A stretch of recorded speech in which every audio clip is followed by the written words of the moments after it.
driving on sandpaper to like driving on something that's smooth, it's like a constant weird vibration in the back of your teeth that just immediately stops when you drive across the border. It's like hard to explain. Like it's this almost Stockholm syndrome buzzing that you get used to after a while driving in like Seattle. And the second you drive across the border, it's like smooth. Like I've been in cars and buses driving across that border many times. And it's like, wow, Canada spends money on their roads. Like we actually get the good concrete. I don't know what the fuck we're doing different because I don't know shit about shit. But my God, those roads are bumpy. The second you go across the border, it's like, oh wow, it's so smooth. It's wild, man. It's wild. Hey, Wretched. I don't know, I feel like you were here on like Wednesday or Tuesday last week. You were here last week, for sure. Sorry, I'm in a rambly mood this morning. I had a stressful night last night, so an ad is about to run here on Twitch. When the ad is done, we will dive in. And I will take that opportunity to set stuff up on my end.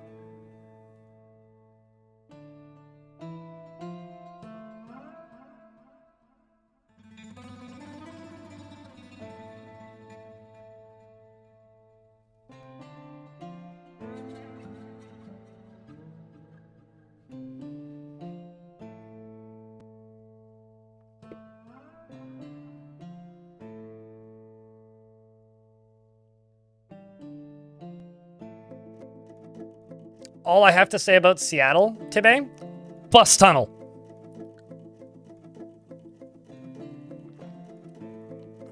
Bus tunnel.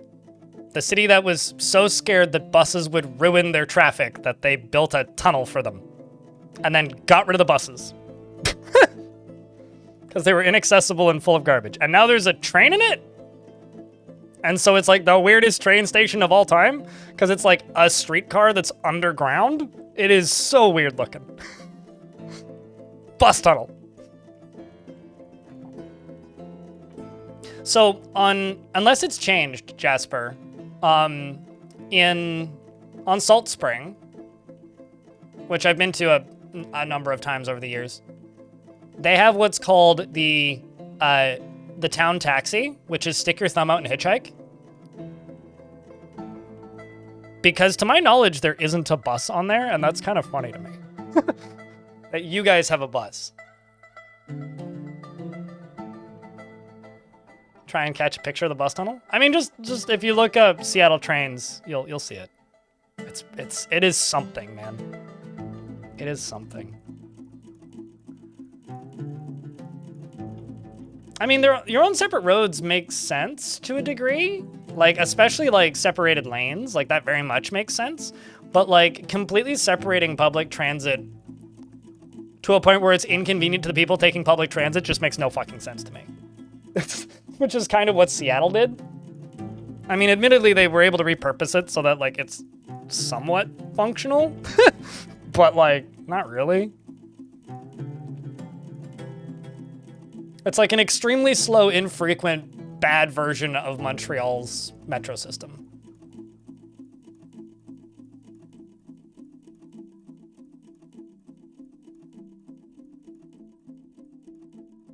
Public transit outside of New York City bewilders you? Also, that makes sense if you're flying from New York to Seattle. I was trying to think like why you'd be flying to Seattle, like why that would be cheaper, but like no, if you're going from New York, that would make sense. Capson TV, hello? Hello. We should be through the ads.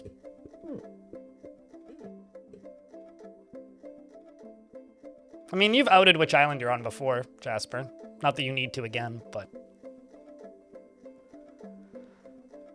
Also, you referring to Salt Spring as a bigger island is kind of cute. Next, you're gonna tell me that Australia is an island. What is this madness?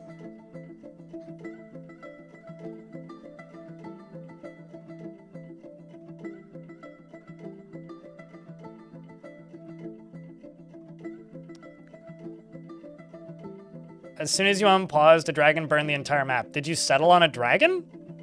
Like, did you settle on a cave? Like, did you get notification that said something about you have discovered deep caverns deep underground? Was there like a weird hill in the middle of the map that kind of looked like a mountain or a little bump? It sounds like you settled on a dragon cave to me. Like, was there a little cave icon on the overworld when you settled? Because if so, yeah, that's pretty normal. If you settle on a dragon, that's very normal. It would be weird if you did that by chance or extremely unlikely, but I mean, it happens. That's like maybe 1 in a million. Maybe not a million. 1 in 1,000. The odds are pretty low. You should not buy a lottery ticket, but it's about the same odds. Amber Dragon. Thanks for 17 months. Probably about the same odds as winning a Keno game, maybe. Do I care about Emacs? I remember seeing them. I never used them, though. Well, I mean, I used them, but I never owned one. Not really. I think they're kind of fugly. I think they're kind of fugly in a charming way. Like, for the same reason I don't care about, like, an N64, really. Rather, I don't care about, like, the aesthetics of an N64. Star Fox 64 is pretty good, but, like, the rest of that library is kind of shit. I guess Mario 64 is important, but important, not that I enjoy it.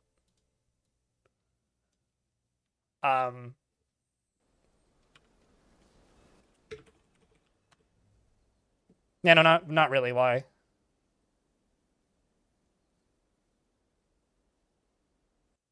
Oh, I presumed they were talking about IMAX. I don't know what Emacs is then. Like, literally no idea.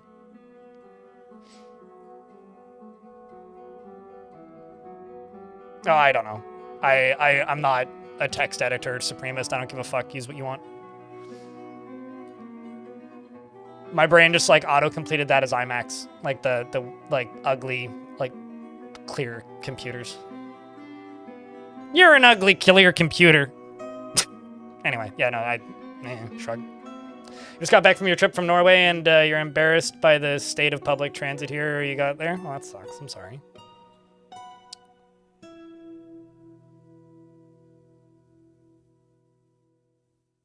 So, in regards to lava, this is the fortress, right?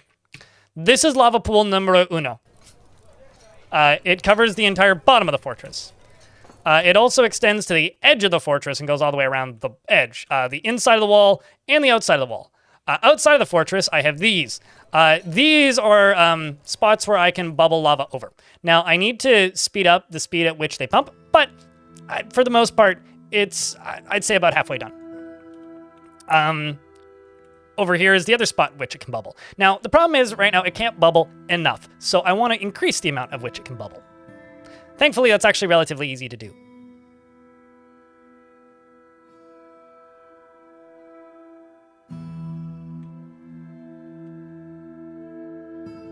Well, I prefer 9 megabytes, actually, Sleepy. As far as defenses goes, we've got catapults for this long walkway. We've also got this long walkway and bolt throwers up top. Now, it's not perfect. Like, this fort still has some pretty glaring issues. And the kind of frustrating thing, and the thing that might make me end this fort prematurely, is, while we do have quite a bit of fun that's been happening, we don't really have, how do I put this?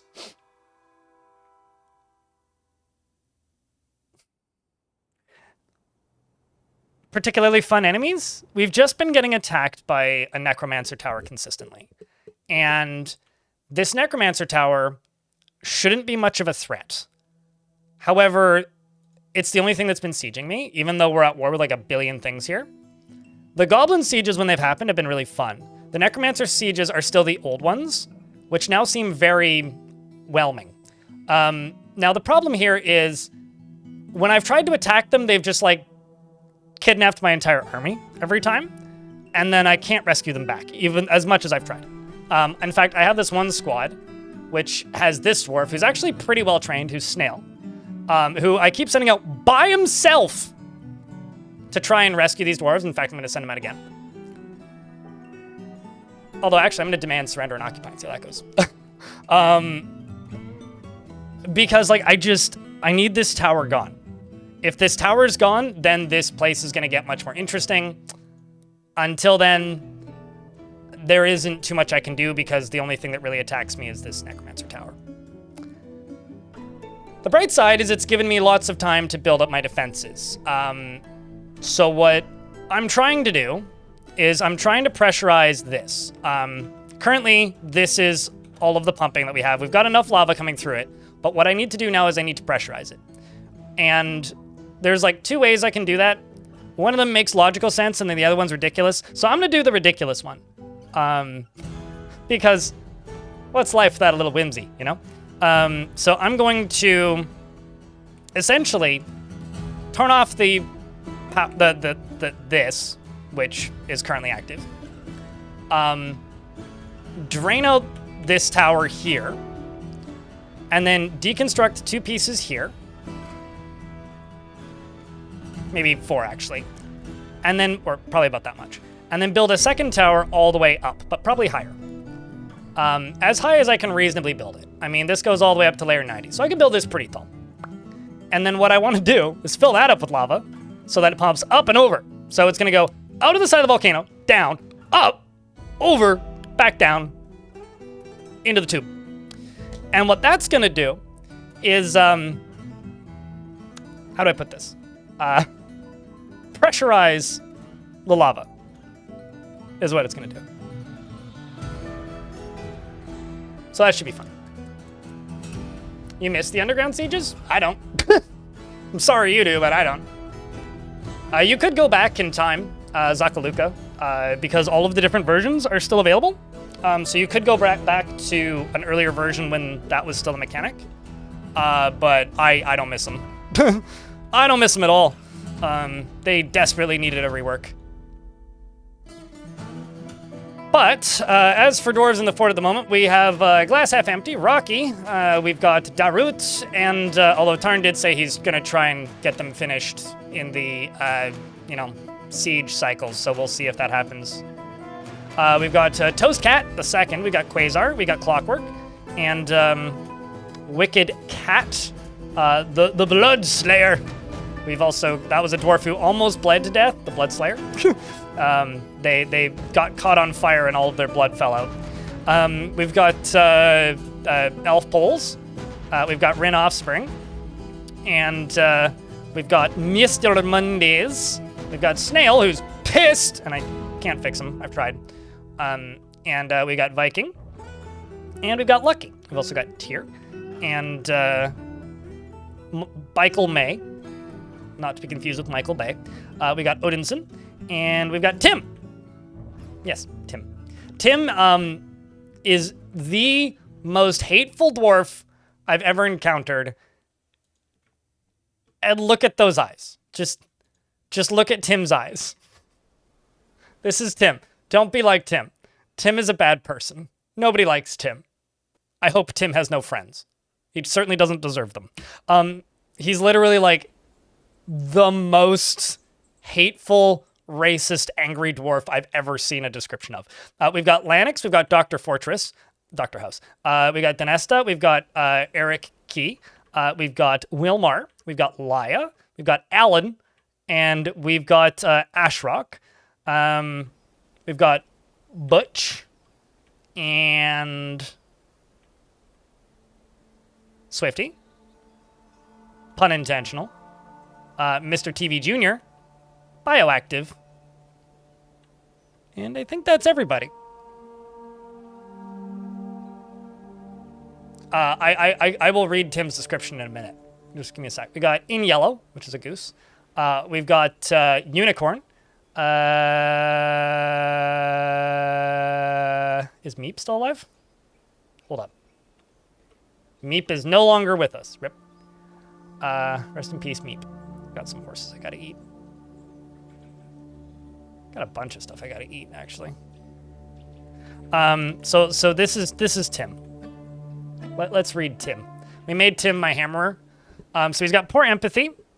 Prone to discord and disdains independence. He's implacably curious without respect for property or privacy, finds a chaotic mess preferable to the boredom of harmonious living, is confident under pressure, could be considered rude, doesn't seek out excitement, tries to keep his things orderly, and takes offered help and gifts without feeling particularly grateful. He does not easily fall in love and rarely develops positive feelings. He's very humble and he tends to be swayed by emotional appeals. He tends to avoid crowds and tends to be passive in discussions. When he gets excited, he tends to... it's easy to tell because he drums his fingers. But he personally hates freedom and would crush the independent spirit whenever it is found. He is disgusted by the idea of fairness, will freely cheat anybody at any time, finds romance distasteful, doesn't see the attainment of knowledge as important, and dreams of mastering a skill. That's Tim. Don't be like Tim. He's like... I don't know, man. Just look at his eyes. That's Tim. I mean, he's my hammerer. He immediately got the job. And chat was like, you're horrible. We hate you. You're hired. You can fix him. I mean, he's just like, I would crush the independent spirit, whatever it is. Yeah. And like the first thing he did when he arrived in the fortress was says, oh man, he had like a really good line that he put there. Yeah, I can't remember exactly. I'd have to go back in the VOD, but apparently he has a friend in the fortress. That's shocking. Watch him get married. So, with all that being said, YouTube folks, the first person to put 3 pickaxes into the YouTube chat gets to name a dwarf or something. And Twitch chat, the stuff's open if you want it. Although I need to refresh the page, apparently.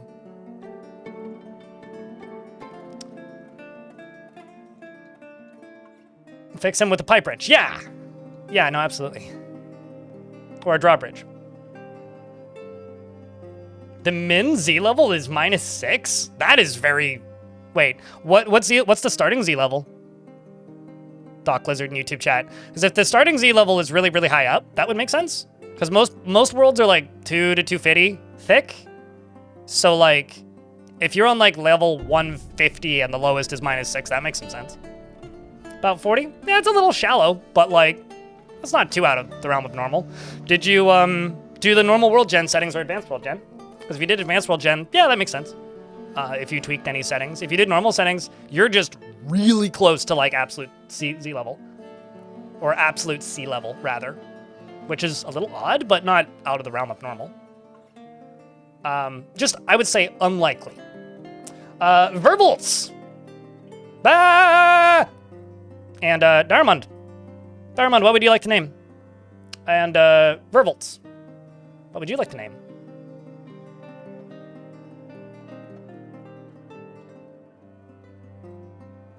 Basically, dwarf with beard or dwarf without beard. Is kind of the request. Unless you have like a particular job that you want, but it depends on if I have it.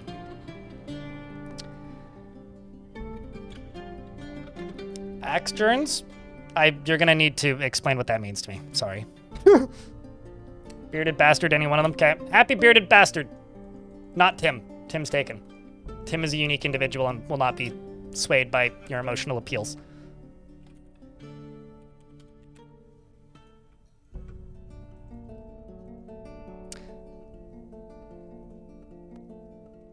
He sees others as selfish and conniving, and often feels filled with joy. He could not care less about his appearance and talents, or other personal vanities. He tends to present himself boldly, even if it would offend the average sense of modesty. I'm not gonna lie, there is a weird part of me that wants to make a video just about Tim, and just like check in on Tim constantly. If you guys remind me to check in on Tim constantly, or if I remember to check in on Tim constantly, we could maybe make that happen. He often feels filled with joy, and he could not care less about his appearance and talents, or other personal vanities. He tends to present himself boldly, even if it would offend the average sense of modesty. He is confident under pressure, and he rarely feels discouraged. He isn't particularly curious about the world, and he often acts with compassion. He is quite polite, though he is troubled by this natural tendency in himself, since he finds dignified society to be stifling and silly, when properly considered. He tends to hang on to grievances, and generally acts with a narrow focus on the current activity. He lowers his eyes when he's trying to remember something, and he keeps his voice very quiet when he's nervous.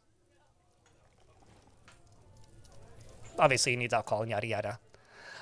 He dreams of crafting a masterwork someday, and this dream was realized. Because he's a carpenter.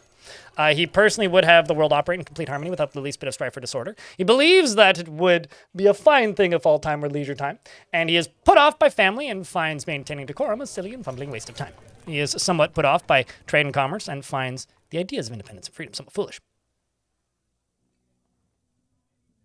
I do not have beekeeping, though. I generally don't bother with beekeeping due to the low value of mead and the bothersome nature of the production lines. Unless it's something I focus on from the beginning, I very rarely develop it later on in the fort. It's something that I need to like do from the start or not at all. And I'll just kind of don't focus on it generally. So where did it go? There you are. He likes orthoclase and bismuth bronze, as well as blue garnet and giant elephant seal leather. That escalated quickly.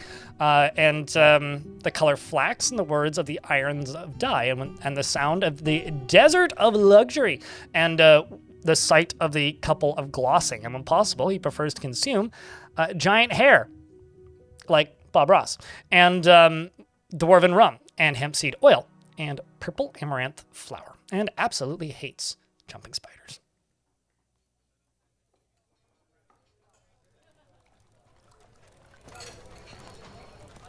Krug Smash is actively making a video if you follow his Patreon right now, Diamond. He got burnt out. He'll be back. You're married and you have a daughter named Almost.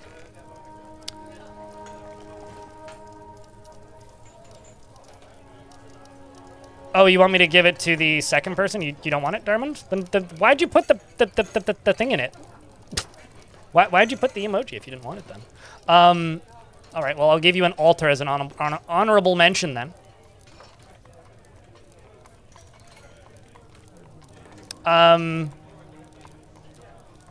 Axel Jones TL4007. What kind of dwarf would you like? Because apparently it's being passed along to you, friend. I just say it. I hate bees. I do hate the mechanics of beekeeping in Dwarf Fortress, yes. I think that the whole, like, managing jugs versus... Like, if I have more than a dozen food stockpiles already set up, I'm not going to go... I don't want to go through and, like, remove wax cakes, build a bunch of jugs. It's like... It's sort of like dyeing. I like dyeing as an industry, like dyeing cloth, but it's something I have to focus on from the beginning. Otherwise, it's just too much of a bother to set up after the fact. Although, in my opinion, more worth it to set up after the fact than beekeeping. If mead had a higher baseline value and there was like more way to manage those stockpiles, sure, I would do it. How are sieges now? Great. Clip it. It's a well-known fact. And you clip it. You have the power. The fuck? Clip it. Or don't.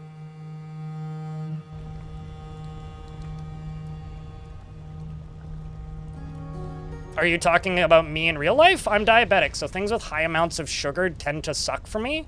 I don't mind mead, but it's expensive and it has a lot of sugar. So if I'm gonna drink something that has a lot of sugar in it, I either A, don't want to break the bank, or B, want to go for something that I know I really like. So I would rather go for something that I really like. I don't generally drink hard liquor because I'm a sad individual who lives alone, and I don't want to be a very dead sad individual who lives alone, which I would be if I drank harder liquor. That being said, I do like a good whiskey. Or a scotch, generally. I lean towards the nicer stuff when it comes to scotch because then I don't drink it. If I just buy, like, cheaper whiskey, I will drink it. Any hunter. I don't have a hunter, but I have a trapper, so we'll go with that.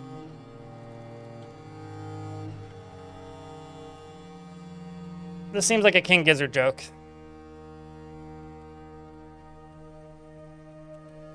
Chizzard McLizard is a pessimist, accepts favors without developing a sense of obligation, preferring to act as the current situation demands. He has a greedy streak, and he easily is moved to mercy. He tends to be swayed by the emotions of others and does not easily develop negative feelings. He's stubborn, and he tends to hang on to grievances, and somewhat quarrelsome. He is bothered by this since he values friendship. He doesn't mind wearing something special now and again, and tends to be a bit stubborn in changing his mind about things. He generally acts with a narrow focus on the current activity, and he tends to be a little tight with resources when working on projects. He gets excited. When he gets excited, he tells stories without any real point. Needs alcohol to get through the working day. I mean, I'll tell you this, Radbug. I don't understand what your obsession is with me hating bees. I think the mechanics for bees are not great. Tarn has stated this as well. I think they're clunky and don't work super well with the stockpiles. I don't like to focus on them because I think that they're a bothersome mechanic to focus on. If I'm going to focus on them, it's something I will do from the beginning, so I will design my entire fortress around that. And if you're just like, clip it because I want to get a clip of blind hating something, well, I'll say this. I'll say something. Fuck Megadeth. Terrible band. Awful music. Uninteresting riffs. No talent. Piece of shit band. There. That's a clip of me hating something that I actually hate. Instead of you just like trying to manufacture a narrative of me not liking bees. Bees are fine. I love bees. I just think the beekeeping mechanics in Dwarf Fortress are kind of bad. I don't know. Fuck Megadeth. Period. He personally sees the whole pursuit of art as silly. Boo! And values tradition. And has a negative view of those who exercise power over others. There's nobody living next door to me right now, so I can be louder. He finds eloquence and artful speech off-putting, and dreams of crafting a masterwork someday. He likes talc and iron and chrysoprase, as well as rhinoceros leather and amber and gems and blue peafells for their coloration, and deer for their grace, and the words of the sparkle of scribing, and the sight of the saffron of euphoria. When possibly prefers to consume cuttlefish and pearl millet beer. And absolutely hates brown recluse spiders. Oh, also, Imagine Dragons is overrated garbage. Well, actually, maybe they're perfectly rated, because people seem to understand that they're not very good anymore. Anyway. Somebody broke one of my windows.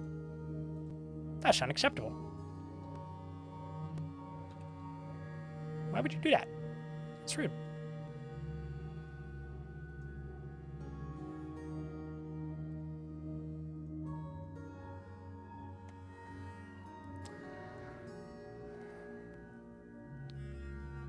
Successfully rage baited blind. If you think I was rage baited, then I don't know. You've never seen me actually.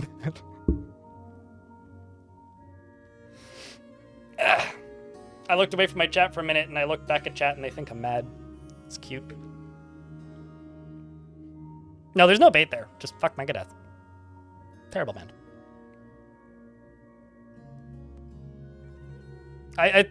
Imagine Dragons was a one-hit wonder that is still a one-hit wonder. And I don't think that one hit was particularly good. But it was a hit. It's your most used emote of the year? Yeah, I mean, that thing was used like 80-something thousand times, and I'd be willing to bet that my bot used it half of the times. No problem, Alex. Actually, say thanks to Darman, not me, but...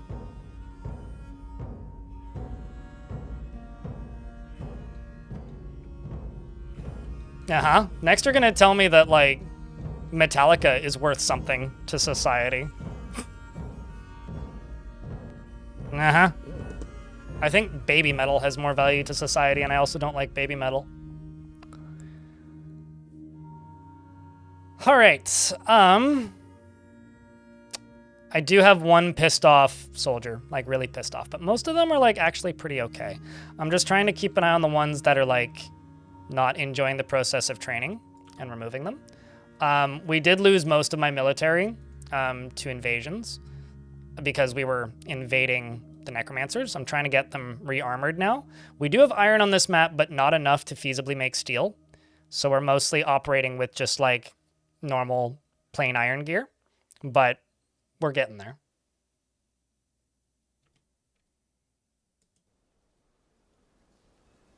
Well, no, Rage Against the Machine would be, fuck you, I won't do what you tell me. Fuck you, I won't do what you tell me. That would be Rage. I'm trying to think of other bands with the name Rage in the name of the... Lights Out Guerrilla Radio. Turn that shit up! Where was I going with this? I need some furniture, because I want to make that into a dining hall. Yeah, baby metal's fine. Overrated, but fine.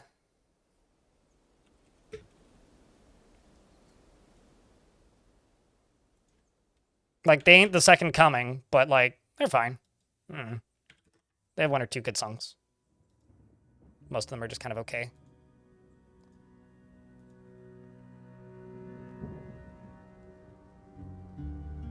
Rage itself is also a German band? Sure, but I don't know any of the lyrics of any other songs. Whenever I think of like what are bands with the word rage in the title, and I don't know why I think about this often enough to know this as like a thought that I have, but my mind always goes to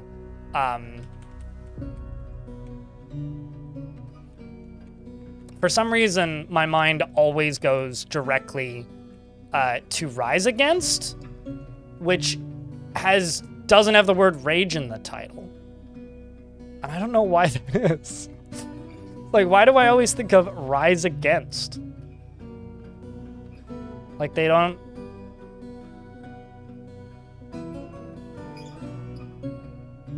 Jack in the Box has requested a setup to the booth in the fort. Okay, so if that would require my stream being sponsored by the Jack in the Box, which doesn't operate in Canada. I've only ever had fries from Jack in the Box, and they were not good.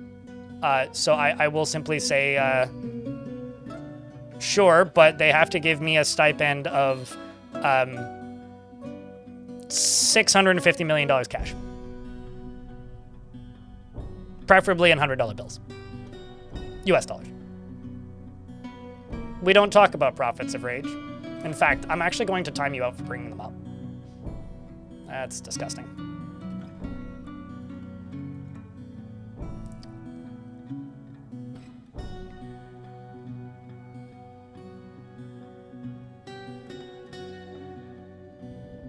If you click on the notifications, it might tell you who gifted it to you. Hello, Clino. How are you?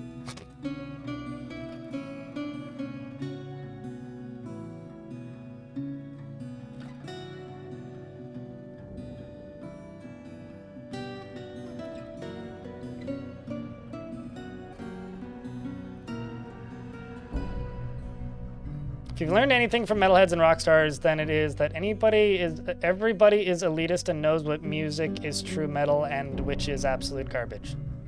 If there's anything I know about like people who go after fans of music for saying that something is garbage, don't know how to grammar.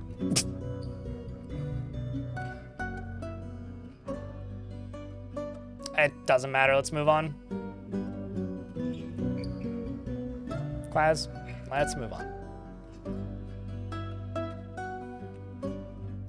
There's some things that are really dark in this world, Quaz, that are just like dark enough that they're not worth discussing. I'll just say that. Like there are things that I would get demonetized for the day on YouTube if I did. It's that kind of like people went to prison kind of things. So if you want to like go back in the VOD and hear the name of the band that I said and then Wikipedia it, that would be my recommendation. Just disgusting people, like truly abhorrently disgusting people.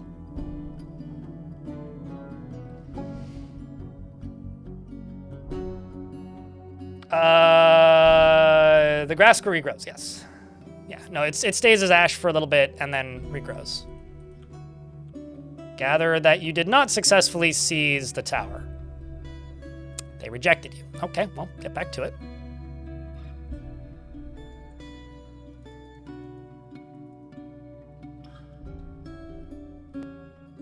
Cheers, Wretched. We'll see ya. I mean, nobody got banned. I just timed out Orange for, like, 10 minutes for bringing something up that they should be intelligent enough to not bring up.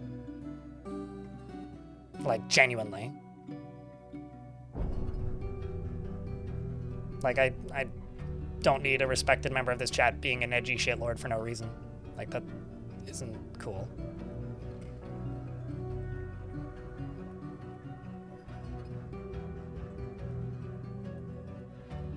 Yeah, and you called me an elitist, which is how I interpreted that, which isn't super cool. I mean, I said that Megadeth sucks. It's an opinion. Am I not allowed to have opinions? Like, I ain't gatekeeping Metal Death. If you want to listen to Megadeth, go nuts. I don't like Megadeth. That's all. Because I was playing off of a thing that somebody was doing in the Twitch chat. And so I was like, I don't know, what's a opinion that I can have that's like, I don't know, maybe unpopular for some people and funny to people who like music?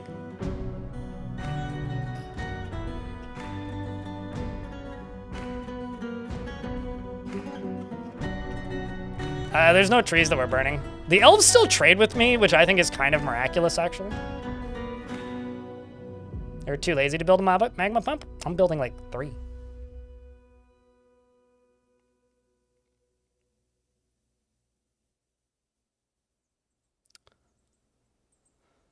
On ground floor sea level, you can, not specifically, but you can turn up volcanism, which is like volcano frequency or volcanic activity. And if you crank that up, you're more likely to have like underground volcanoes as well as above ground volcanoes. So not specifically, but kind of. I realize that's like a non-response. I literally timed somebody out who slept on my sofa for 10 days. I think they'll be fine. Like, it's not like I banned somebody.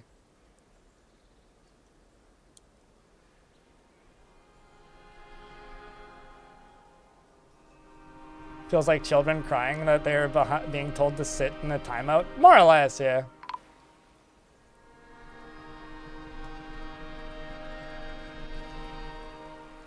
Also, the dwarves are here to trade. Piggy gave birth to a piglet.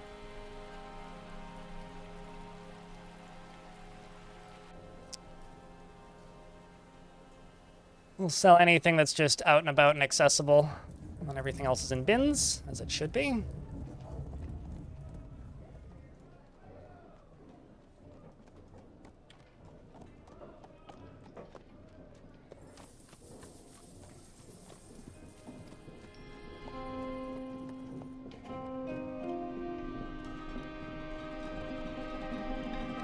Most of these are wooden items. Yep, because I've got a armor bin that like restricts metal, so they can't put metal into these bins.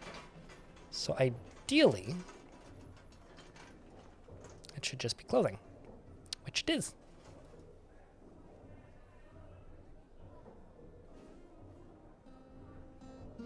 You had a fort where you clear cut a forest and the elves still traded. If you like consistently trade with them, and they don't consistently give you warnings, like you are totally fine to keep working with them. What I think is really funny and something that I'm learning is that people don't realize that lava doesn't actually burn down trees. Like you can burn, like scorched earth, burn the forests down twice a year and it won't bother the elves. Because the elves only get bothered when you literally use an axe and chop down the tree. They don't actually care if they get burned, because if you notice, when fires burn through, it just burns all the leaves off and the branches. It doesn't actually knock the trees over. So lava colliding with trees is actually totally fine.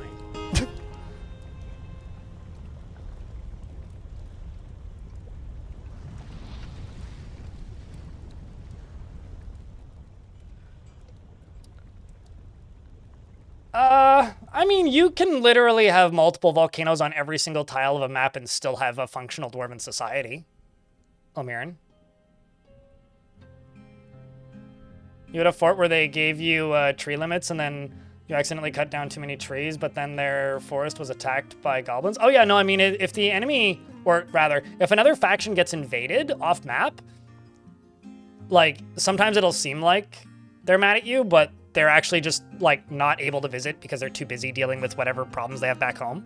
I also have encountered before where, like, if you trade just with them enough, you can kind of offset how you're pissing them off. Lots of games end up working like that, actually. And what was the other thing I was going to say? I had another thing in my brain that's, like, left, but...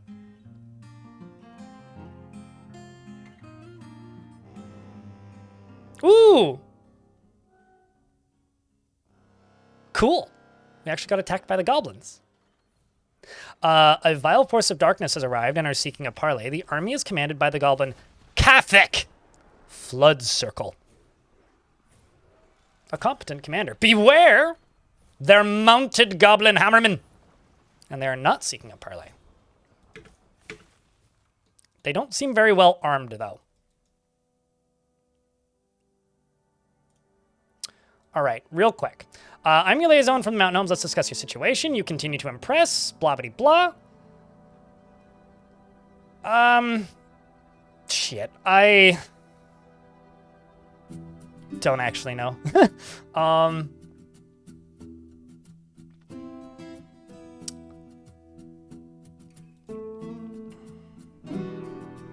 I'm actually going to request silk because I've been pretty low on silk. Warhammers. All right, sure. Oh, no, never mind. Sorry, they do actually have a parlay. So I have a little bit of time to see what they've got, what they're bringing. Looks like it's rat-mounted warriors. Yeah, none of them are armored. That's weird. Because I've had sieges from them before that were armored.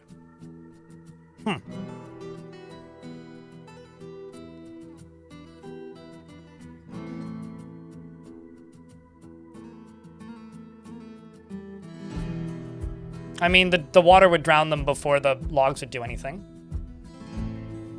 Steel's too expensive to be worth, what's the word? Making? Like, iron might be worth it, but all I've really been doing is... How do I put this? All I've really been doing with this fortress is melting down the stuff that I'm getting from the goblins, because this map supposedly had iron on it, but there's so little iron, there might as well be none. So I've just been melting down what I get from them and making gear out of whatever I get from the goblins, because, like, quite literally, it's not worth making it into steel because that will half the amount of armor I can make. I do have flux, and I have plenty of charcoal. I just don't have enough raw iron ore. So steel's, like, not actually that important here, because the goblins aren't really using steel. So I'm probably just going to skip steel and go for adamantine, because, like, I would rather have fully armored iron squads than partially armored steel squads. At this point, like, full sets of armor is significantly more important. And, like, sure, they'll bring a couple bars, but, like, that's not worth it. My mayor's been reelected. My surrounding lands have been made a duchy. I wonder if our king's gonna show up even though the baron died. Probably not.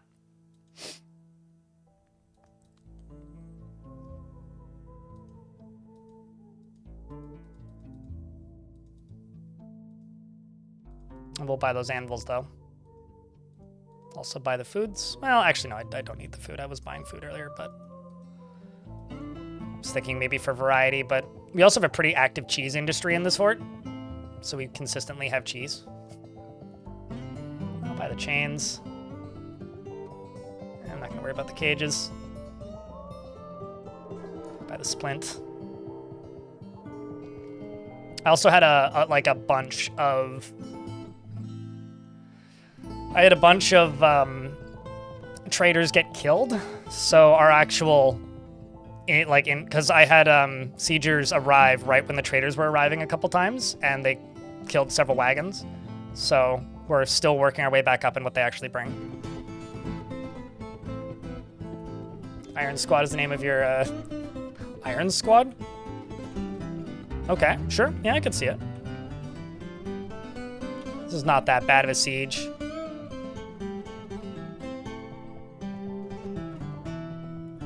Send you back out. Let's see how this went. Found nothing.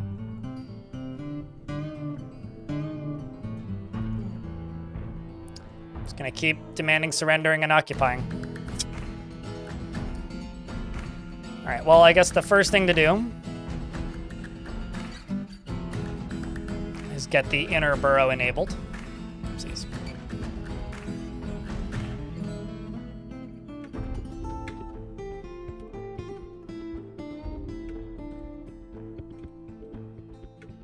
Which it seems like it already was because I was testing lava. Yeah, let's just wait. Let's wait a wee bit. Let the dwarves put a bunch of stuff away. Do all that. Then we will get the... I wonder. Do you think they'll go for this drawbridge? I actually don't know. I'm kind of curious to see what they'll do if I have this drawbridge up. Because I presume that the... actually, maybe they can't. Maybe the rams can't get across this.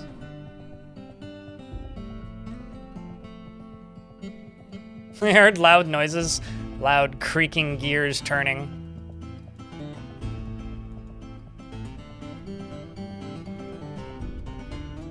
I could try it. I don't know.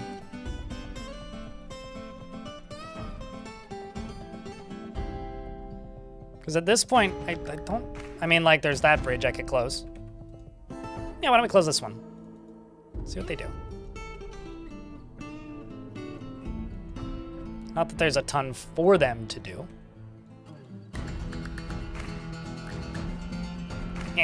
Just leave it open.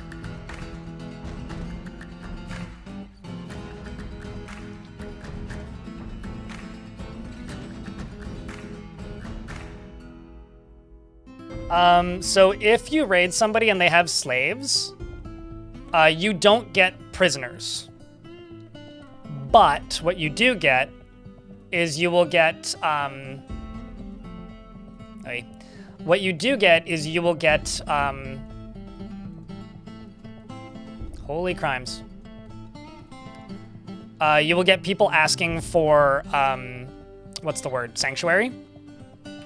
So they will arrive and they'll be like, hey, could I live here? This place seems safe. And you can be like, yes or no. And if you say yes, then they move in. And it's like having a bard in your fort. But you only get them if you rescue them. The Forgotten Beast Gull Gun, it's a gun what shoots seagulls, obviously, has come. A enormous feathered silverfish, yuck. And it has a long curving horn and it squirms. It fidgets, beware its webs. That's gross.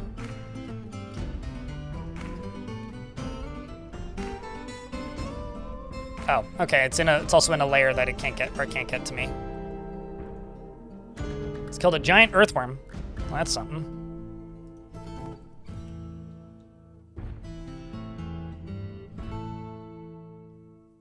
So no, Ilmir, do you remember ages ago, I had a fort, it might have been Head Punch actually, where like a third of my population, if not more, was, if not higher, was just necromancer experiments. Because that fort, specifically, was, those were all rescued prisoners that wanted sanctuary.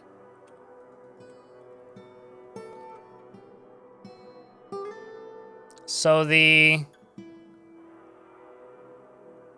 battering rams are moving. Oh, that's interesting. I wonder where they're going. So this one's open.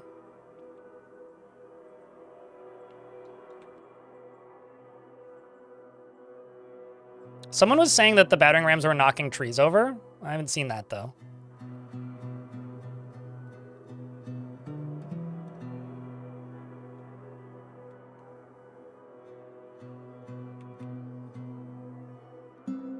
You have? Oh, wow. That's cool.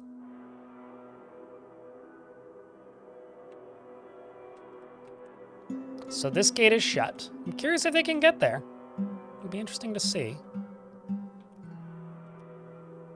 Karn has done a lot of optimizations on the rams, though. Oh, there they go. Oh, that's neat. Cool. Look at that. That's something I'd like you guys to clip, actually, is them knocking down the...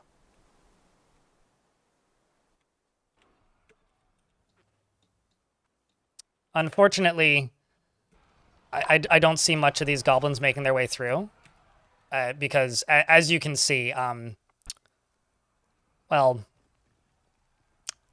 I do have kind of a lot of bolt throwers and whatnot. I think what I'm going to do is I'm going to soften up their military considerably, as you can see. And then back off. And let the ram come through. Because I'd like to see what the ram can do. Yeah, I mean, they dropped that wood, so presumably I can collect it. Although I almost guarantee you, it'll probably be like stolen items on... for trade caravans, where I would bet that the... Huh? Oh shit, what?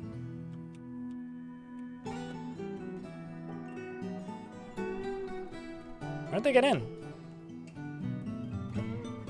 Oh, that's shit. I feel dumb. This is what happens when, This is what happens when you don't play for a while. And a fort and forget where things are. Let's hope my soldiers are quick.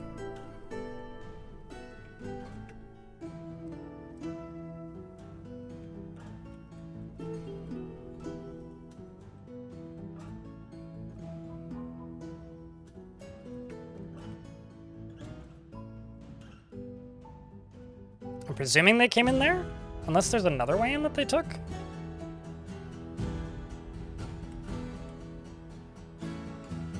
Highly doubt that.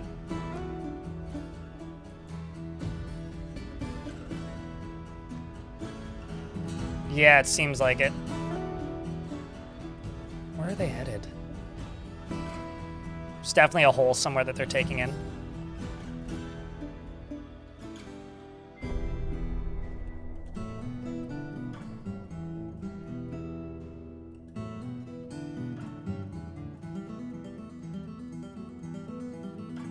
What I could do is I could send the dwarves outside to here and just see how they get there.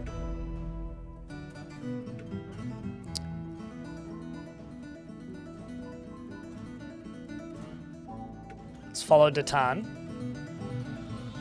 After the...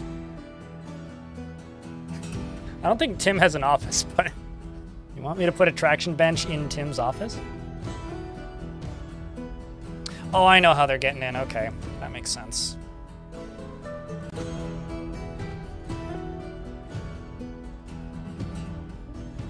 I should really get rid of this stairwell. It's causing me a lot of grief.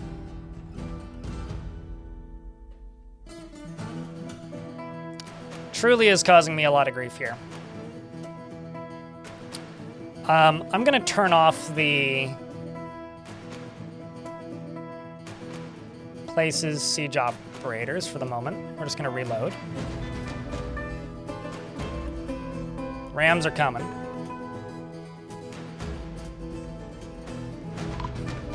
Oh no! Warbam passed away. It's a shame. Warbam wasn't too skilled here. Man, these unarmed goblins are just like wrecking us. Good lord. Guess there goes that whole squad.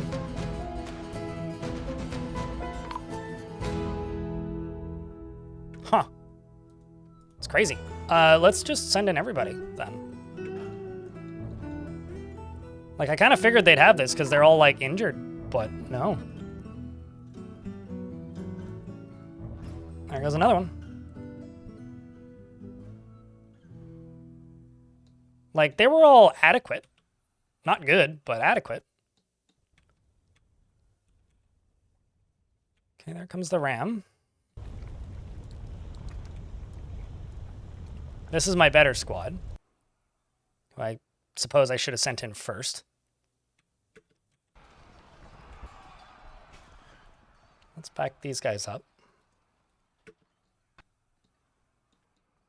I constantly... Wait, what? Wait, what? Excuse me. Mr. Why did you do that?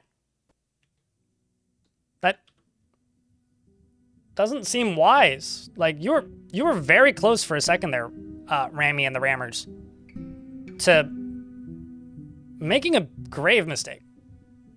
Hang on. What are you doing? Oh, you're turning around. Oh, okay. So...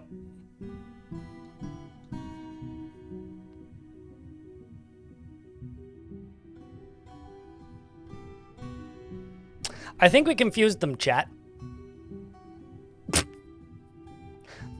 Let's see if we can catapult a ram. Can't go downstairs. That's kind of what I figured. Like, that's why I was really curious to see where they were going. Okay, so... Wait. Because, like, they were able to get up this, clearly.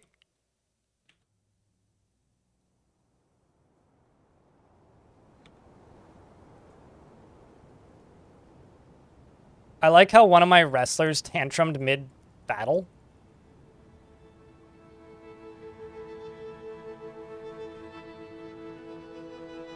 All right, so I've come to the determination that they are stuck.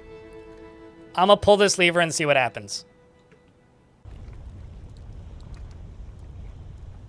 Honestly, them getting stuck and walking in circles, significantly better than them just, like, lagging the game down to nothing.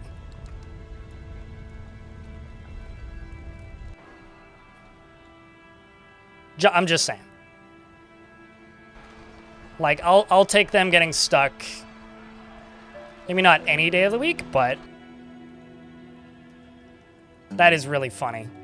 So there's one left, and he's on the outside, and he's leaving, it looks like. Let's raise this bridge again.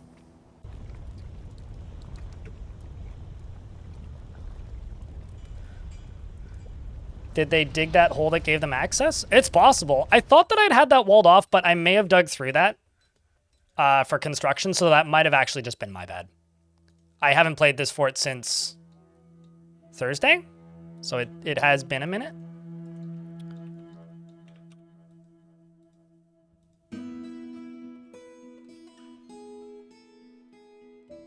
So I did lose a good chunk of one squad, but we're going to get these squads training again.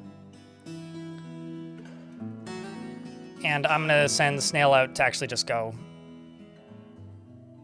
pillage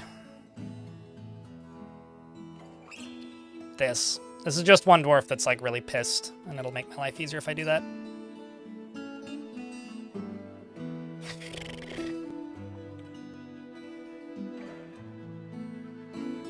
You wonder where the ram went? No, it's right here. It's this iron bar. Because when they collapse, they turn into bars. It's also this tin bar. So it's tin and iron was what it was made out of. They become bars when they fall. Pump operator withdraws from society. Yeah, I've seen them turn into log and a bar. I've seen them turned into 2 bars. I've seen them turn into nothing much. I've seen them turn into a bunch of things. Yeah, no, this was definitely all me. I definitely just fucked up.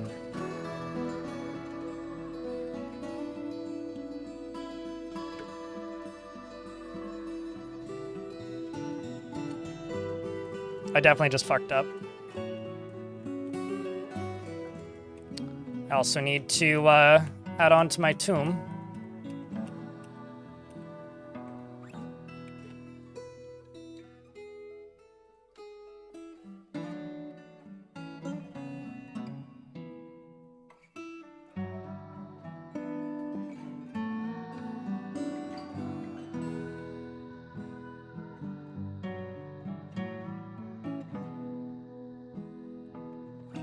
Rams can't use stairs, no.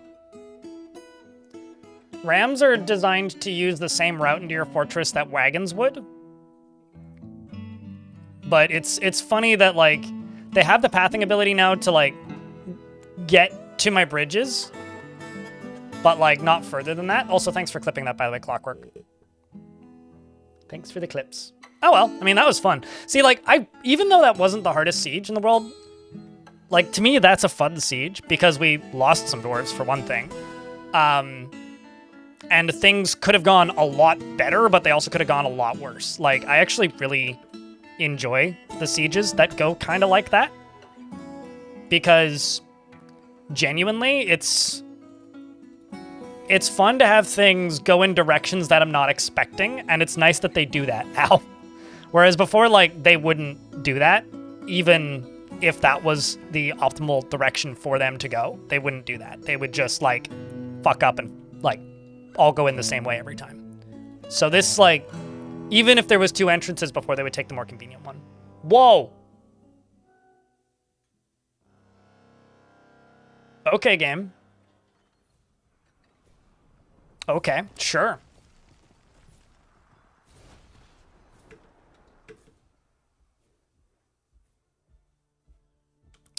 Did we get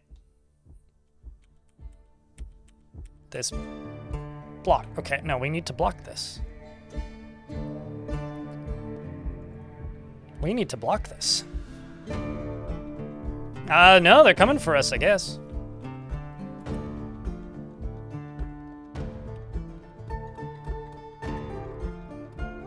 And this one doesn't want a parlay. Intriguing. It's weird that they're not armored. That is really weird. But lashers? Oof.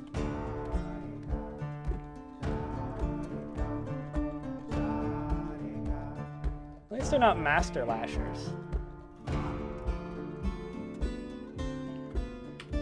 Okay. Well.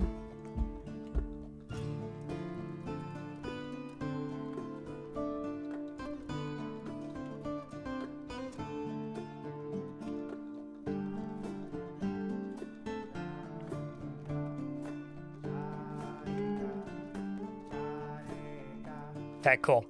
That's getting worked on. Where's Tim? Tim has no job. Checks out. He's hauling a large pot. Well, he was hauling a large pot. He's now no longer hauling a large pot. And, the dwarven caravan is leaving. That's a mistake.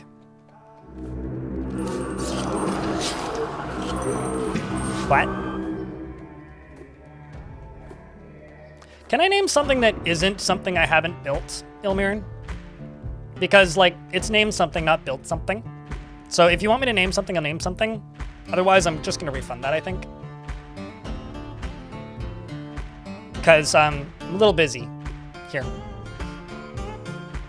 Bolt count? I haven't checked. We're in an ad break, so. I'm going to let this ad play. Because there is a ad break starting right now. I will let that run while it's playing. I'm gonna go get me a bubbly, because this is a lot.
I presume we have enough bolts, because most of my bolts are actually made out of bone and wood, not metal. I do have some iron bolts, but after I stopped finding iron, I was like, I need to stop wasting iron.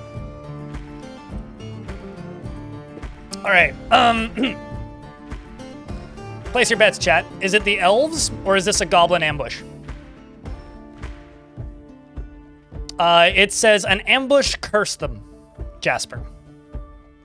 So it's either an ambush that's from the goblins, or the elves have shown up as well, which would be a first. Okay, hold up. Let me just find Tim for a second here. I have to do something very important. Tim's quarters are now called the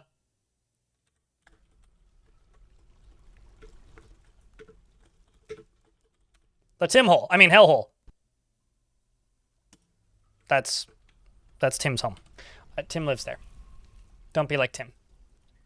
So, okay, no, it literally is a goblin ambush. It literally is a goblin ambush. And so I've got Michael May, who's about to turn into a bloody pile of something. We got this done.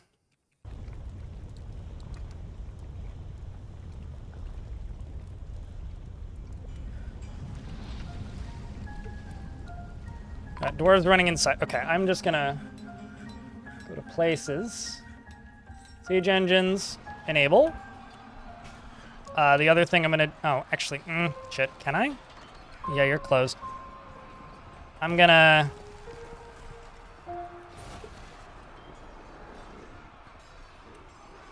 go turn this on and cause some chaos on the surface.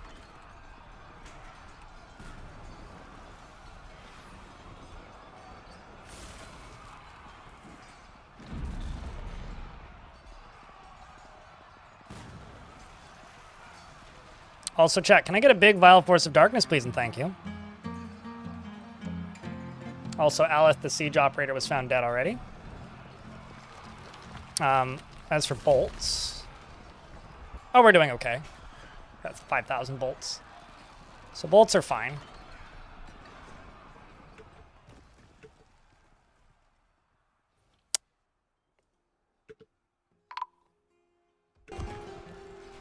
Magakome, the siege operator, was found dead.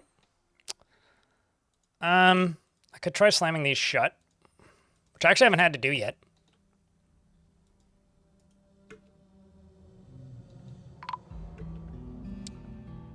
Michael May was found dead, which I'm not surprised by.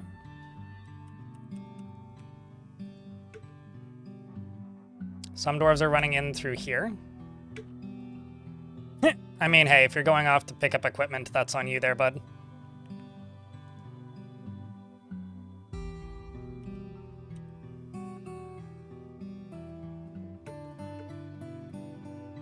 Most of the dwarves are trying to get back inside on this side.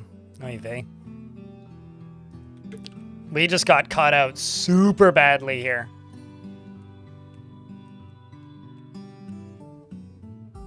These have been closed. So the only way in now is through the top. So we're going to close that. Going to close this. Hopefully that buys us some time.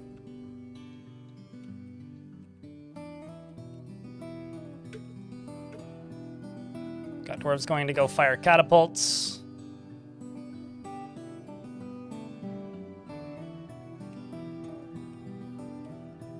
Goblins are all redirecting and running up to the surface. Or running up to the top, rather.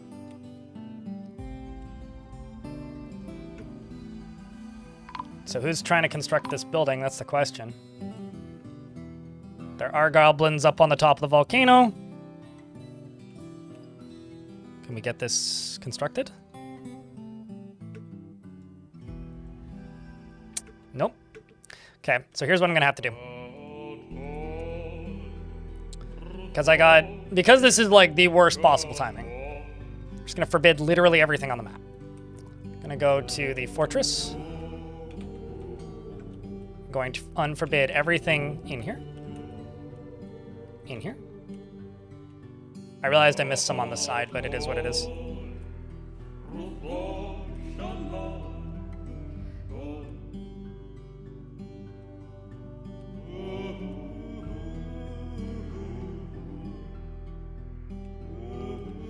And hopefully they turn around.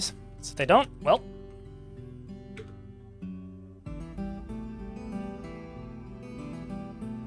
Fuck. Here we go.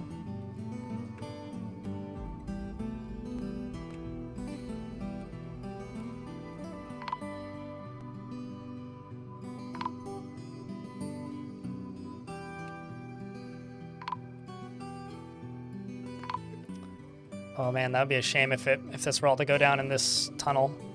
Where's pun intentional? They're moving up.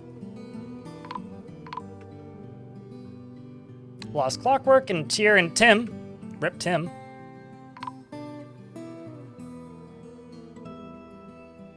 Seeing bolts flying up like crazy. Let's see if the dwarves make it up and out.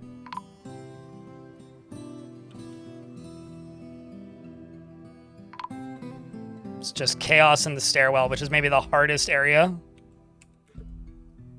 to try and follow.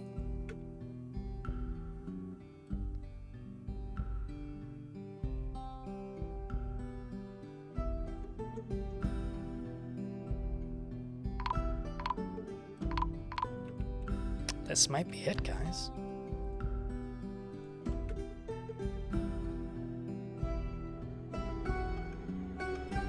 Wow. I'm impressed.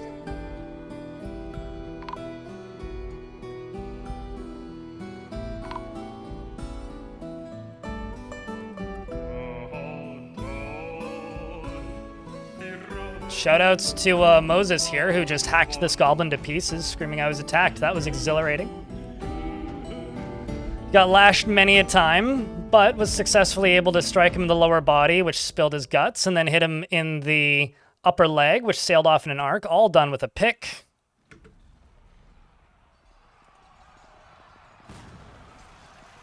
So it does seem like we were able to fight off the surface, and the Marks dwarves are shooting at the goblins up here on the volcano, who aren't retreating, but are kind of doing laps back and forth.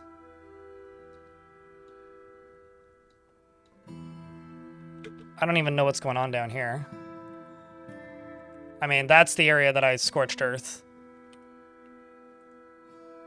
There's still quite a few left. Most of them are just on the surface doing IDK.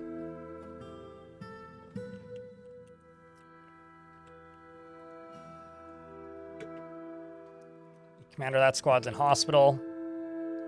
Just gonna send the Marks dwarves up here.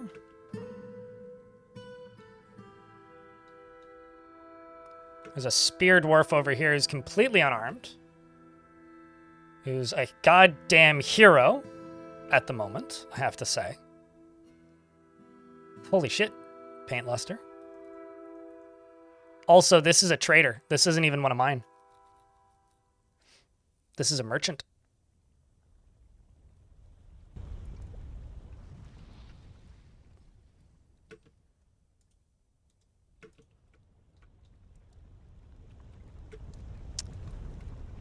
Okay. Well,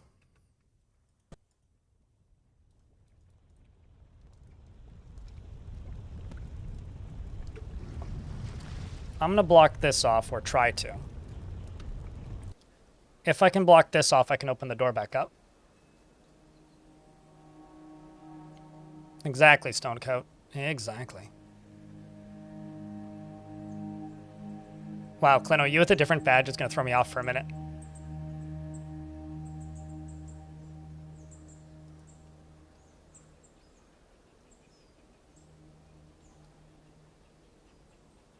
The only reason we survived that is they didn't have the ability to build.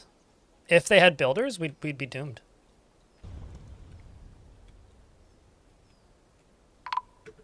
Huh? Oh, Farmer's been missing. Must have fallen in the volcano. Well, the good news is Scorched Earth does work. I will say that's the good news. I could tempt them in this side.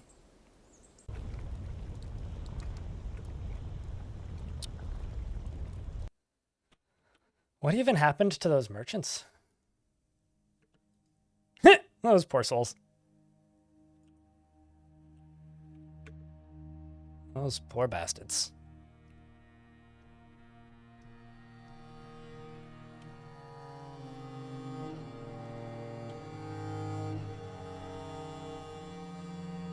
Well, I seem to have got the rams, who were slowly making their way through the forest. I don't think that's actually going to hit them, though. Yeah, I think they're going to make it away. Oh, maybe not. Maybe. I like how they just start pacing. I guess that's what they do when they don't know where to go. Oh, please just walk into the lava. That'd be so fucking funny if you just walked into the lava. Nope, they're just gonna keep going. Did Tim die? Yes. Goblin crossbowman over here is burning up in a tree.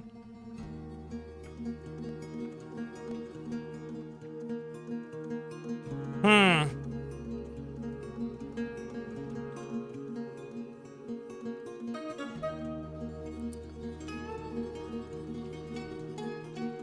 they running away from a fight there? I can't tell. Yeah, so currently right now my dwarves can't get into the fort. I need to let them into the fort. So let's let them in the fort.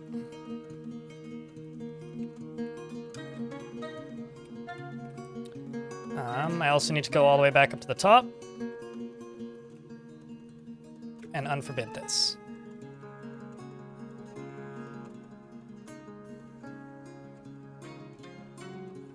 There we go. Let's try and get the dwarves inside. We can still win this.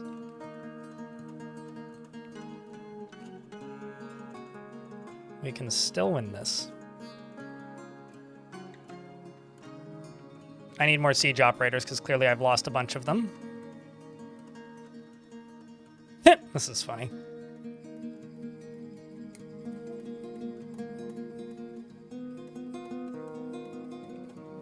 Let's shut off the scorched earth.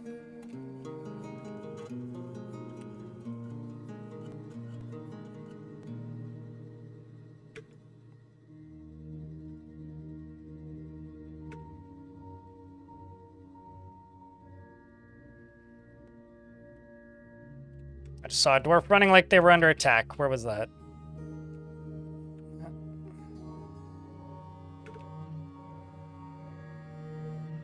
Okay, there are goblins in here. Not sure where. So I need to send my military out here. Because they're running away from something. I'm not sure where, but somewhere out here there is definitely a threat that they can see. Oh, that's unfortunate, Shadow. It does break on some web browsers sometimes.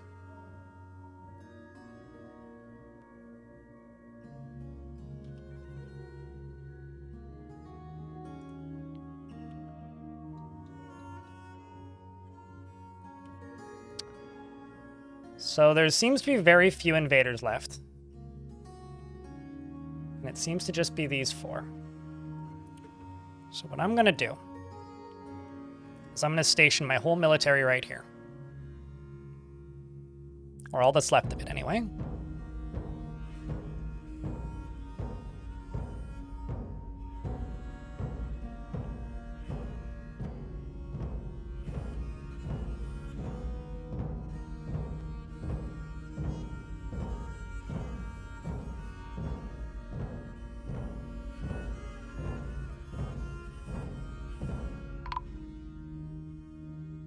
Also, there's a gremlin in my fortress, which is really funny. I guess that means my goose died. Oh shit, they made it all the way in here. Damn.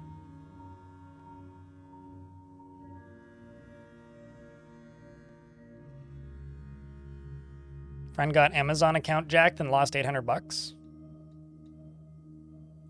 I mean, do people not have two-factor authentication on things? I wonder if they got token jacked.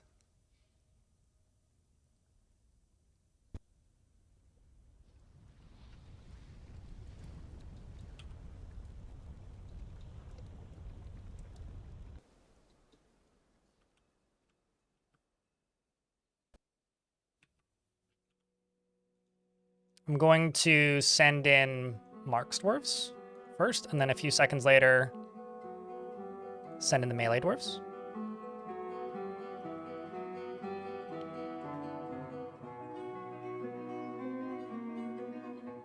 I mean, modern people just use the face scanners, right?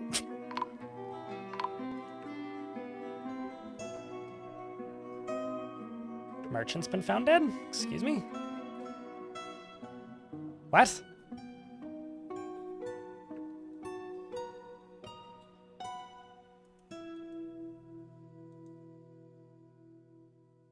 Oh. Seems like the yak went berserk. Yep. So did a merchant. Well, that's going to be good for the faction rep.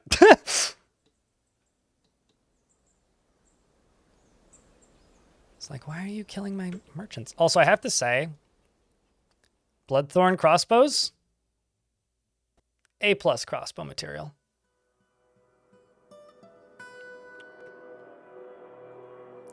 So they're firing bolts at the retreating goblins.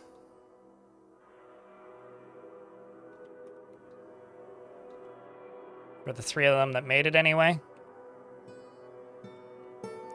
The melee dwarves are behind them. Charges up. That's 1. That's 2. It's 3 and 4. And then there's lead bars and copper bars. I'm going to let all these squads inside.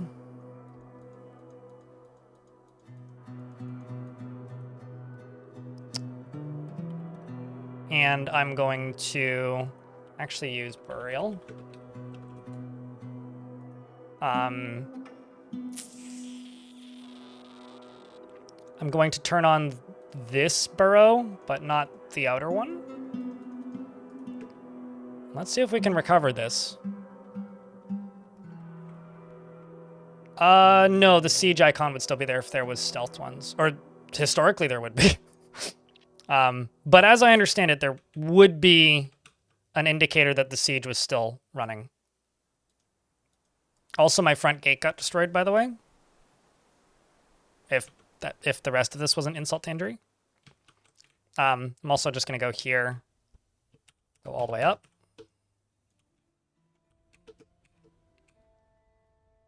And just unforbid everything that's in the fortress. Well, that went pretty horribly.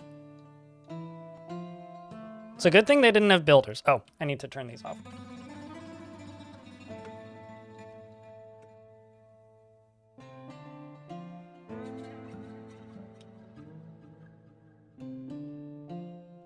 Berserker Yak? Yep.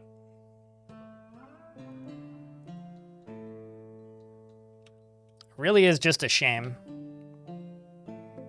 And we can go back to getting rid of bits and pieces. I'm going to deconstruct and reconstruct my trading depot. So hopefully that'll make the additional traders leave. If it doesn't, we can fix it. I don't actually know how many dwarves I made. All I know is that it was a lot. A lot of the tomb's construction got canceled, which makes sense. So I'm just going to go up here and place the rest of them again.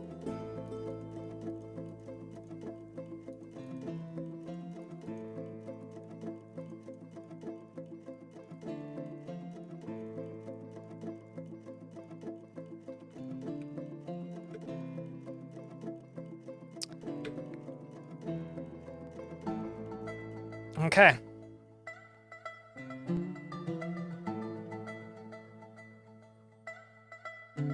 With the walls patched, it won't happen again, hopefully? Hopefully. Unless they continue getting past the bolt throwers. Which means I might need more catapults or more bolt throwers. Although it highly depends. I mean, if they bring diggers and builders and they get over my walls, that could happen again, right? Like, yeah. I haven't seen a lot of that, but if they do... The hospital's also surprisingly not full. I guess that just means that everybody who did get injured just died.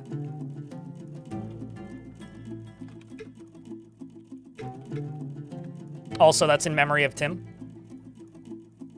Sort of an Ilmiran gift. Oh no, there's silver. Like, this is recoverable, absolutely. But shit, that was a lot, man. Like, I'm not doubting that we can't bring this back. I was worried for a second there, when we had minimal, like, mode of defense between us and them. That was very worrying for a moment.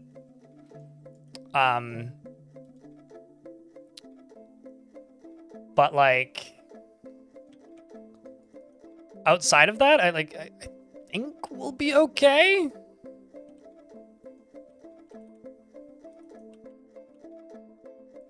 Actually, hold up. I'm just gonna close this.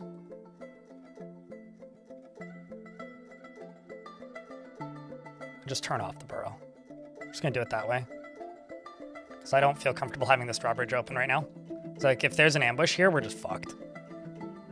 Oh, you're melancholic anyway. Let's see if you make it across the bridge. This is a... Okay. Sorry about that. You can leave through the caverns.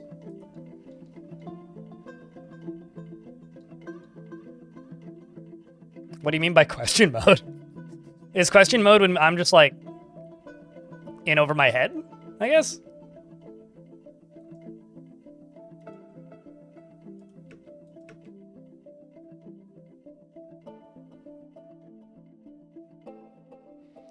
All right, chat.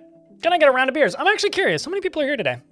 Things kind of started off pretty hot, so I didn't get to do my normal spiel. So I'll do it now. This is a crowdfunded channel. I don't get to do this unless people throw money at me. So thank you to those of you who tune in and those of you who watch, because I wouldn't have this job without people watching. This is a crowdfunded channel, which is why I yell about subs and stuff sometimes. But just as a kind of a heads up, I've redone the pricing on my blog a little bit. I made I got rid of the most expensive tier, and I made the second most expensive tier less expensive. So if you want to get sound commands or custom sound command, the custom sound command is now cheaper. It's $20 a month instead of $25. There's also currently a merch deal happening on my blog. There's a code where you could buy some merch in the most recent post. If you go look at that, there is options there. On top of that, it costs 1 penny to get on the Bits leaderboard, or 1 gift subscription to get number 2 on the gift subs leaderboard, because Darius gifted 5 earlier. And if you're watching on the YouTube side of things, the best thing you could do is just simply like the stream, because that tells YouTube to promote the stream. And thanks for tuning in, folks. Appreciate you guys. Today did start off really hot, though. Like, holy shit. There we go. That's what I want to see. Putting the dwarves away in tombs. Discovering new mechanics. Right. I was at 150 before the ambush. That sounds about right. About 30 dwarves lost. We'll find out, though, because the remaining dwarves will just be left in that body stockpile over there. So if I still have some left, I can always make more tombs.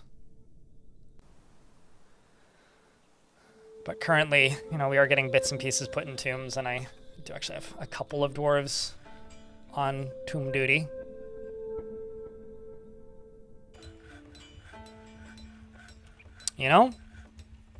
I may have to make a second. Oh, I should probably open this. I may have to make a secondary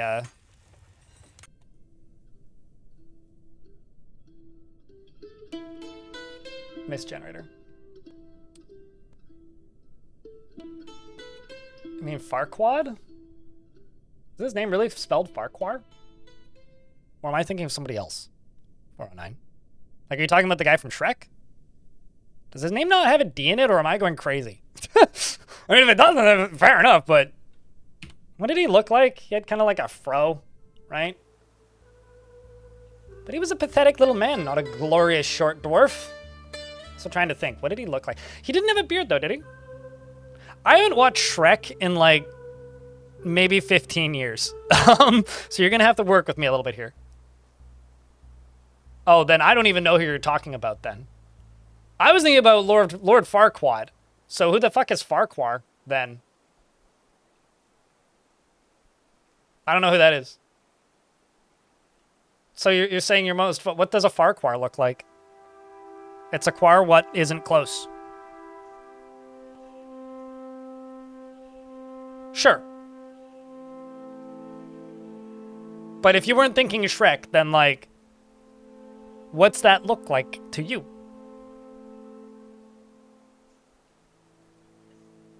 I mean, Shrek is, like... It's one of those movies where it kind of ages well. Like, it's still kind of funny. From the bits I've seen, because I've seen a lot of clips circulated over the years. It's like, yeah, okay, these movies still have funny bits. Like if I had to watch a kids movie, it would be one of my first choices, you know? It'd be like up there with Toy Story and like Up, or like, I don't know, the first Despicable Me. Like as far as kids movies, like it's like I wouldn't complain if I had to watch Shrek. The one thing that doesn't age well about those movies, from what I remember, is the Smash Mouth song at the intro. But, like, I mean, hey. Guy was an alcoholic. What can you do? I get the military to help, too. But, yeah, I don't know. I guess I need a little bit more of a description. Just a bearded dwarf, sorry to be difficult. It's not difficult. I'm just... I don't know. I don't know what a Farquhar looks like. How about a Far Brewer?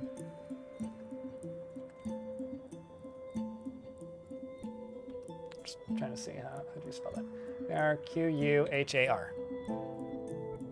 Yeah. He is sloppy with his living space and is not readily moved by art or natural beauty. He is conflicted by this. He values artwork and its creation. Oh, also, one other thing about the blog. If you do decide to support me on the blog, I will send you an email to give you your perks, and you have to respond to it, otherwise I can't give you your perks.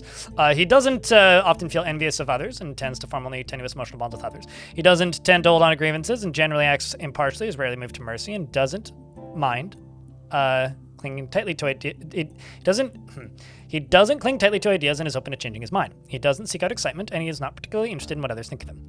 He tends to be passive in discussions, and he doesn't focus on material goods. He's brave in the face of imminent danger and tenses up when he's nervous and scratches his head when he's nervous and mutters under his breath when he's nervous. He needs alcohol to get through the working day. Best kids movie, Saw? I don't know if I agree with that one. I mean, I like Saw. Saw's a fun movie, but I don't know if I agree with that.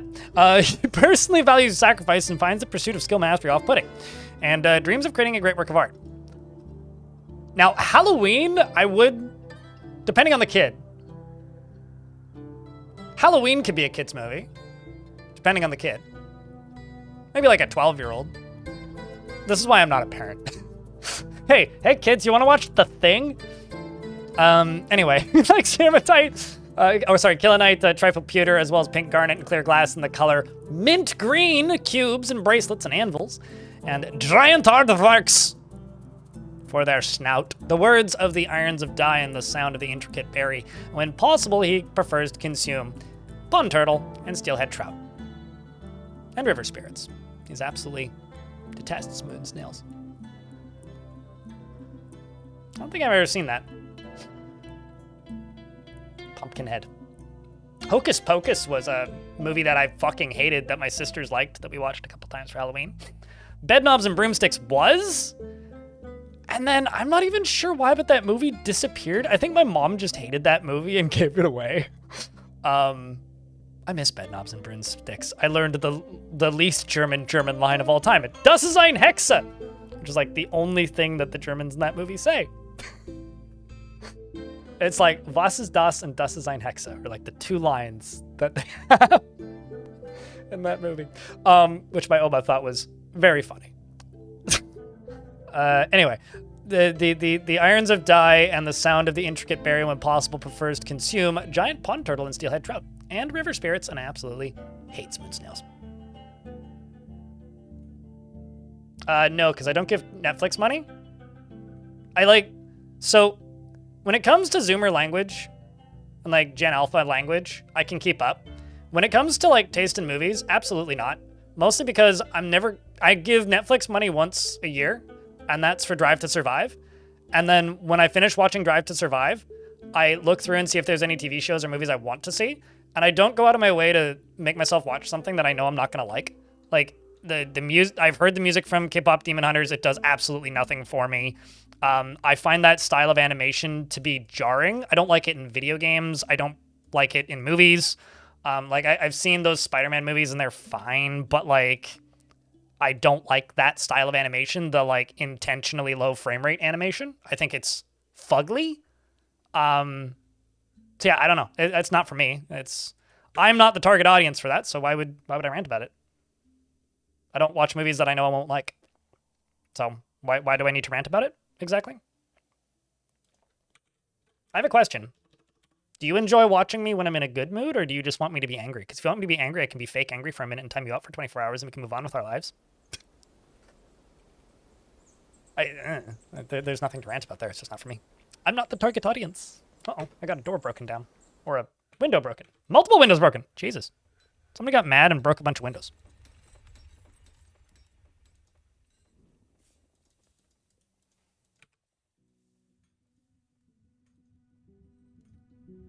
Gee.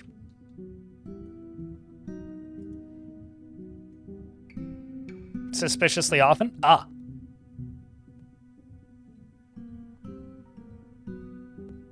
Then I would argue that they probably like it.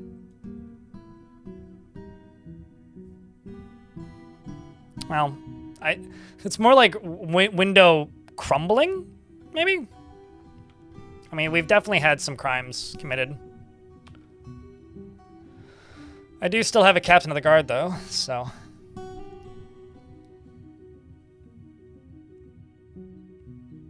I don't even watch OG old cartoons. Like, I don't watch a lot of movies, and when I do, it's usually horror movies. Or, like, artsy movies. That sounds really uptight, but... Yeah, I don't know. I'm, like, kind of picky on the kinds of movies that I enjoy. And I know what I like, so I will watch things that I know that I will like, and I don't really bother with things I know I won't like. Now that Tim didn't commit crimes. Tim just hated freedom. I mean, he did crush the independent spirit whenever it was found.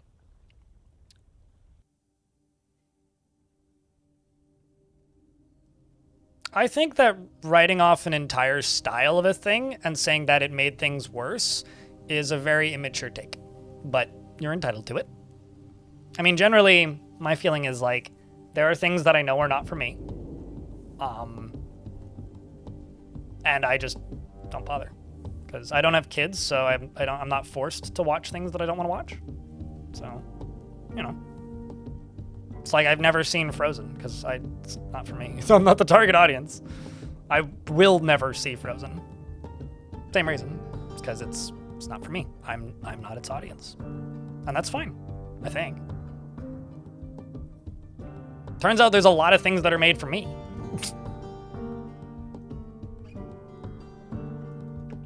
And this may surprise you, but I don't think K-Pop Demon Hunters is one of them. So, Radbug, please elaborate why you brought this up and why this is something I have to discuss. Because you're just like, I need this rant, and I'm trying to figure out what I'm supposed to be ranting about. I mean, I've certainly heard that song. More times than I should admit. Mostly inflicted upon me by chat. But, you want to know what my fun, lore about Frozen is, Clockwork Dragon? I went to Disneyland the last time I went to Disneyland was 2 weeks before Frozen released, and all of Disney was covered in the Frozen characters, and me and my girlfriend at the time had no idea what they were. And they were everywhere. Like, everywhere. And then for a hot minute, my ex watched that movie and was like, it's not great, you don't need to see it. And for a hot minute became a professional Disney princess and got paid to go to a bunch of birthday parties dressed up as Elsa. So, that was an era of my life that I kind of forgot about until 10 seconds ago.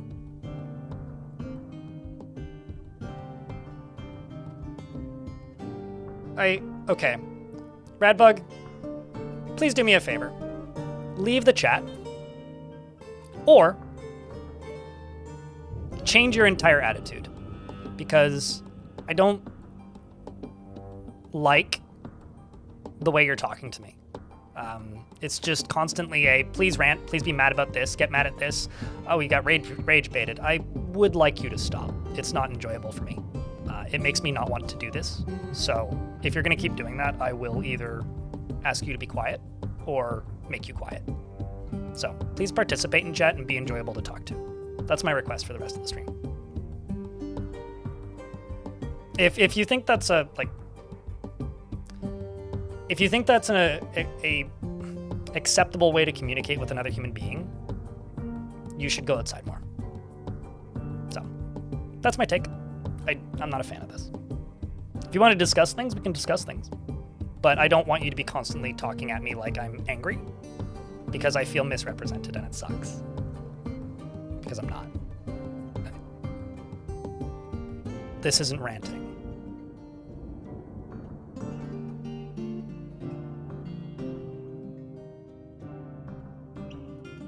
We need to let it go. Yeah, word. Word.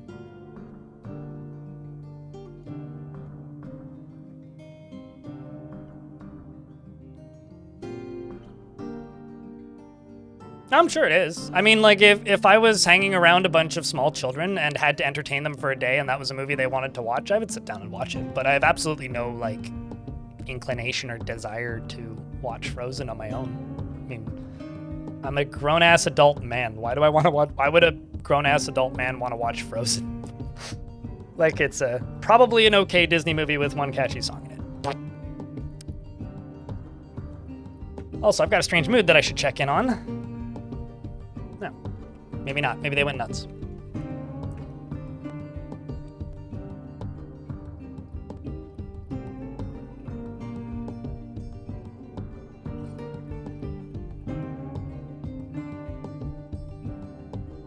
You know, Porito, I have to take your entire, like, weird agenda against 3D animation and just put Toy Story in front of your face, smile, and walk away, and say I don't think most people agree. I think there are good movies and there are bad movies, and I think that it doesn't matter the animation style. I think that art can be made in formats that you don't like, but I don't think that that makes the format inherently bad. And I think that your whole take here is kind of silly.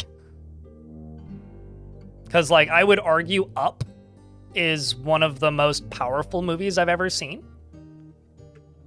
Another movie that's also really powerful is Grave of the Fireflies. I've also seen that movie.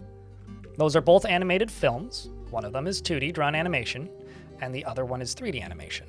I think your entire argument is a bit false. If you don't like the way it looks, cool. I hate the way Into the Spider-Verse looks, but I think that that was a pretty good movie. And maybe one of Nicolas Cage's best performances. But I genuinely think that movie is extremely ugly, because I don't like that style of animation. But that doesn't make it bad just because I don't like it. It just means it's not for me. I still think that's a good movie, though. So I think, like, your entire argument here is a little bit silly. And a bit, maybe, I don't know, dead-endy. Like, there's nowhere really to go with it. Like, if you just don't like something, that's fine. But I don't see the purpose of, like, arguing why you think that it's made things soulless, because, like, we're discussing semantics and opinion at that point, right? Which is fine to a point, but after a while, it just kind of turns into monotony of you're just saying the same thing over and over, and it's like, okay, well, who cares? Move on.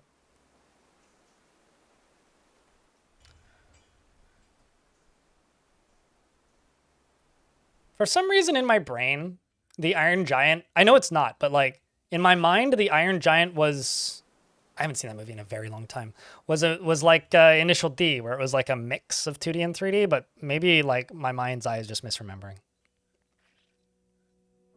Yeah, because they keep losing their, well, the troll's in the cage because I haven't removed it. The Reacher's in the cage because there's nothing I can do with it. And the Jabber is there because I'm leaving it there until I have a breeding pair. Because I don't want it to lose its training and then get killed. And none of them are grazers, so they're fine. But if the Jabberer loses its training, and my dwarves kill it, then that's a waste of a perfectly good Jabberer.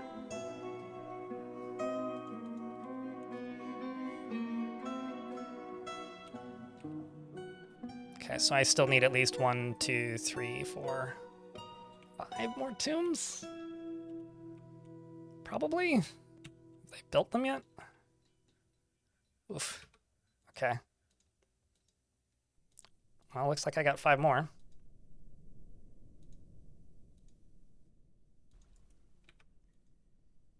Should just use closest.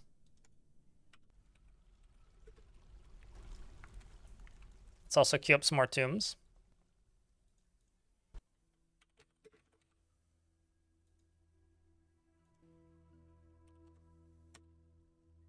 Hedging my bets here.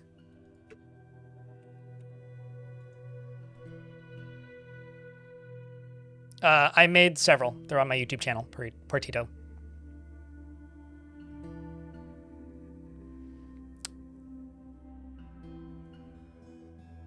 Also, days since people talked about a thing that shouldn't exist, i.e. the Dwarf Fortress movie, 0. I should rewatch The Iron Giant, because I don't think I've seen The Iron Giant since it was released on VHS. Like, legitimately, I cannot remember the last time I saw The Iron Giant. Hot take, chat? I'm not opening the door. I'm just going to let these guys hang out outside for a bit until we get the fortress under control.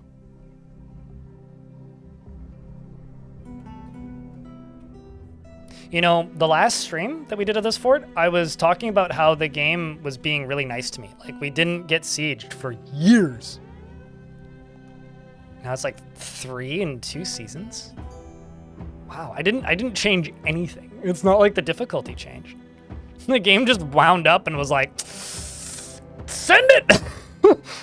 Christ almighty, man.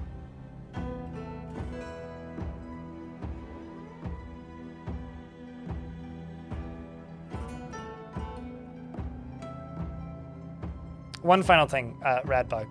No actual hard feelings here. I just wanted to be really clear with how I was feeling. So, is that... What's their commander?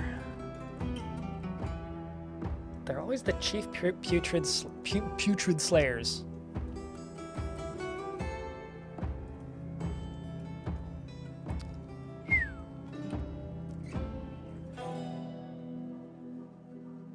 Seems to all be humans and goblins.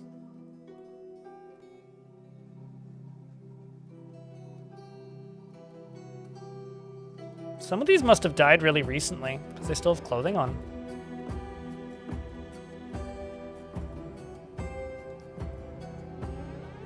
That's interesting.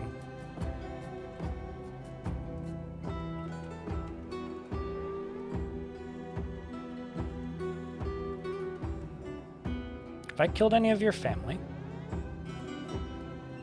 No. There was another putrid slayer that came by, and we had fought... You have a aunt named Piss? Lovely. We had a putrid slayer who came by who had like 2 cousins who were previous commanders that we fought and killed. 'Tis a banger stone.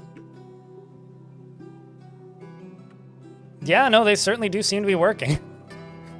For better or for worse, they seem to be working, Nixamo. So you know what else has happened? My front gate broke. Because this bridge was not made as lava-proof, so I'll have to make a new bridge to let them in. I'm actually just going to close this real quick.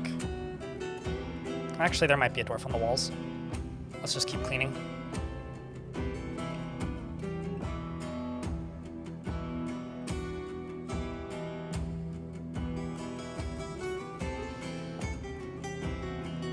I think I still need more coffins.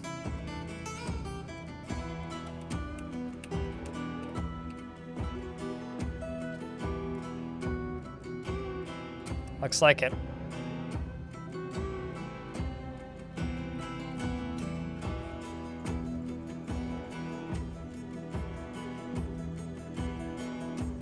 That may have got us caught up, although some of them definitely fell in the volcano.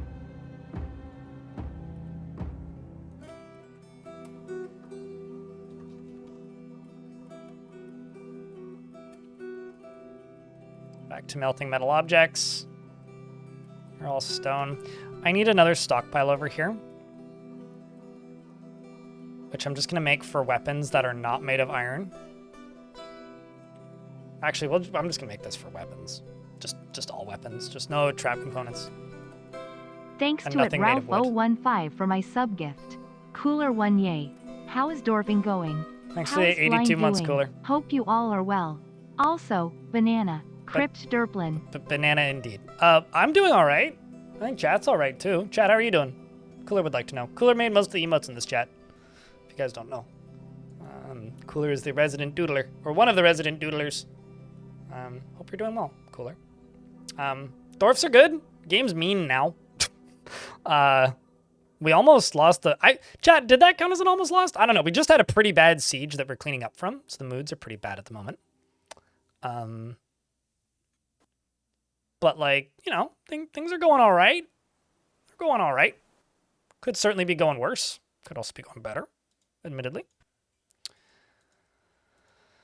Trying to get a bunch of stuff melted.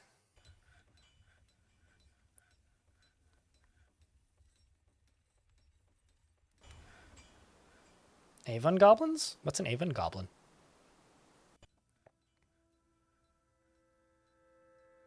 What you're hearing is free bones. Oh, bones are always free. It's like getting them home safely that's the hard part. I'm trying to think of like what would the hard part about free bones be?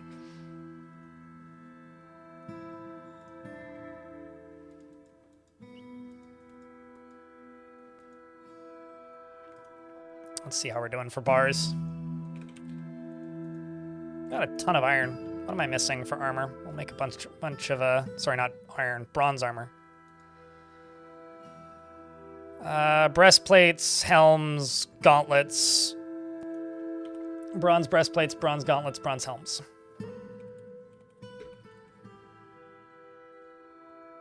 We are literally working off of Goblinite right now.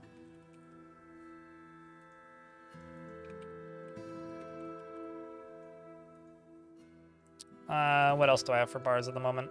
Make some bolts. No, I won't. We'll wait a bit.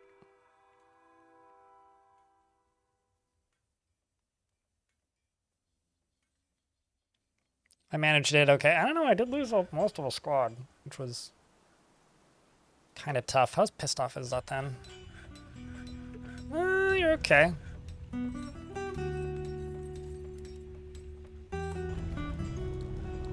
Going to equip... were you the one that's like super angry? I don't know, you'll be fine. Going more by current attitude than anything.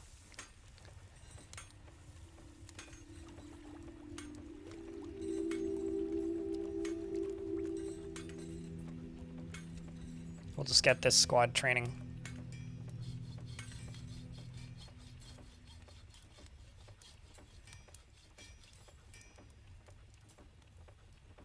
You want to fight? You want martial training and excitement. All right, well, that'll help. Yeah, and they need new gear.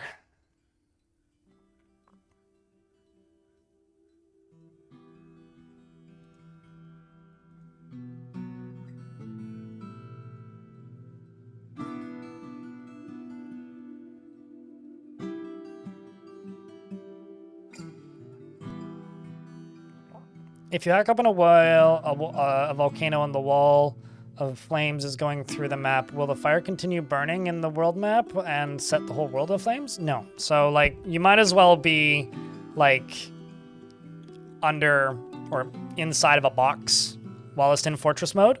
If you visit it in adventure mode, there might be lava spilled and you'll see it, like, pouring over the edge, but it's not going to burn the whole map. It's not going to burn the whole world. The myths from Boat Murdered are... fortunately, not true.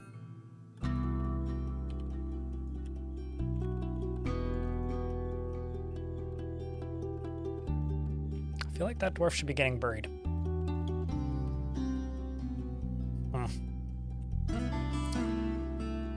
I am going to make another mist generator. I'm thinking right here, because I could do that very easily.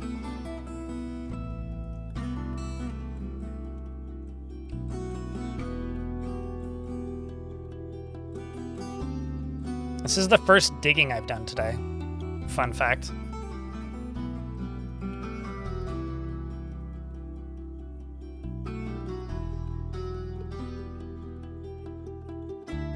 It's certainly been an exciting season.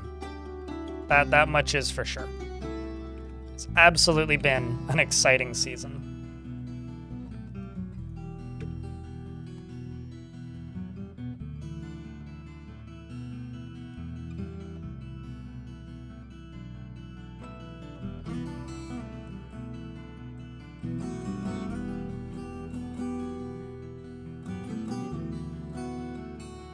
Are those cave bats I'm training? No, I stole them from the goblins.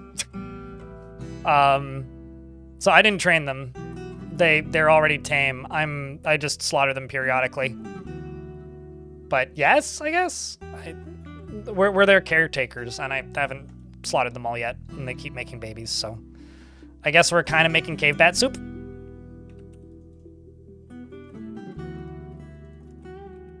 Cave bat cakes, cave bat soap. I actually don't know what they output. Knowing my luck, they only output skulls, and slaughtering them is doing nothing of value.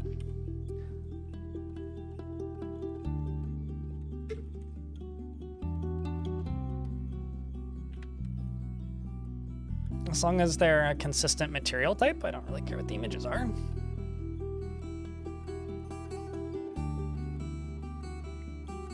Bat wings, yeah. We're just over here making like bat wings and hot sauce.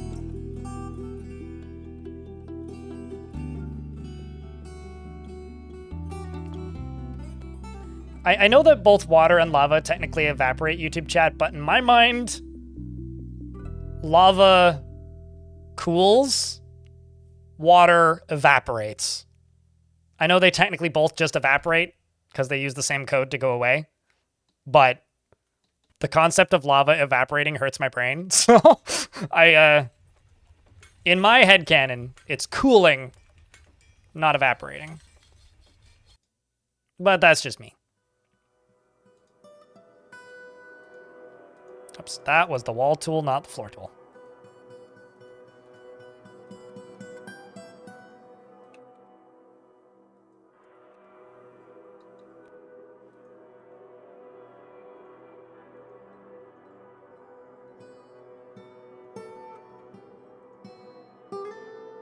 Evening, Xanath. How is you?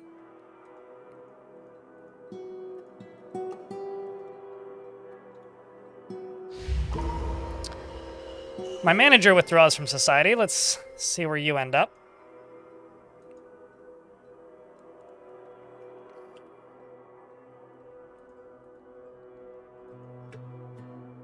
Oh, shit.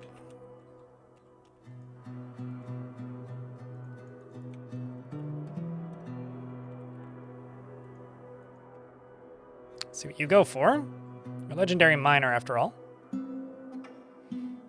You take a stoneworker's shop, which is not a mason's shop, even though I still call them that. I genuinely just forget that they're called mason shops 99% of the time. We've had a terrible day. Well, maybe not terrible. The dwarves have had a terrible day. We've had a great day. The dwarves have had a terrible day. We got 3 sieges, and one of them like was half an ambush and made it most of the way into the fortress. And now we've got another one outside, and we lost like 25 something dwarves. And we're still cleaning up. It's been pretty tough, but you know, we're doing what we can. As we can.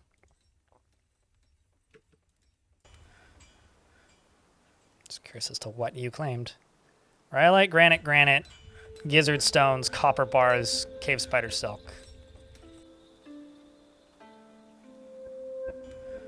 How's the moods? They could be better, but hopefully they'll improve a bit soonish. I'm doing some construction that I hope will work. There you go. He's got everything that he needs. And did I just find another body dead? We found a child dead. What? I'm sorry, cave crocodiles fighting? Okay. Did you just, like, catch fire? Yeah, that's entirely possible. Well, that's a shame. It's possible something really big got thrown in there and it splashed up, but that would actually be quite the splash. F's, I guess?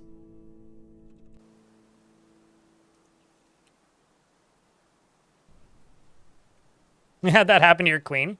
I had a baron who that happened to, and this was a while ago when I was real pissed. I kind of expect it when I do setups like this, even when there's, like, procedures in place to make sure it's safe, but this was also set up in a bit of a rush due to, oh god, there's bodies everywhere and I need to get rid of them concerns. You know, the normal concerns that anyone has when building stuff in a dwarven fortress.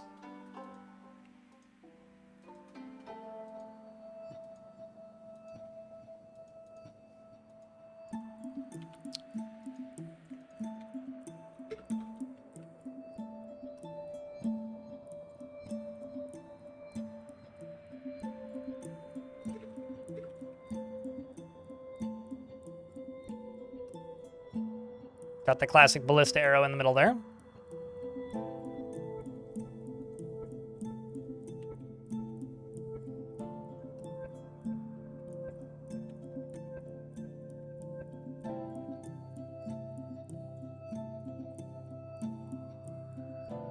With implementing a guild right from the start and therefore getting a dwarf with the skill, and it worked incredible. The fort's a fort with lots of armor smiths and armor artifacts right now? Yeah, no, last time I did that was with weapons. I started with a weaponsmith and like a dwarf with teaching and some skill in weaponsmithing.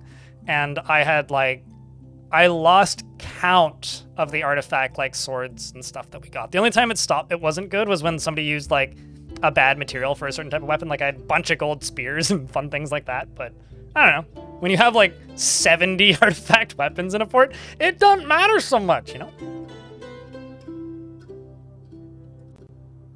But yeah, we got some ads incoming, so we're just doing some constructing, so unless something crazy starts happening, I will let the game just run. Thank you, Radbug, for the first notification of money in 2 hours, unless I'm misreading this. Yes, that is the first money I've gotten in 2 hours, well, actually, with the exception of that gift sub, the reoccurring monthly gift sub that Cooler put through. So appreciate it, Redbook. Because that's what helps keep the channel funded and allows me to do this at the scale and budget that I do. It's also weird. I'm officially, at least when it comes to Twitch money, in next year's tax season. It's just weird. December is also a really weird month usually. Because like December is often extremely quiet until like the 25th. Like I was looking at I look at my historical data almost every month to like see what it was the year prior. And I was looking at December last night, and it's like almost every year it's like very low money coming in, and then the 25th hits and it spikes, and then it goes back down again for like a month. Glass half empty. The manager has created Ondenubar, a Rhyolite coffer, and offers it to the Song of Wind. Cool. I don't know where I'm going to throw that. Maybe throw that in the manager's office. Where is your office? I feel like the manager needs a nicer office. I don't know. Like, this was... Okay. You know what? I'm going to give the manager an office over here. And I will put it in this office over here. That's what I will do.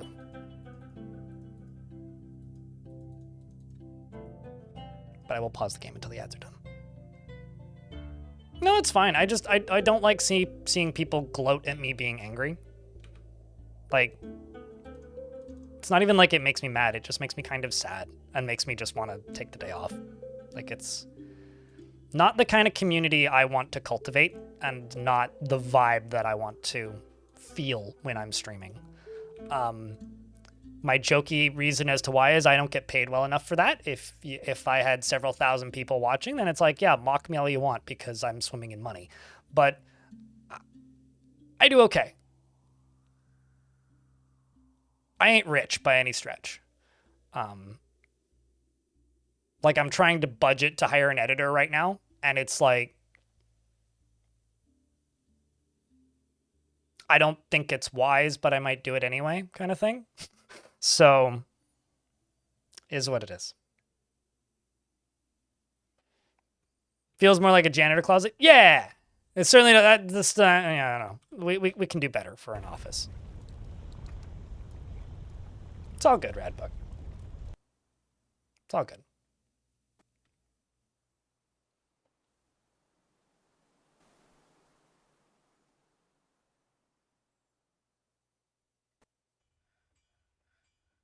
This is true, Zalkin.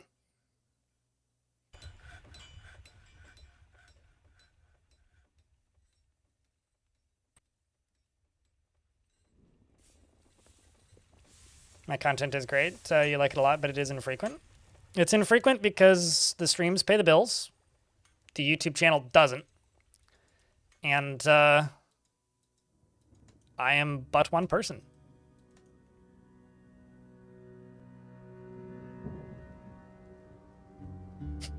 I mean, sort of. I guess in like the way that the drones move around.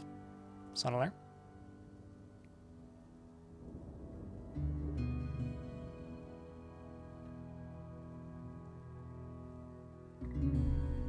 But I didn't see you redeem something.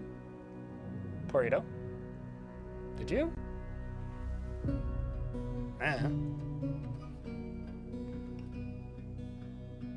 If you redeem a dwarf that has one limb, I will scroll through, and if I see a dwarf that's missing a limb, I'll give it to you. Otherwise, no. I'm not keeping track of any dwarves that have lost a limb and continued to live. Generally, when it comes to very specific requests, I just kind of say no, because I don't want to spend 10 minutes looking for each person's dwarf. It's just kind of not worth it. I've seen dwarves with crutches, but nobody with missing limbs. I feel like with the deadliness of sieges at the moment, dwarves that lose a limb generally just die.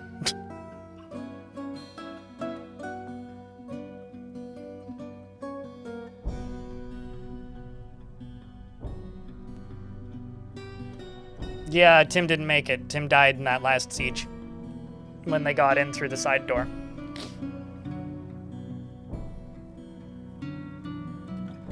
Oh yeah, I mean, dwarves can absolutely lose limbs and live on. I had a manager in one fort and bookkeeper who had no arms and no legs. He lived for like 50 years until somebody tantrumed and kicked him in the head so hard his head exploded, but like, that dwarf lived quite a long life. Like, they lived to like 140 something. It was Big Sag when it happened, but you snooze good, Dalkin. The world is a better place, this is true. Can I be a dwarven child?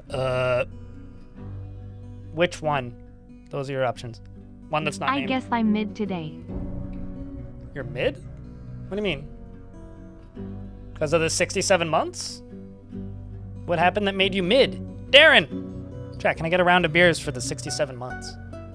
Appreciate you, man. It's a lot of months. 2 months from now, it'll be nice. But right now, it's just 67. No, it's 67, not 6-7. Come on, there's no space. I know the difference. There's a very big difference between 6-7, and y'all don't need to tell me about what the fuck a meme is, man. We were literally talking about the origin of 6-7 earlier today.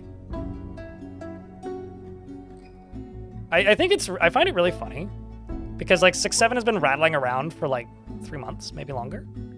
And suddenly like everybody in my chat has figured out that it's a meme. It's like, oh, no, your meme updated. And I find that really funny. You're at work, so you missed that? Ah, fair. How dare you go to work?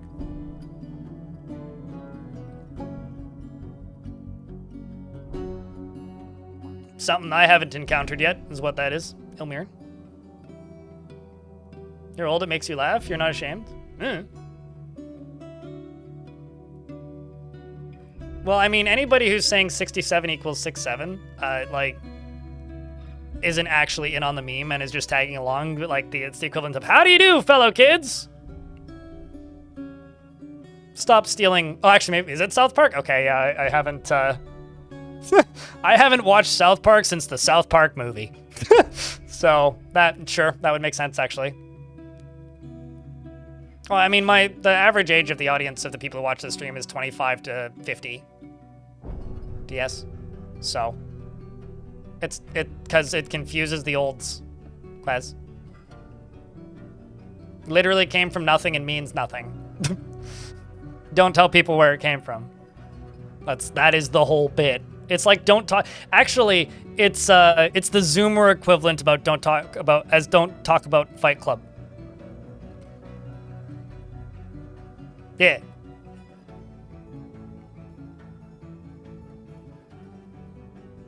You're raising the average? Yeah. There's more people according to my YouTube statistics, there are more people above the age of 65 watching my streams and YouTube videos than below the age of 18. Which means I'm rocking in the old folks home. Or people lie about their age. One of the two. I don't know which. I did say select a child and then did not read what you said. You said anything. I like to think that you would like Doran? Okay. I like to think that somewhere there's just like Granny knitting in the old folks' home going, what are you watching, Donnie? And Donnie's just sitting there like, need to learn how to dwarf. I need my gameplay to match my beard. Mad Lab. Glaze healed. She never acts without prolonged deliberation, even to her own detriment and the harm of those around her. She very easily falls in love and develops positive feelings. She is confident under pressure, and she is unfriendly and disagreeable. She is bothered by this, and she values friendship. She enjoys the company of others and doesn't seek out excitement. She tends to be a little wasteful when working on projects, and is quite comfortable with others that have a different appearance or culture. She rarely feels discouraged, and she's quick to anger. She has a greedy streak, and she tends to avoid physical confrontation. She works as Grace's natural tendency with her respect of martial prowess. She tends to ask others for help with difficult decisions, and she finds helping others emotionally rewarding. She generally acts with an air focus on the current activity and exhales when she's angry. She needs alcohol to get through the working day and doesn't really care about anything anymore. She dreams of mastering a skill and personally sees war as useful and as a means to an end. She likes petrified wood and tin and precious fire opal, helms, scepters, and anvils, and pigs for their sense of smell, and elephant men for their floppy ears. And the sight of the couple of glossing, and when possible, she prefers to consume cuttlefish and sunshine and hard wheat flour, and absolutely hates snails.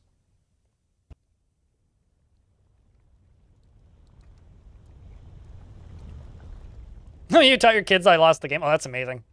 Actually, yeah, true. I lost the game is like pretty up there. You know, to this day, I will occasionally just randomly blurt out I lost the game just to see how many people respond. And I always get a couple fuck yous.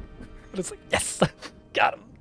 No, this is actually very, very good comparison to that. Her hair is straight and her very long hair is braided. And she has high cheekbones and a broad, round chin. Her father's in the fort, he's a boyar, and her older half-sister is in the fort, and she is a child.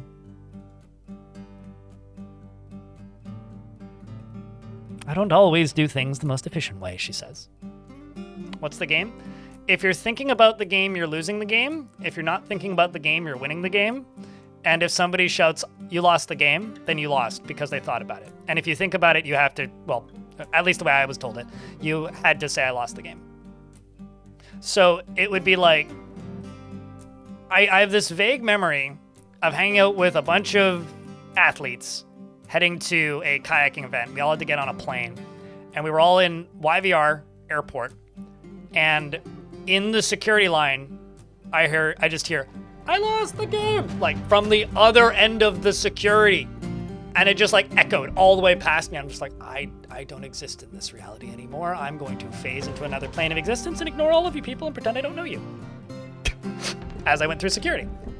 I don't even know if it was rage bait. I don't remember anybody getting mad at it. It was just a lot of laughing and a lot of like, shut up. but I don't know. It was amusing. Is it really as early as 2006? I don't think I encountered it until like either late 06, early 07. All right, so I've got all these zombies on the map. Thankfully, they're just zombies. How are my soldiers doing?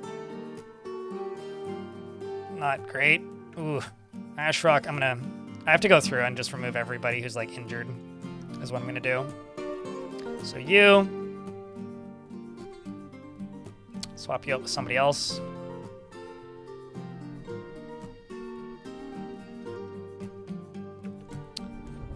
You supposedly have an injury. What's that? Your ability to grasp is somewhat impaired? Sure. Worried? Do I look worried? Yeah, actually.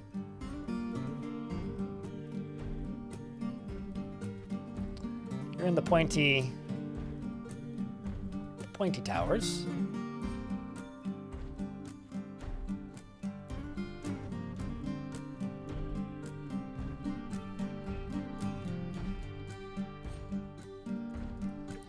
Throw this dwarf in instead and remove you as a woodcutter.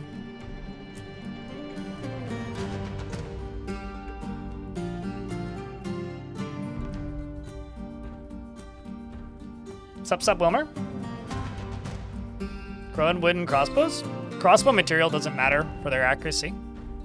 But also, I don't think these are... I mean, if I have grown ones, I actually don't know how I got those. But yeah, I generally do make them out of wood. I got some iron ones apparently, because that dwarf's using a wood is using an iron one, but I don't think any of them are ground. Usually they just go for whatever the highest value is, so it's actually pretty unlikely. Yeah, like that's a bloodthorn one. We made that. Is your dwarf still alive? Yeah. As unlikely as it is. We just lost a bunch of dwarves, so I'm actually kind of... You suffered a major injury, and mulling over the reoccurring memory allowed you to rethink your values, change your tendencies. What was that? You learned to value peace after experiencing trauma. After suffering a major injury, you gained empathy.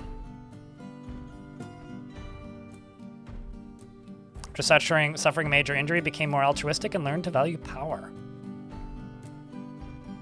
Huh. Interesting.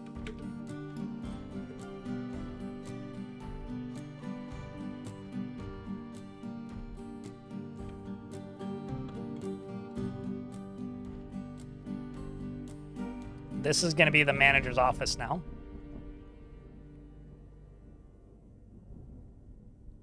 This little shed I'll give to my chief medical dwarf.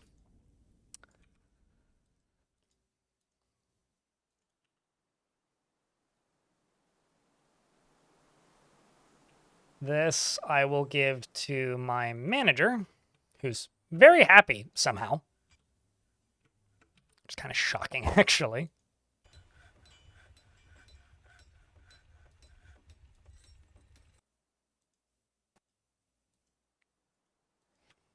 And I'm going to go over here. I'm going to build this now that the lava's all gone.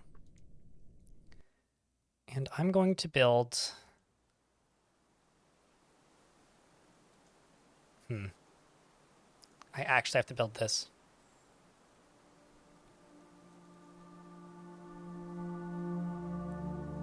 I want to say you fell, Glass. Oh, no, you're still alive. I did see you running away from a fight. Yeah, because you're the manager, right? I did see you running away from a fight. Yeah, you just made an artifact, actually, which I just placed in a room. Which is right here. So where like Crafter, all craftsmanship is of the highest quality. It is encrusted with bands of copper, and this object is adorned with hanging rings of granite and cave spider silk. It menaces with spikes of rhyolite and donkey leather and pigtail. On the item is an image of a bluefin tuna in granite. On the item is an image of the persuasive lull, the kumquat vulkas in nice.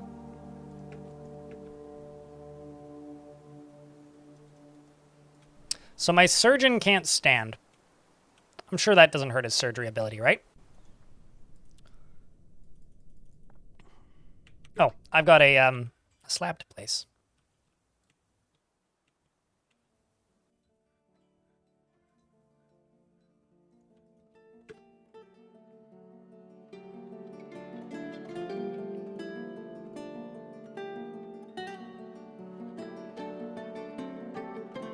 He just needs a stool to sit on. Yeah, just prop him up. You know, he just needs a nurse to, like, prop him up so he doesn't fall off the back of the stool, because I'm imagining this stool doesn't have, like, a seat. You know, just gotta shimmy over there and just, or, like, sit on the edge of it's like, sit on the edge of a table next to the table that they're doing surgery on. Like, yeah, they can make it work. Ghost has been put to rest. So once this drawbridge is done, I'm going to immediately enable this down here. When I enable this, we fight. This one is just zombies. We've had the least issue with zombies. So we'll see how this goes.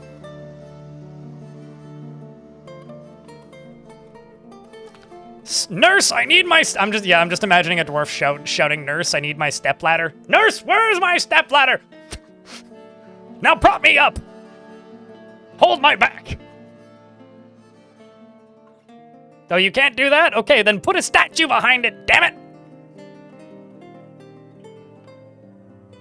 I need a battle axe stat. For what? We must remove the remainder of this leg. Why? Don't ask questions. The infection is spreading. Something or another. Hey, Krug Smash, if you ever need, like, an angry surgeon in one of your videos, let me know. Sincerely, me. Or Vaughn, you know, either or. Need steampunk prosthetics? I mean, I just want Tarn to implement the magic potions for, that they have in adventure mode that let you regrow limbs. Because it would be really cool if like, similar to, like, I don't know. I don't know how you would do it. Like, I'm kind of in two minds. But, like, if you could just, like, authorize... Like, if they were hard to acquire, that would also be totally fine. But if you could, like, authorize the use of, like, magic potions on certain dwarves that, like, need it, that'd be neat. I don't necessarily want steampunk prosthetics, but I would be totally fine with just, like, prosthetic leg, you know? And just, like, thread, cloth, copper bar, prosthetic leg. Maybe, like, make the move slightly faster than a crutch. I'd be cool with that. Spotted Tango, thank you very much for the brand new conversion from a Prime to a Tier 1. I get 70% of that now instead of 50. So thank you. Appreciate it. Yeah, for maximum running speed, you know? For the adamantine. All right, Dwarf, which one of you is making this, and why is it taking so slowly?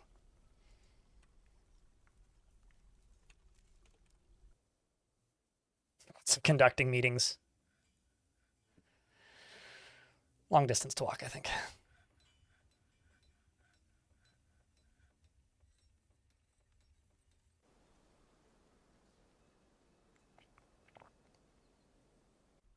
Not like you're not going to use it? I mean, hey. Being able to not see the ad breaks is a good thing. Well, I mean, if we got wooden legs, YouTube chat, we also need to have, like, hooks, you know? And fairies that cause mischief, but also teach kids how to steal things. And be immortal for some reason. And then... trying to think, what else did Peter Pan do? Kidnap children? You know, I haven't thought about Peter Pan in a minute, but I'm thinking about Peter Pan all of a sudden going like, it's some strange behaviors that individual has. And fly, right. Right. Sounds like the boat update, definitely. Boat and magic.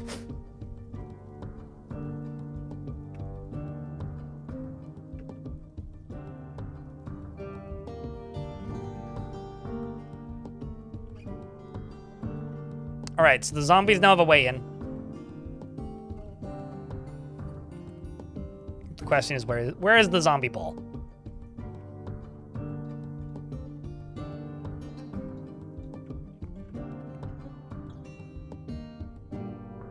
Do I try to burn them?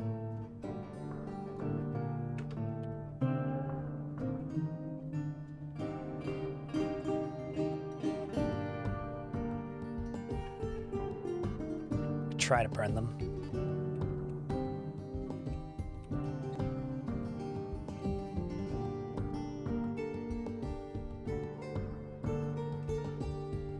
It's not the most efficient at the moment, but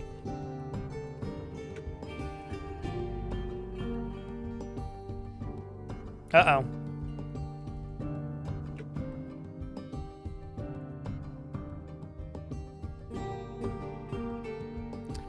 When they go out to pick up equipment, it's like one of the few jobs I can't cancel. So if Dwarf wants to be supremely dum-dum and go pick up equipment, there's quite literally nothing I can do about it. Which is unfortunate, but it is what it is. Yep, there you go. Well, oh well. Have fun dying. Nope, maybe not. Maybe they come back. Yep, they made it. That's good.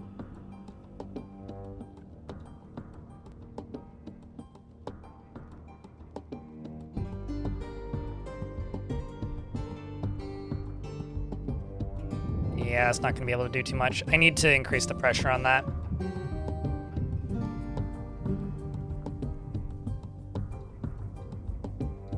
It may help stop them from... Oh! I don't remember making these. But apparently I put some bolt throwers up here. When did I do that? I don't have any recollection of that. Well, I guess that's good. They don't have any bolts nearby, though.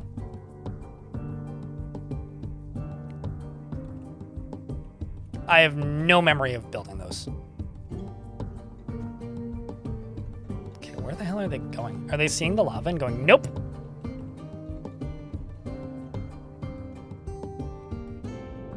Weird. Did somebody break literally all of my levers? Somebody broke all of my levers. What a doofus. Otherwise, I could have pulled that lever.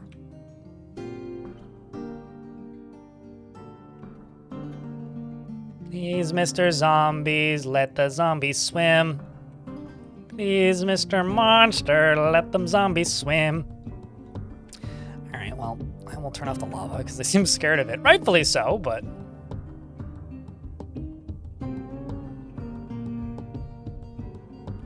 maybe if I...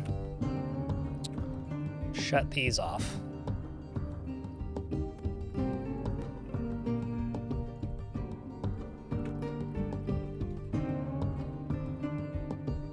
I know a lot of them have died, so it's not too unlikely that they'll just be like not all that interested in actually sieging me properly. They might just hang around outside. Which, if that's the case, we may have to just lock them out. At least for the minute. Because there's no other way for them to get into the fort. But if they go far enough south, maybe I could... oh, that's kind of a far cry, but...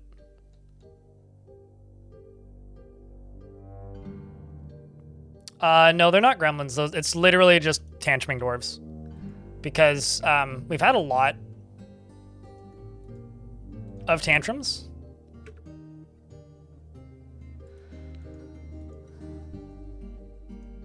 In this fort. Also, gremlins just pull them. They don't actually...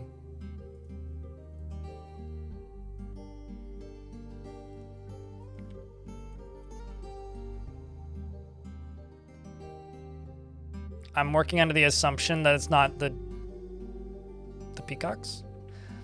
Anyway, yeah, no, gremlins don't destroy levers, they just pull them. So if they were open, that would be a gremlin. I don't know why you guys seem to think that gremlins destroy levers. No, gremlins love levers. Gremlins' best friends are levers. Gremlins would never hurt a lever.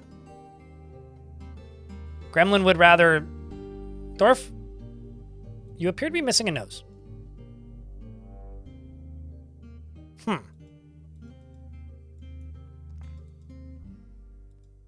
I mean, no health problems. I guess that's good. I'm not sure I agree with that, but...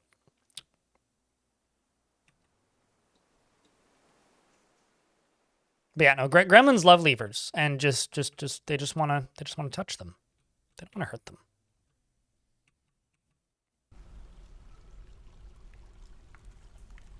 Now I could send my mark swerves up here, but I don't actually think that would be all that good. So I'm going to go to places. I'm going to go to siege engines. And I'm just going to turn them all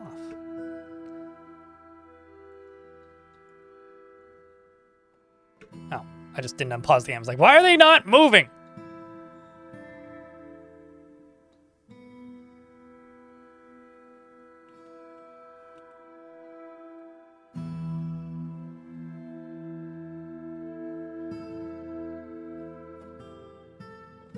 It's okay. We could just give him 2 monocles if you need glasses. Besides, dwarves have perfect vision.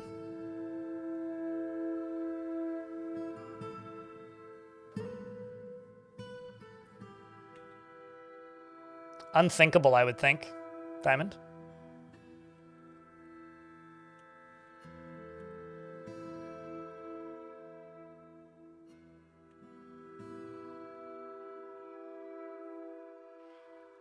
Yeah, dwarves just see the way...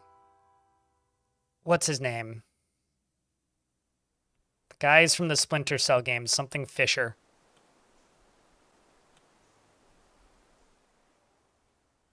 The way that guy sees. Are they just leaving? What the fuck are they doing?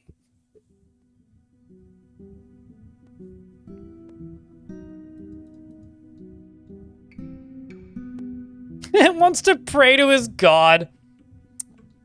You know, honestly, you should have brought a temple with you, man. Okay, so if they just leave, I will be shocked. But I don't think they're just going to leave. I really don't think. We're in an ad break, but unless something crazy happens, I'm just gonna keep watching these zombies.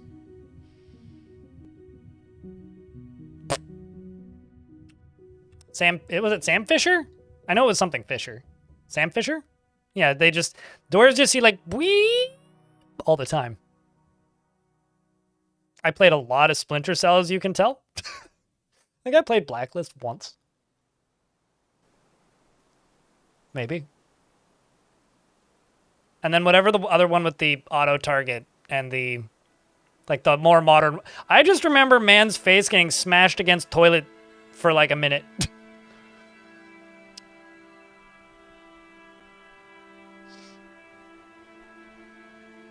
Speaking of, they paused their stock sales. Did they ever unpause that?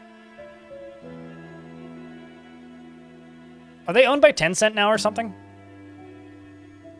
No, not Man. I've never played Manhunt, actually. I've seen videos of Manhunt. Subscribers do not see ads, but I do pause them anyways. Yeah, YouTube also got it. Sam Fisher, correct. Those zombies be loitering? They seem to be, yeah. Yeah, I think that's one of the reasons. I think that's the reason why bolt throwers are so effective is because they, you know, use so much ammo.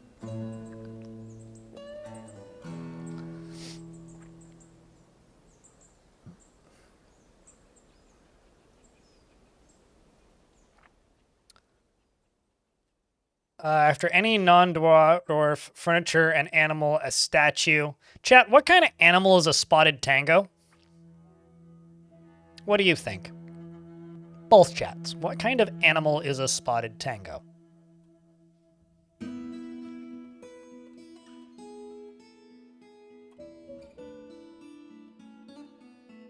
I mean, that doesn't really help me much there, Wee Scotsman.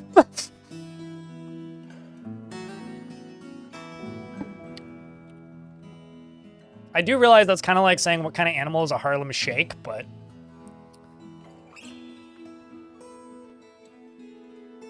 Wait, do I have 2? Oh, no, that... I was thinking maybe a jaggerer? A jabberer? Not a jaggerer? What the hell am I saying? A yabberer. It's kind of a peacock. Somebody's got a pet peacock here. Those have spots. What's up, Lolio? Hyena dingo hybrid. Well, okay, that I don't have.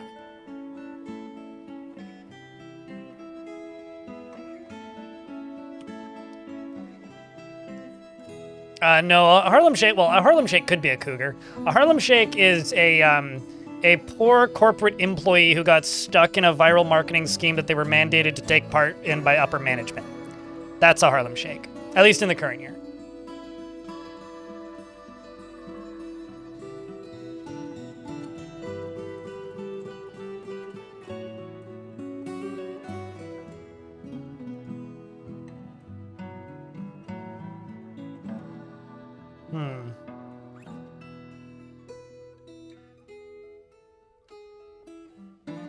I'm making a peacock. I think you get a peacock, although I'll give you the younger peacock.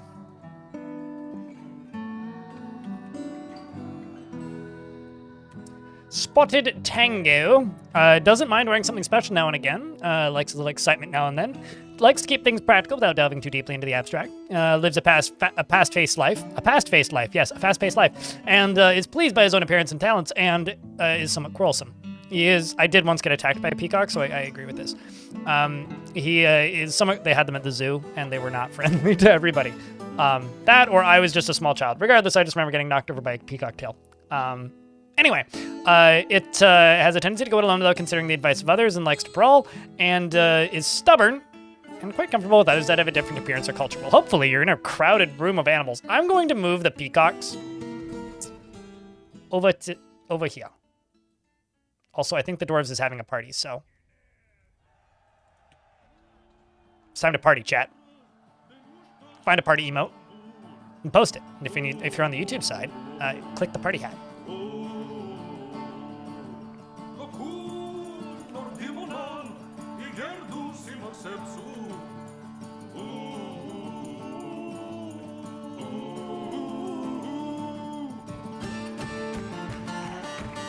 Sag. I wonder what they're... It's always the lilac of pantomimes, which is, of course, a participation dance originating in the Lance of Men. The form guides dancers during improvised performances.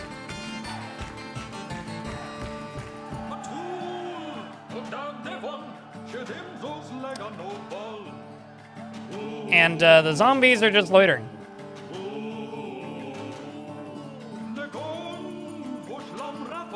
I wonder what made them turn around.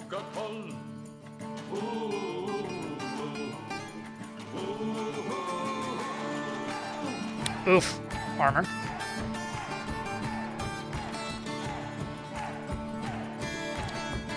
I'm gonna try the side door. And also, see if I can build this.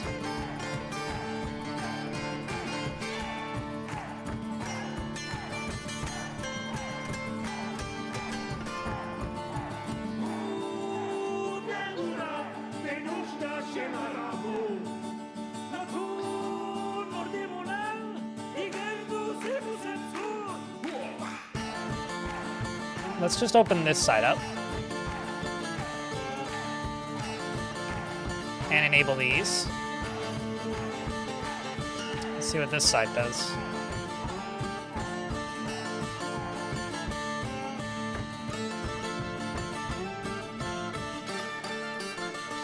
Side is not particularly defended. But it is what I got.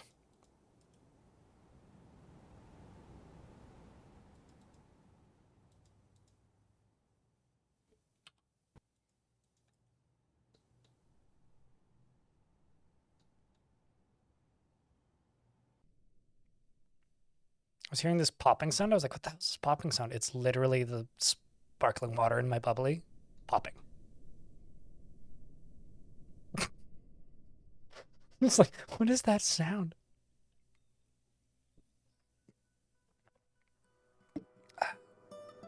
Do modern websites even have a homepage?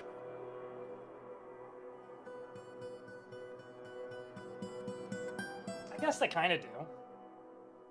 I feel like a homepage is something that, like, you set, but most modern websites I think of more of having, like, a landing page or, like, a user dashboard or something. Anyways, how are you doing today, Armor? How is things? Aside from telling a kind of sad dad joke? Sad dad joke. Oh, wait, sorry, that's just Nickelback. Sad dads that are also a joke. Maybe fans of Nickelback.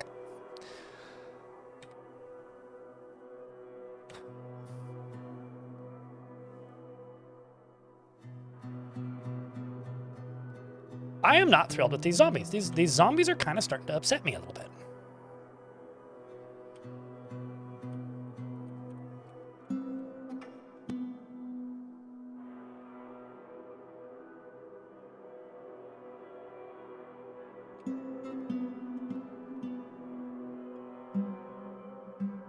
I kind of thought they would try and take the side door.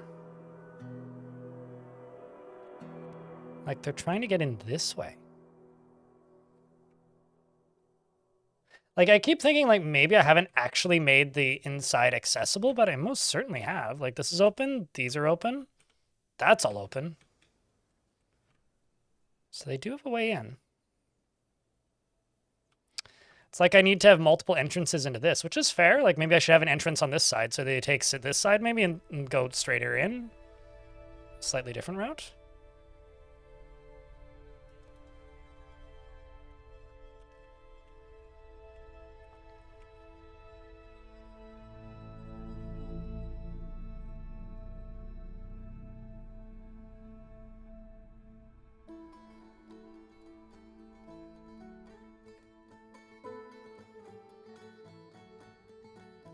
Maybe it was the lava. No, they absolutely do. But they were heading towards the door, and then I turned this lava on, and then they stopped. Like, I wonder if they were predicting that the lava was going to block their pathway, which it probably was. But, like, that's kind of wild. Like, I've never seen zombies behave like that before. But, you know, that's kind of what this whole update's about, right? Is stuff happening that, like, people like me don't expect. Which is cool. I'm here for it.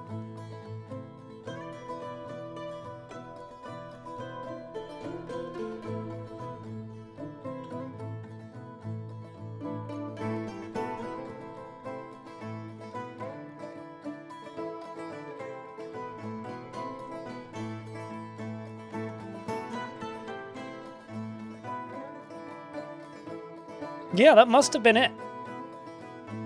Well, the thing is, the zombies don't. What's kind of funny is they have these guys that lead them, and when they have these guys, they walk around in a ball like this, just following this dude, like their chief, whoever that is. But if the chief dies, then they just scatter and run around randomly and attack like single file, which is kind of interesting. Something pulled a lever. Motherfucker. They turned my power off. That must mean that my goose must have... Oh. Wait. Goose, you're fired. How did you not see that gremlin run by? You're seeing it leaving. You didn't see it enter. Also, I gave another... There must be more than one gremlin. I need to make some gremlin traps. I wasn't planning to do that in this fort, but I keep seeing gremlins. All right, well... Project for after this siege is over, and after I fix the other problems with this fort.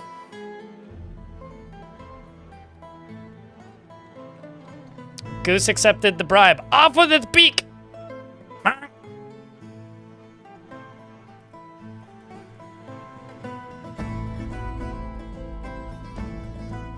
It's like a goose's return to a wild state. It was tamed, but like... There's been multiple gremlin sightings in this fort.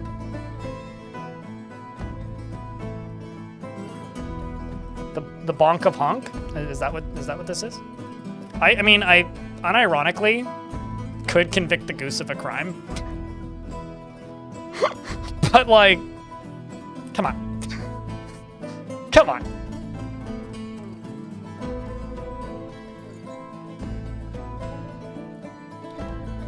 Is that the Untitled Goose Game DLC for Megabonk?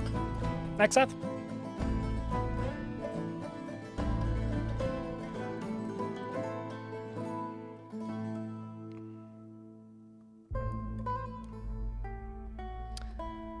Make bolts, don't make arrows, make quivers, and make crossbows.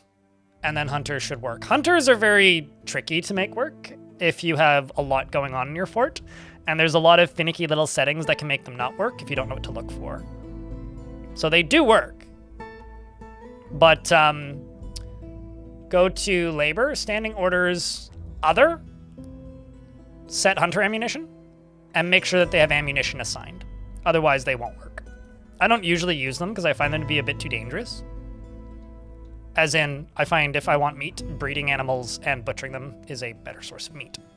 But sometimes very early game I'll use them. But even then, it's pretty rare. Imagine losing because of a... I mean, I would probably just, like, expel the dwarves. Like, it's pretty hard. Like, this fort could have fallen into tantrums earlier, but, like, I just removed the problem dwarves and killed the other problem dwarves, and life moved on. Because this fort was having some pretty consistent brawls due to upset dwarves starting fights. But we made it through. So yeah, I wonder, chat might be right here. I think that they might just be getting cagey about whether or not they're gonna fight because they've lost so many dwarves previously. Like, that's gotta be what it is. Or not dwarves, but like soldiers previously. That's gotta be what it is. Because they were super cagey about coming through here until they finally decided to. And because they're zombies, they're kind of slow, so...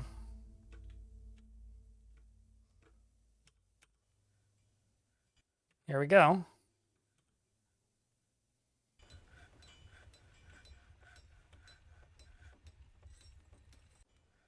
Here we go. The bolts begin flying. These are all just like wooden and bone bolts too. So they're not going to be the most effective, but it's enough that a lot of them will drop their weapons and soften them up quite a bit. Like, you know, injured, they're losing what little armor they do have. Losing noses, amongst other things, various limbs. And then I'm going to hope that they've taken enough damage that when I send my soldiers out,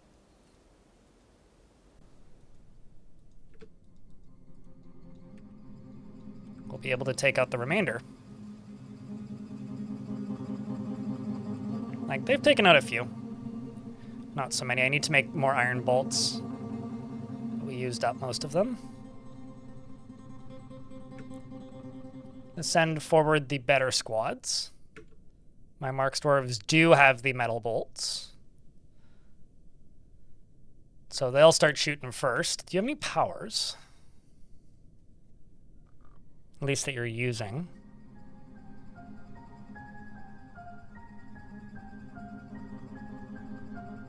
I haven't seen any. It's mostly just bone bolts hitting you.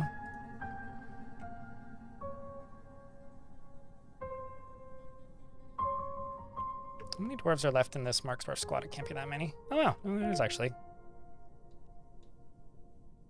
See, they're dropping their weapons. That's primarily what I want, is I just want them to drop their weapons.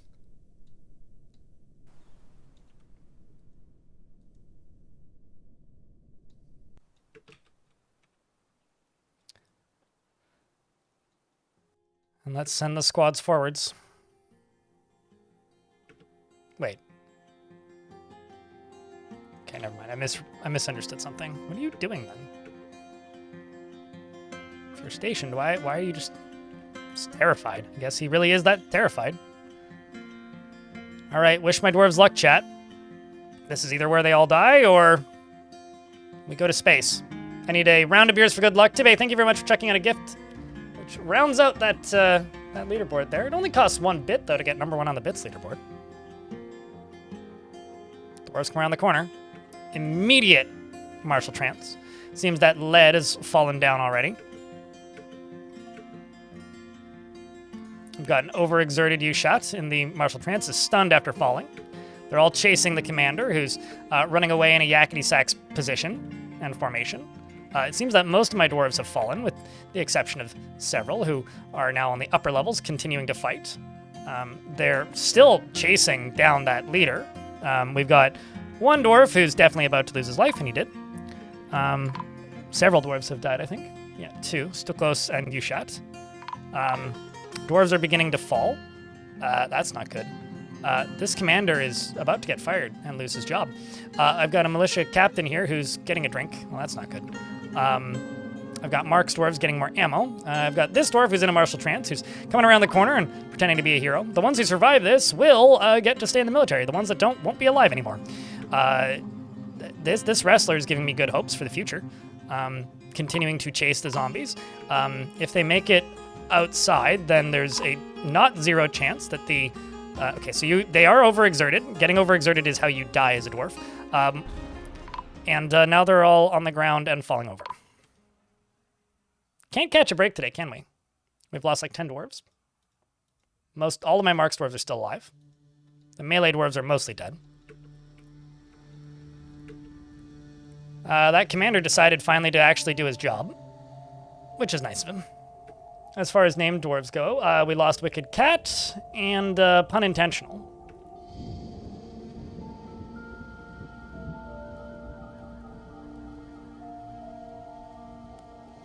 It's fighting with a few zombies on the upper floors.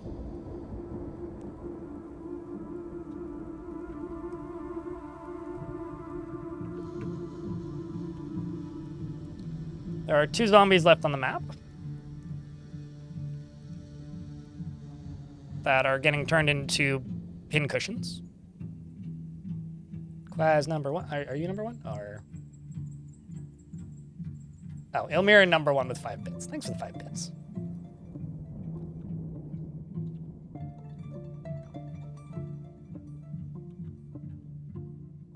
I'm wondering...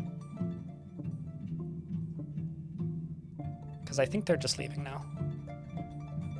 This is the 3rd time I've heard this song today. The 3rd time.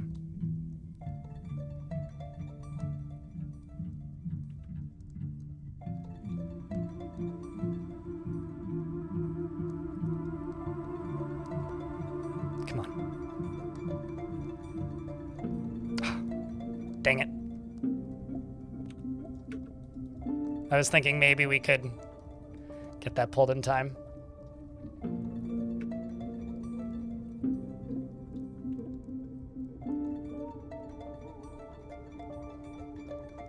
I'm just going to close this for the moment.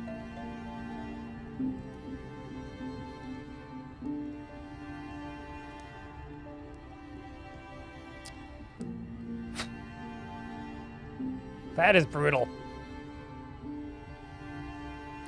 That is brutal. So for those of you who don't know, we got hit by one siege that went okay, and we lost a few soldiers. Hit by another siege that went pretty catastrophically, and we lost a bunch of soldiers. Then we got hit by that. And lost a bunch of soldiers. So... yeah. How are we doing for bars? I need metal bolts. 12 sets of copper metal bolts.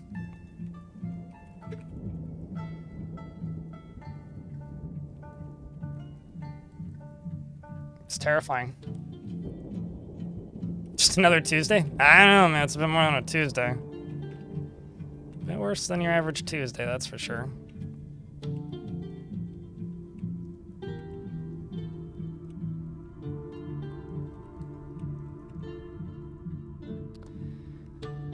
Let's go to Burrow. Turn this off.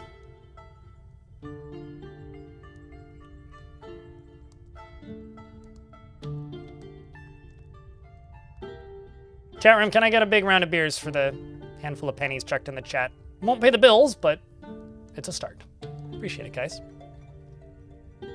And also, Tibe, thanks for checking us up at Luldio, which I don't think I mentioned. That was a busy 5 minutes, let me tell you. Looked away and you missed it? Well, why are you looking away then? I found your problem. That is what the VOD is for as well. Missing for a week, found dead. Uh-huh, at least we found him.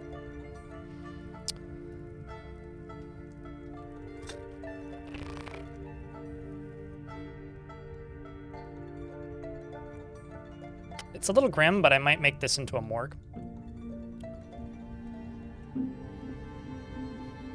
So much blood in the hallways, man. So much blood in the hallways.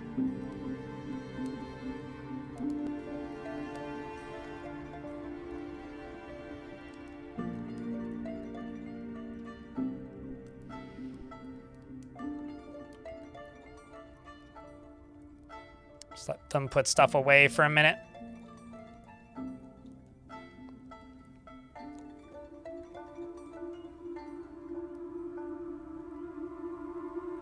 I mean, it's not the dying room. No, that room is the hospital, and there's an open space beneath it that's currently nothing. I was originally going to use it as a bit of a reservoir for something, but I might just make it into a morgue for shorter distance. It's all just Dwarf Fortress music, Noctis. This is Death Spiral is the name of this song. It's like literally just the game's soundtrack.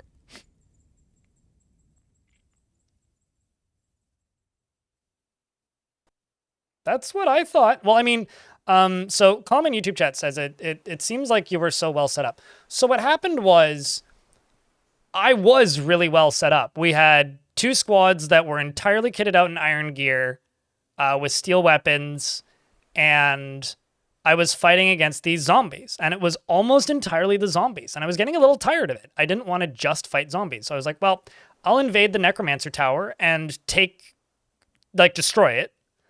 And then I will, get attacked by things that aren't zombies. Well, they all got captured, which was a bit bewildering to me because I was attacking locations with 2,000 dudes and coming back. So, I don't know. They do have zombies there, but, nothing crazy. And I've absolutely sieged and destroyed towers with less zombies than that location had. So, I guess I just got caught a bit off guard by the strength of the zombies and the Necromancer Tower. And I'm not entirely sure if that's related to the Siege update. It might be. It also might not be. It might just be a strong tower. So, I lost 2 full squads, and I was like, well, I have 2 left, so I'll probably be okay. I had a Markswar squad that was very talented and a melee squad. And then we got 3 sieges back to back, and the rest of them have died now. So yeah, we were really well set up, but I've lost my foot defense, basically. So when they're attacking me at a distance, we could absolutely be in a better spot. They are avoiding my lava traps pretty effectively.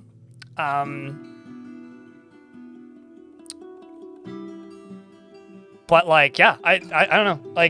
We were pretty well set up, but I would say it's more of a death library. It's kind of built more like that, right, with shelves and whatnot. Literally all of the music I play is vanilla. I would genuinely, and actually I am genuinely impressed if you've played Dwarf Fortress and never heard Death Spiral. Because that is just the song that plays when you lose 30% of your population. So, I am genuinely shocked if you haven't heard that song before.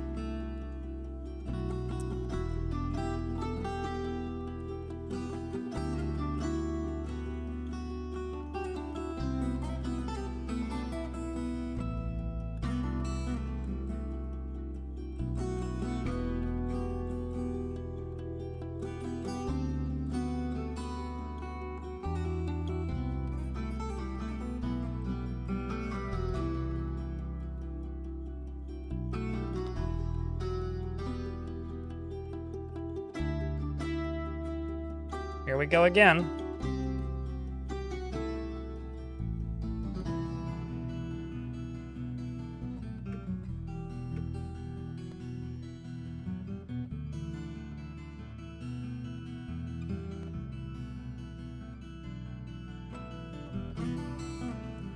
Let's try not to focus on the numbers. You can look at them, but if it's a topic of discussion, it's best to just not. Continuous. Like, I can see them. I know what they are, but they were higher last week. So, they're not bad by any stretch, but it's all a matter of perspective.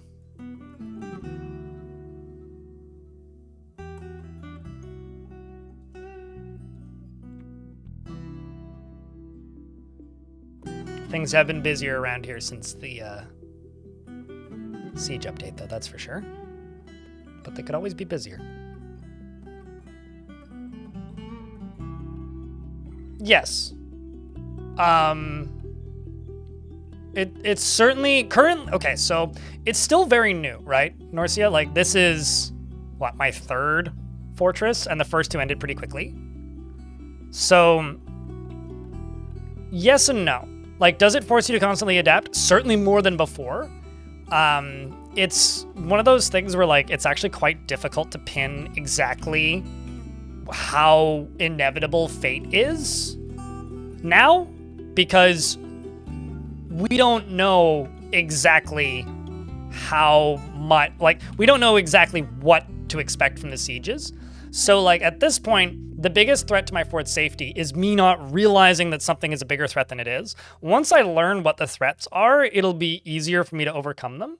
But I'm, like, the reason I haven't made, like, a top strategies or anything is, like, I don't know. Like, the thing that really caught me off guard in this fort was just how quickly all of my soldiers got captured. Like, that I was not expecting. Like, if they were, like, novice or, like, adequate soldiers, totally. But, like, they're not. They were legendary in basically everything. So that was kind of shocking to me. But, like, it's hard to say because it's still too early.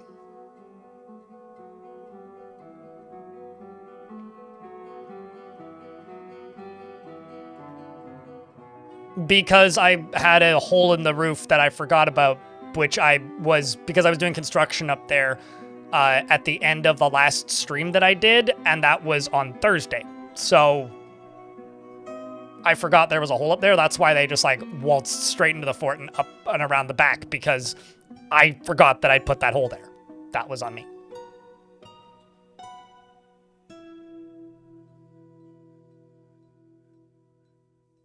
No, absolutely. I mean, that's a historic thing for sure. But I've attacked, like, looking at the strength of it, like, reading what they had, Jornelius, in the, because, like, I've invaded, okay, there's no way to say this without sounding like I'm just bragging. I guess I am.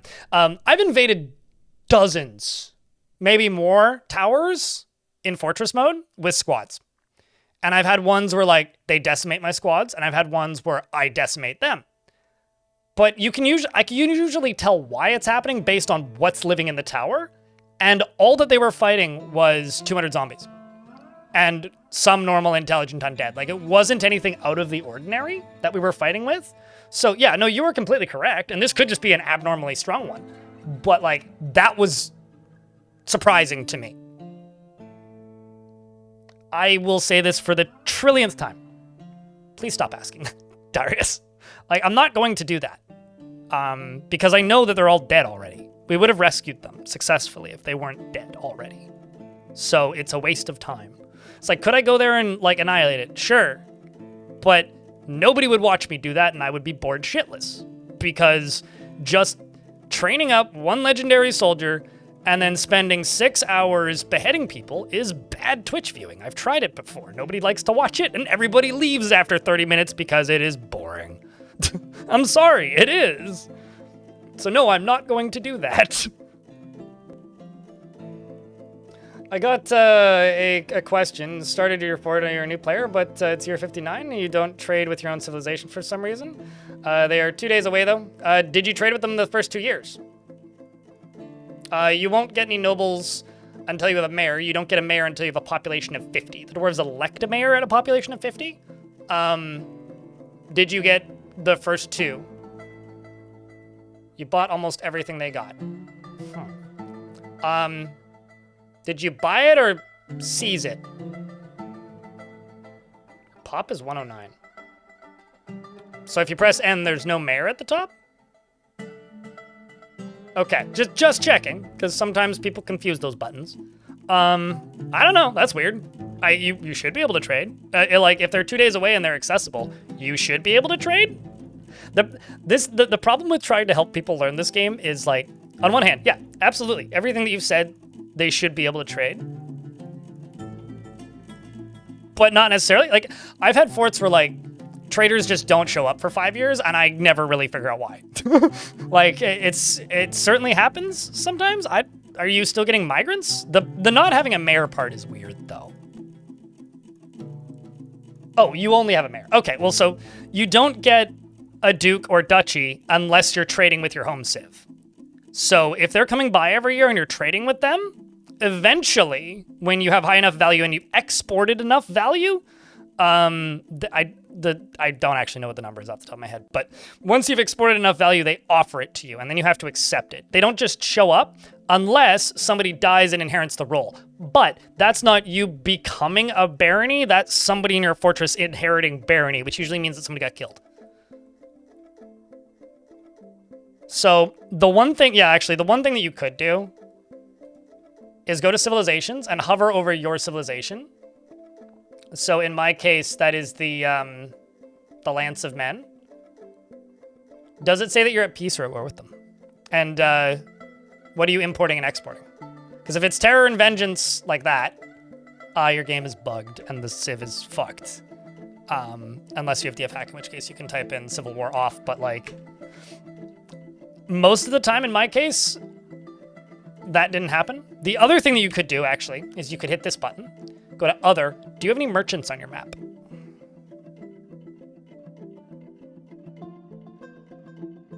It's peace, but terror and vengeance. Okay, do you have DF hack? Because then you could type in Civil War, fix Civil War, and that'll fix it. It is a bug. It is one of the bugs that I fix when it happens. Although I will say, it can be fun, because now you can invade your own faction, but you are doomed because you will stop getting migrants. But can you install it even now? Yeah, so what I would do, turn the game off, install DF hack, launch the game, launch your save, type in that command, uninstall DF hack, if you're still learning the game. That would be my advice. It's just on Steam. You can just go download it. Cannot raid. Yeah, they have to attack you first. But once they attack you, it's all systems bananas. I don't know. Like, I'm always torn whenever it happens to me, because it doesn't happen often, but when it does, I'm always torn. Because on one hand, it's like kind of super fun to roleplay being in a civil war, like the doomed civilization with no chance to survive. But on the flip side, it kind of sucks if you're learning. Why should you uninstall it though? Because I recommend you learn the game. Like, if you're still learning the game, I would recommend you learn it without DF hack, because DF hack automates a lot of things that make it easy to, how do I word this tactfully? It makes it easy to mislearn certain mechanics and not understand what the game's asking of you, which will make things harder for you in the long run. Like, I feel like maybe 20% of the advice I give a lot of players these days is like how to unlearn things that DF hack has gotten them into the habit of expecting to be done for them, or like something weird happening that makes absolutely no logical sense, and it's like DF hack half automating something. So I would say uninstall it, but that's just me. It's up to you. It's kind of like playing RimWorld with God mode on, but if it like also played half the game for you. Maybe not half the game, like 10% of the game. But like that's enough to like fuck things up. All right, I mean, then leave DF hack installed, but DF hack has a little button up at the top here where you can like enable and disable certain features. So just like go through the list and pick the ones that you want, that you think would be useful. I know a lot of people like it. I personally try to not use it because I like to know when the game is breaking so that I can fix it instead of like DF hack is breaking. It like adds another layer of things that can go wrong, which I'm not a huge fan of. And I also find some of the automations make the game too easy. Although I'm getting my ass kicked, so like maybe I shouldn't feel that way. I'm over here just being a big dummy going like, ah, game's too easy, I'm fine. Just gets wrecked in the siege. Game's too easy. What are you on about? I do, like, realize the irony in that.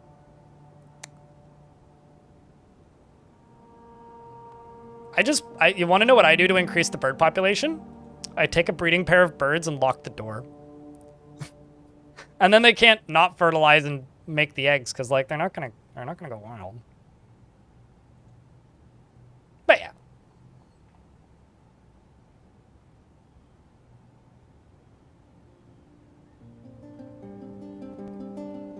If these dwarves turn out to absolutely hate being in the military, or they die immediately, then they'll be removed from the military. Otherwise, I'm leaving them in the military. I just need a military. I can't afford to be super picky.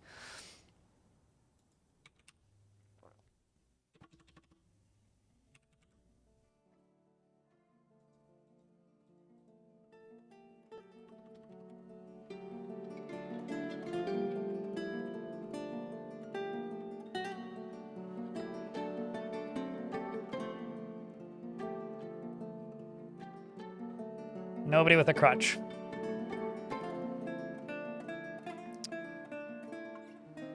You almost died, Ashrock. I had to fire you from the military, actually. Because, your teeth are gone, your finger was broken, you have trouble breathing, so you get exhausted quickly. You would die really quickly in the military at the moment. Just kind of a massive shame.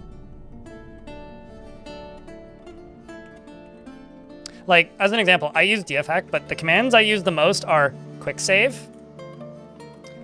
and burial-c, which just automatically assigns all coffins to civilians, and that is, like, very helpful. But that's basically all I use, really. Sometimes I'll use the, like, extinguish all to put out something that, like, is burning that shouldn't be, which happens sometimes and can be dangerous. I have also used level temp in the last year. Level temp, like, is useful if for some reason a bunch of dwarves are getting stitches and they may or may not be adamantine, and if that adamantine was under lava at some point, then there's a chance that that adamantine that they're getting stitched into their body is still as hot as lava, which gives you, like, sorry Kenny, we replaced your heart with a potato effect. Spontaneous combustion! Also, hey Foul G, it's good to see you. Fort's looking nice. What's besieging me? I think 2 zombies currently, which I should probably deal with.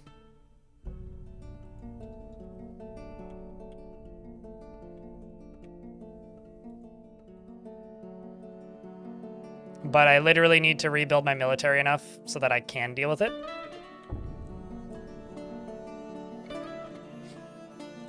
Stitches get removed from dead dwarves.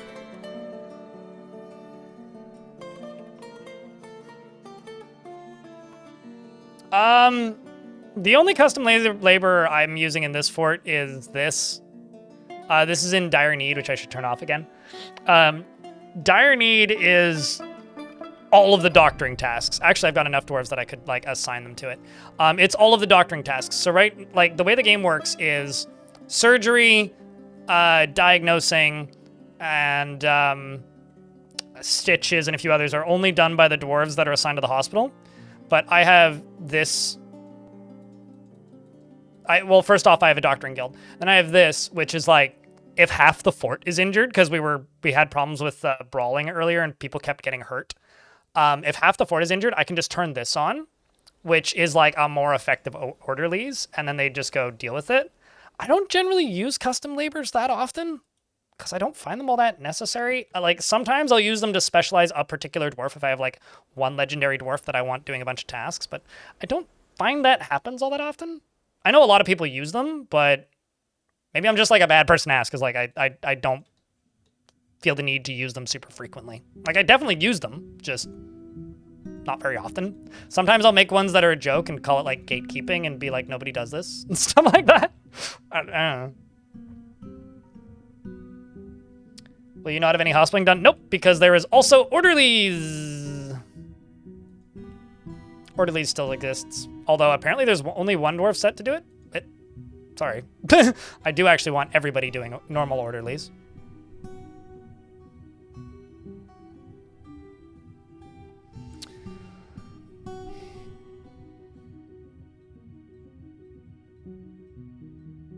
You have a legendary bone carver.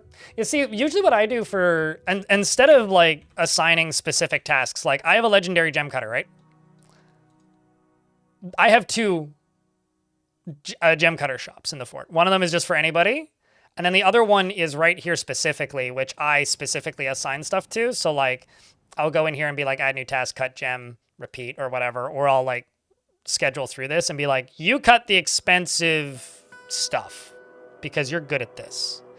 I don't do this for the other one. So like, if I want to specialize a dwarf, I'll just give them a specific workshop instead of making custom tasks. And or like, if I maybe want weapons done specifically, then I would go assign like whoever my best weaponsmith at the time is, who they're all dead, it turns out. I do have a talented armorsmith though. I will assign them to a workshop specifically and then queue manually at that workshop. I do that instead because I've the few times that I've tried to build forts with a lot of custom labors, I find that I fuck it up and the dwarves get significantly less efficient. But that's probably just me being shit and not like the fault of the game. Also, apparently I was making silver thrones and we ran out of silver. I don't know why I was making silver thrones. Why was I making silver thrones? I must have had a lot of silver at one point.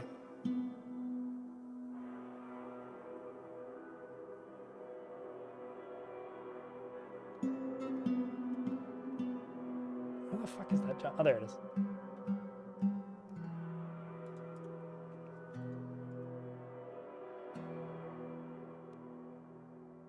Yeah, also, like, yeah, I don't know. I guess, like, you kind of have two options for specialization, right? You can either assign dwarves to a specific workshop and then schedule out of here, or you can assign jobs to, you know, or you can assign labors and then let them go to any workshop. And I find the first option easier, like a lot easier.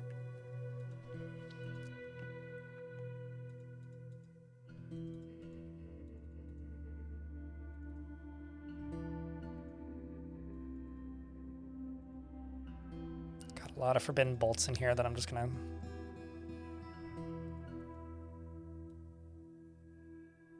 Good lord. Let's just... I kind of wish that bolt throwers could also shoot arrows. Like, I wish the dwarves had a way in vanilla of consistently using arrows without, like, breaking jobs.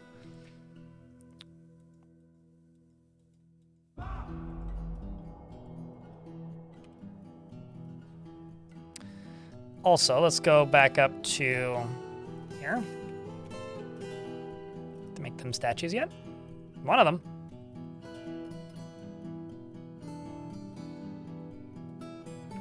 Am I just out of day sight? Is that the issue? It's gotta be.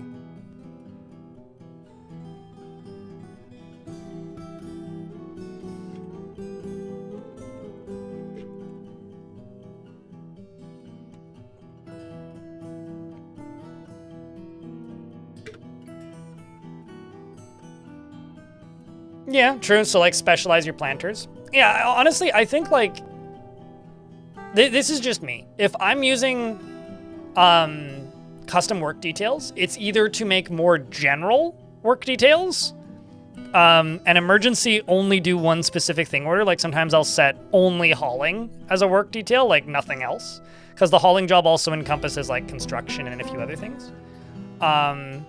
Like, I'll have a very specific, let's turn everything off and just do this kind of thing. Or I have none of them. Like, I feel like it's either making other general work details for me, or I use specific workshops to specialize, if I'm going to specialize. I'd only do that, like, if I have one dwarf who's particularly good at something, and this fort has had too high of a fucking triage to, like,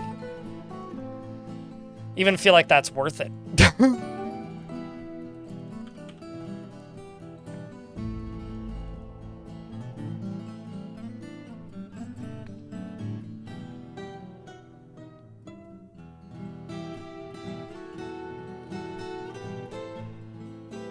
aside from increases the value, right? I mean, it's useful later on for, like, if that's what you're trying to specialize the fort for, or, like... Actually, something that I like to do for specialization is, like, maybe I have a noble that I don't want to get upset for one reason or another. Something that I'll often do is I'll put a workshop in their room, like specifically in their home. And I'm gonna pull this. I will put a workshop specifically in their home and assign them to just that. And then what I will do is I will, what's the word I'm looking for here? Then what I will do once they have that workshop assigned is I will schedule like 3 crafts per season or something and make them make their own demands. And it also satisfies their crafting needs, which I do that kind of not infrequently.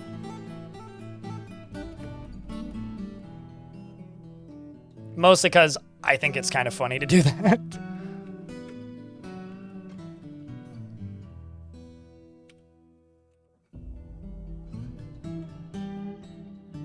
It was nice for having really high-end crafts. Oh no, certainly, yeah. I mean, that's what I'm doing with gem encrusting right now.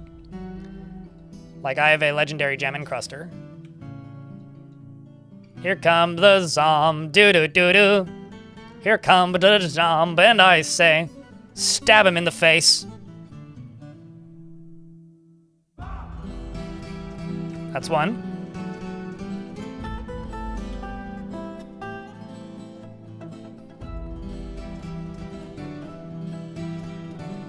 Oh, they literally ran straight past this guy.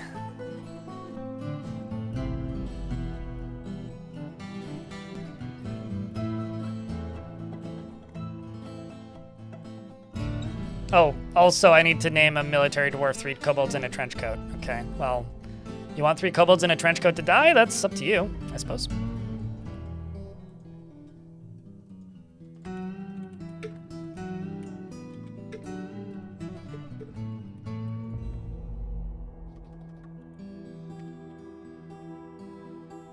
I'm amazed that fit.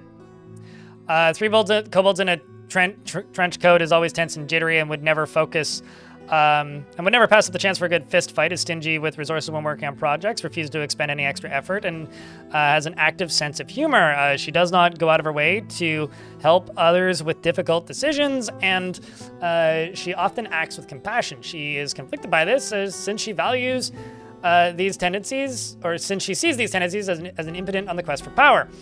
She's not particularly interested in what others think of her, and she is somewhat fearful in the face of imminent danger.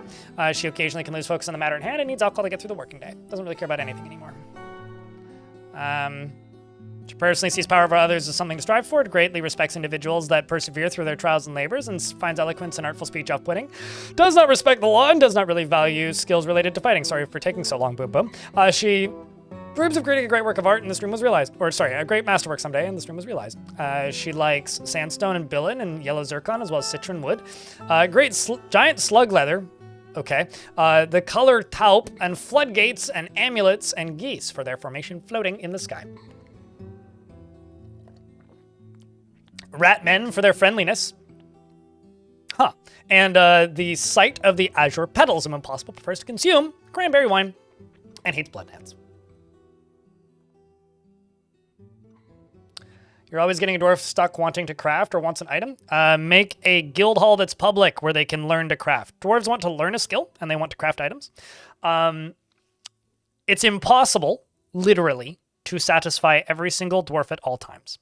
But if you have a dwarf that you want to fix, or you have a dwarf that you want to take special care of, if you go to any workshop, or a lever, you can click on workers, and then you can assign that particular dwarf to this workshop. So Urist over here probably has the need to craft an item. I could assign them to that, and then go here, and then say, I don't know, and then say, misclick, rock scepter. 3, and then they'll go make 3 rock scepters at that specific workshop, and they'll be assigned to that specific workshop. So whenever a task pops up that is called for at those craft shops, only that dwarf can do that task at that workshop. Also make guild halls that are public. So make a guild hall, like this one, and set it to this, citizens only. And then any dwarf can go there and learn skills, and that'll mass satisfy a lot of needs that are hard to satisfy otherwise.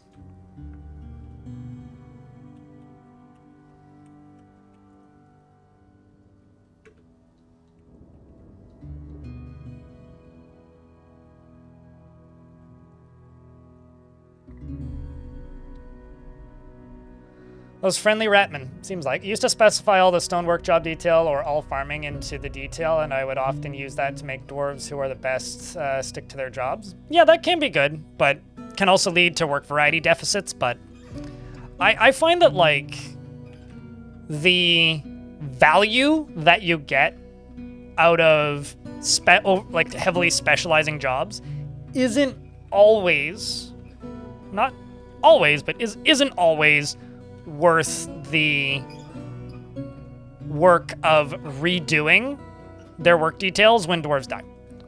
And that can sometimes be a lot. Like, it's sometimes one of those things where it's like, yeah, that in an ideal world, that is probably the better way to do it. But if it takes a really long time, needs for excitement. Put them in the military? Like, they need excitement. Okay, so they need to be exhilarated.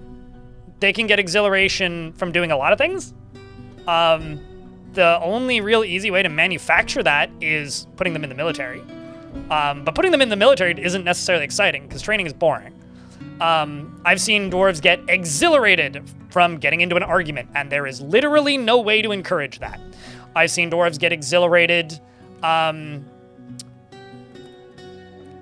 yelling at somebody in charge. I've seen dwarves get exhilarated while remembering yelling at somebody. I've seen dwarves get exhilarated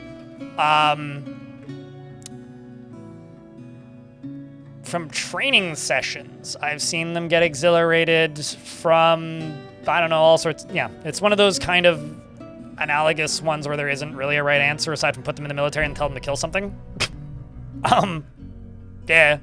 I'd actually, at this point, probably make them a siege operator. Yeah, I literally never do vermin catching. Yeah, I guess, like, making them a hunter or a vermin catcher would do it. Yeah, I don't know. It's not, like, one I tend to worry about too much. Oh, yeah, also, after performing. True. After performing or seeing a performance. I think it's funnier when they are, like, embarrassed after seeing a performance. Personally, that's my favorite one.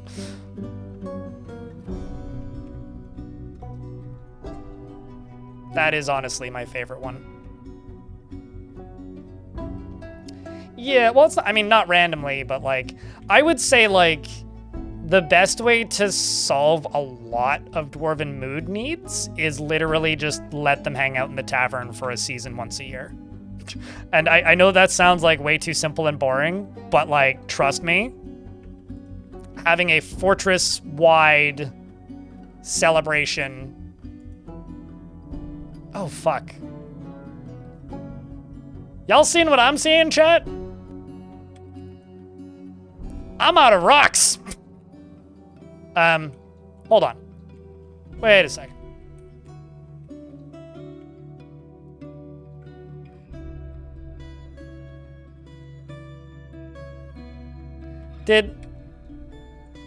Huh.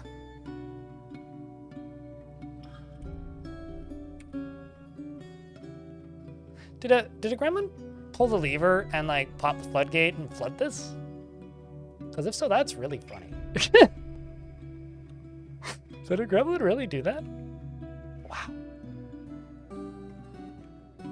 They did. You sneaky motherfucker. It's incredible.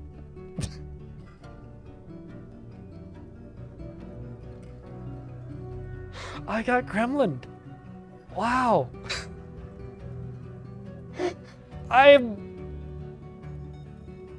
Wow. Okay. I don't think that's happened to me in, like, 10 years.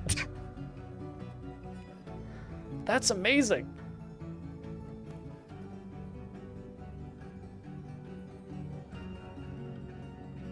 Oh my god. I got gremlined.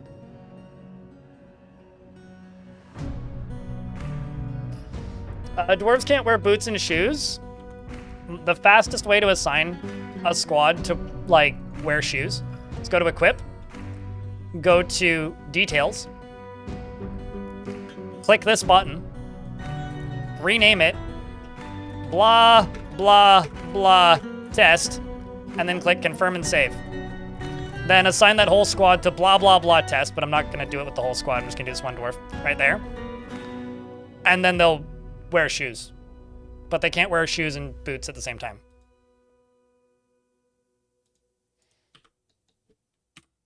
But it's unwise to do that unless you have full sets of armor.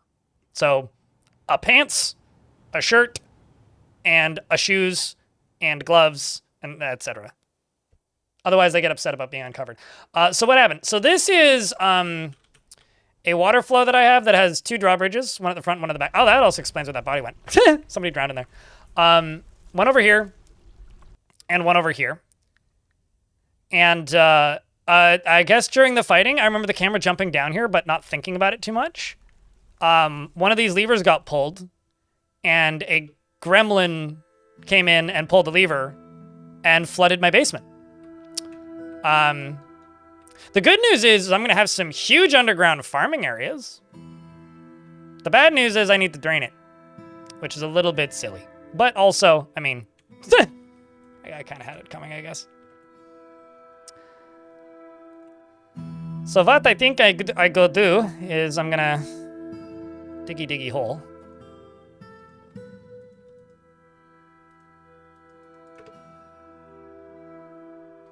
Yeah, and that also explains why I ran out of boulders, because most of the boulders are down there.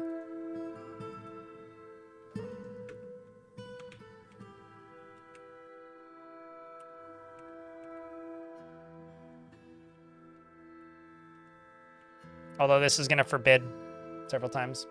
Chat, I'm about to get hit by an ad break, and I really need to take a piss, and I have a feeling that the game's gonna try to murder me again in a minute. So I'm gonna go take a piss. You guys can follow this upset, sad dwarf who's trying to yell at somebody in charge. And I will be right back.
I saw that and I was like, oh no!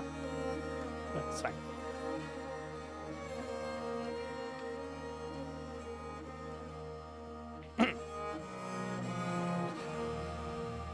Yeah, no kidding.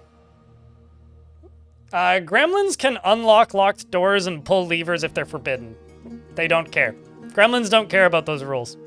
Forbidding stuff only forbids it from your dwarves. Also, we got a discovery? Okay, that's interesting. I will wait until the ads are done, though. Yeah, I need to look, freeways. Alan has discovered the Reaper. He saw 2 raccoons fucking. Damn! response. Oh boy. That's funny.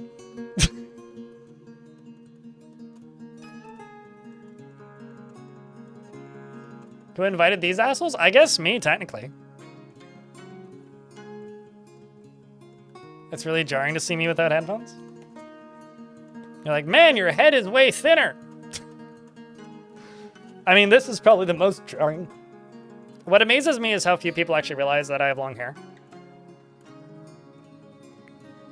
Because every now and again, like, I'll let my hair down and people will just be like, holy shit, I didn't realize you had long hair. Like, people who don't watch for very long periods of time.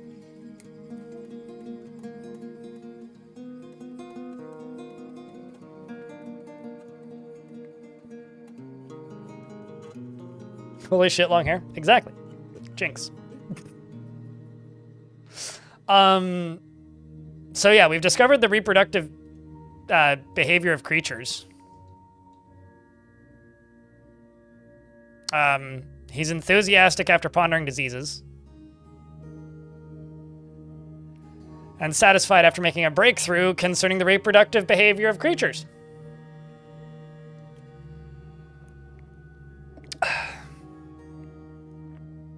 My beard needs to get a bit longer before I qualify as Gandalf, sir.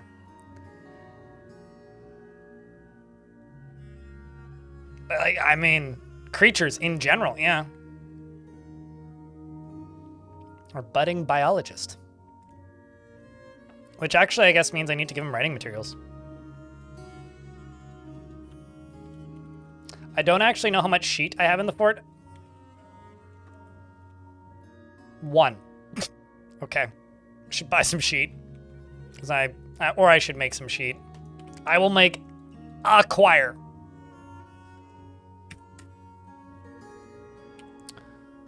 And I'm pretty certain. The good news is I will be able to drain this. It's gonna take a while to drain. Let's just do this first. Because then this is gonna cancel. It's literally like lime flavored bubbly, so it's, yeah. I've thought about getting the cherry ones, but I like the lime ones more. All right. That should be good for that.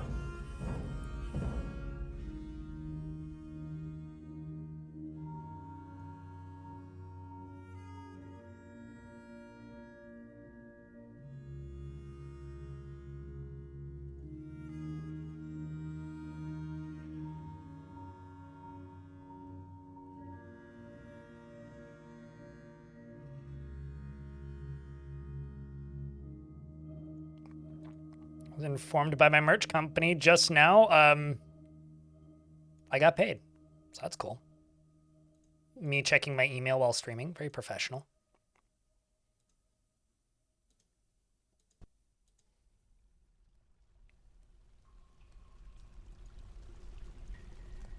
Also, hold on a second. Cooler sent me this. Okay, so he's used Crypt Derplin 999 times this year. I wonder what the total usage of that emote is in the last year. Let me check. I wonder what number, like what percentage of that total usage of that emote is Cooler. Because I'd be willing to bet it's not a small number.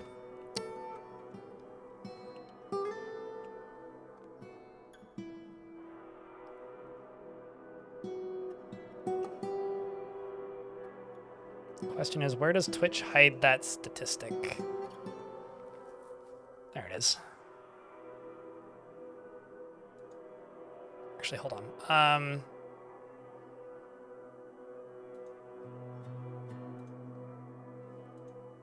So from November, the last 365 days.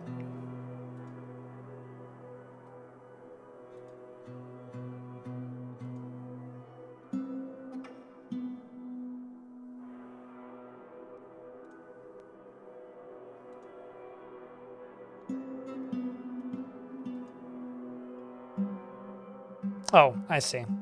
Not within channel, outside of channel.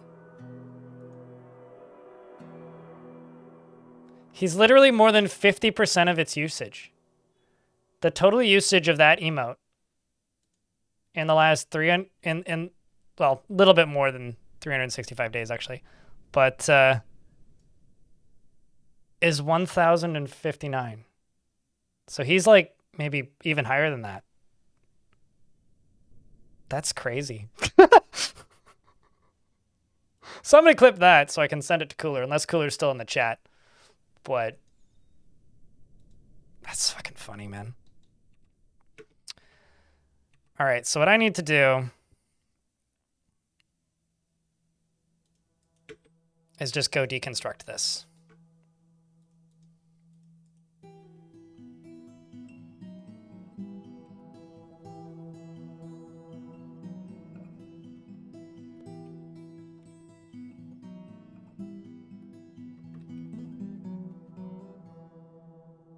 Get down here, says here.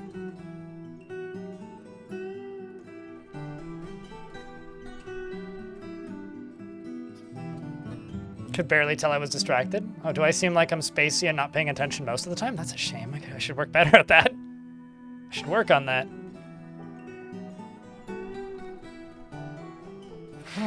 That's a lot of water, man.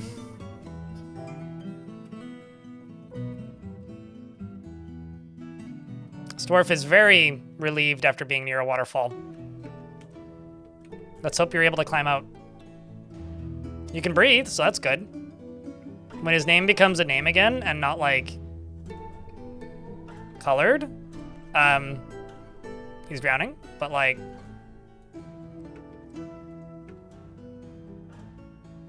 hey, you're gonna get real good at swimming, I think. It was novice. He's already up to novice. Still swimming. I mean, it will drain. It was mostly all of this draining out instantly.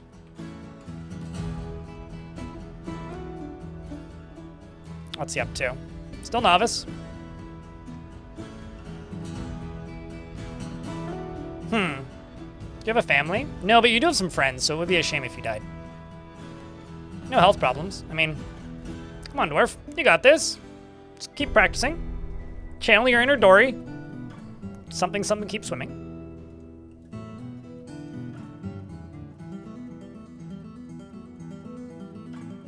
It's a little wet down there, yeah.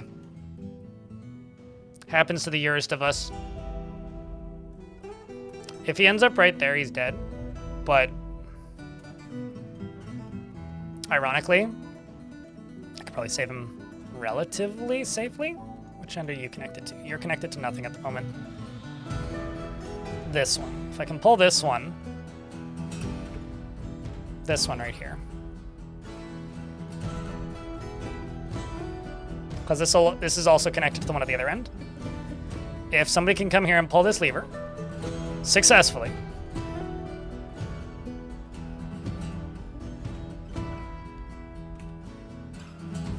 this will slow down the flow considerably.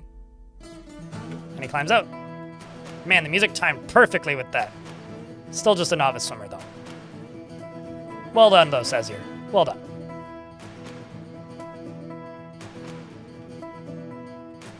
Ay, ay, ay.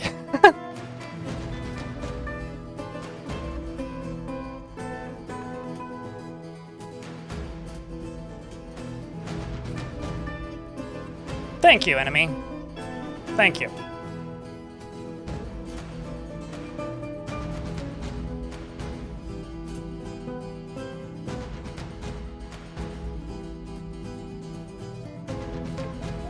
Also, it looks like Alan here wrote a book. He's satisfied after writing the reproduction book.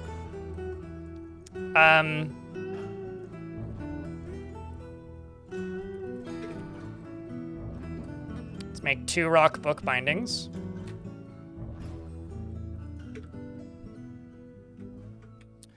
And let's also dig out some dirt. Or not dirt, some rock.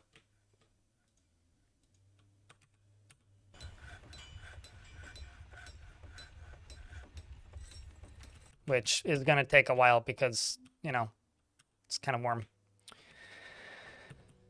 And I should go further down than this, which I can do.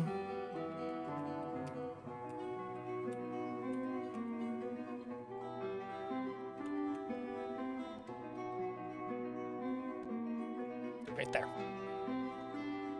Let's do this at priority number 3, though.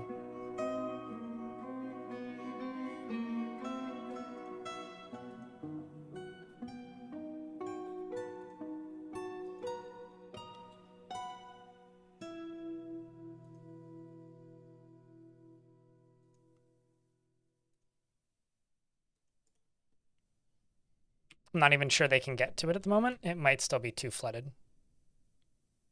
Maybe not. Nope, they can get there.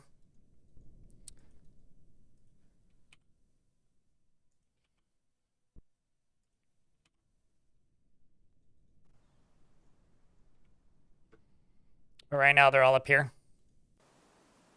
I'm just gonna get rid of this.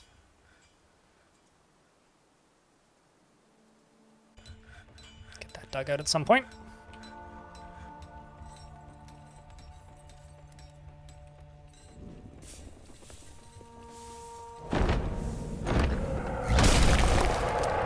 Forgotten beast named Cogsmer Inrus has come, an enormous kestrel. It has 2 long spiral horns, and it undulates rhythmically. Its aquamarine feathers are patchy. Beware its deadly speed. Where is it? Okay, so it's in the center layer, which does not have access to me. It's killed a bunch of goblins. Looks like it visited Demon Judge once, which is a local goblin stronghold. Quite a few years now, like 100 years. Does have great trouble mastering fear when confronted by danger. I guess goblins aren't dangerous. This kind of looks like a green alien. Like if you look at the shape of his head, he really kind of gives off that vibe.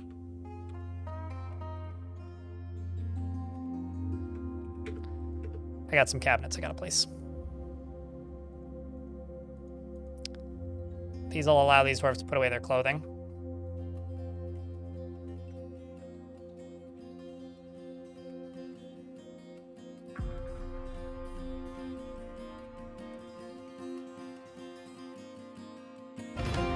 I also need to check. How are we doing on bedrooms?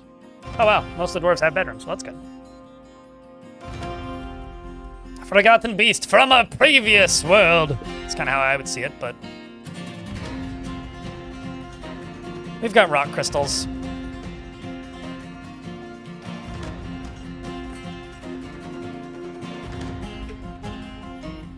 Okay, somebody remind me, what is the order to make crystal glass? It's ash, potash, pearl ash, sand, crystal glass? Right? I'll show you in a second, Dr. Van Gogh. No, most certainly. I mean, the population going from 150 to 112 absolutely helped. I know it's got rock crystals, but it's the ash pearl ash part.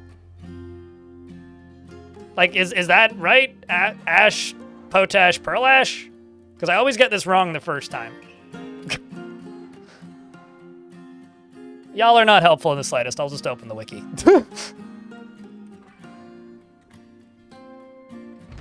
Go ask the developers that question. Roman Lex.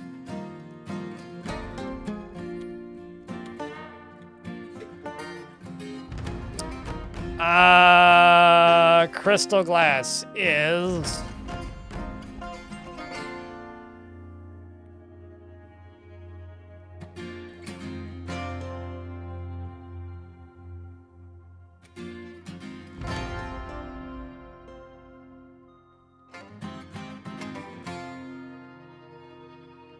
It's wood. This actually isn't even that direct. Thanks for not being helpful, Wiki.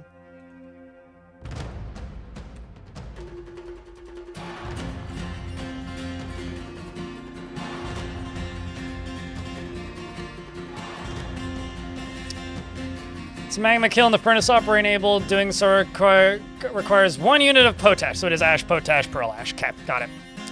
Make ash, potash, pearl ash.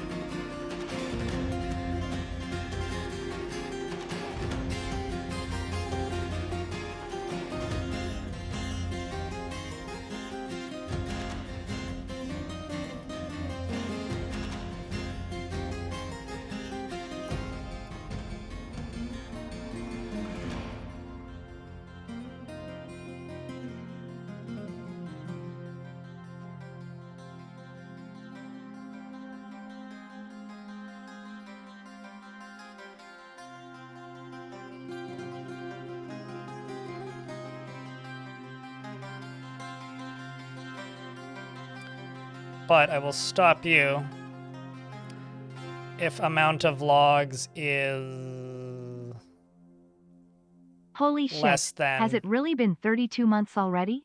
Crypt beer, good to see ya, man. How goes the fort? Crypt arrive, crypt notes, crypt bongo, crypt wambler, crypt comfy. I will catch up with all of that in a second. Because I'm trying to remember how to use these materials, these demands that I never use. The amount of ash is not 10.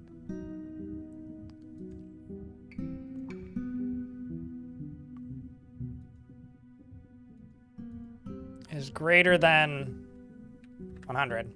There you go. That's what I'm looking for. Sorry, what? Lanix! It has been 32 months. Correct. It's good to see you too. Fort's going. Things could be better. Things could be worse, for sure. Really? Someone over there? The recap seemed pretty standard to me, for me. I didn't watch a ton. Although, I think somebody raided into somebody once because I had 18 hours of view time on a streamer I've never heard of. Genuinely never heard of. So I must have been raided into somebody somewhere. What was the thing I needed to explain again? Oh, how did I show the bedrooms at a glance? I literally go to a bedroom, hit Z, click on the bedroom, and then click on the dwarf face. Everybody that has a bedroom assigned says has quarters, and anybody who doesn't has quarters, and kids share with their parents. That's how I did it.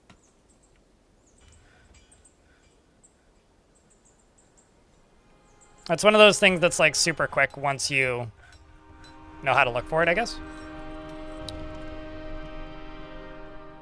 This is all up and running now. We should have statues.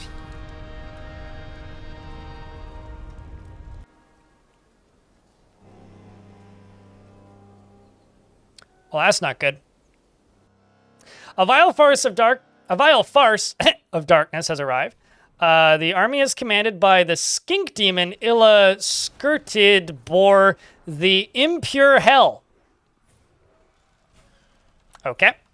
An ancient and horrible demon escaped from the underworld before the dawn of time in the year 1. Illa, the master of Illa became the master of Wrath of Crescents. Beware their elite goblin macemen. What's the song that's like, we're all fucked, did something or another? Anyway, that. With them come monstrous siege engineers and Mineras from the Dark Goblin Fortress of Thief Towers.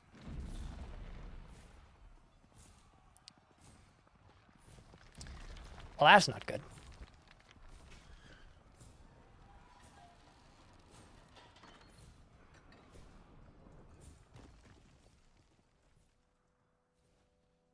Phthalate blocks, eh? They got miners. They're not asking for a parlay. Oh boy.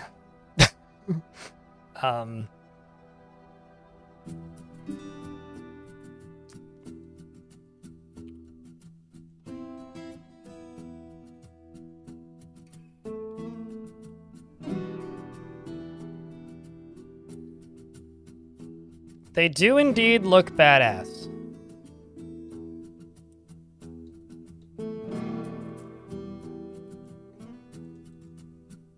read that as Strapsin. I was like, that's a funny. Oh my fuck. They have chat. Chat, we're dead. GG. Oh, that's fucking fun. That is really cool. I gotta give them that. They're riding, they have flying mounts, yeah. So they can just like, walls have no meaning.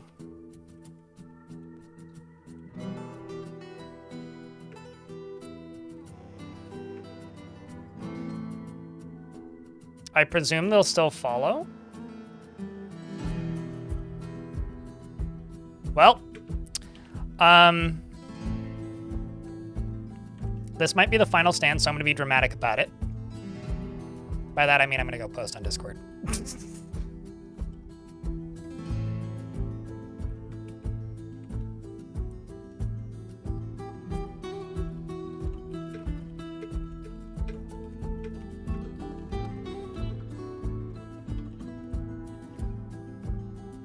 Considering we almost fell to two very much weaker sieges, and my soldiers aren't particularly trained, I'm not super hopeful,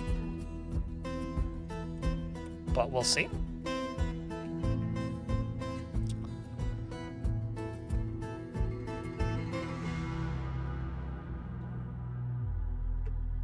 Neezer, thank you very much for the 5-pack of gift subs.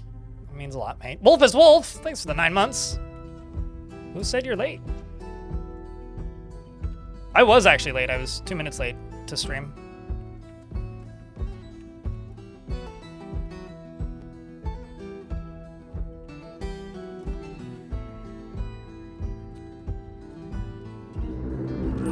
Oh.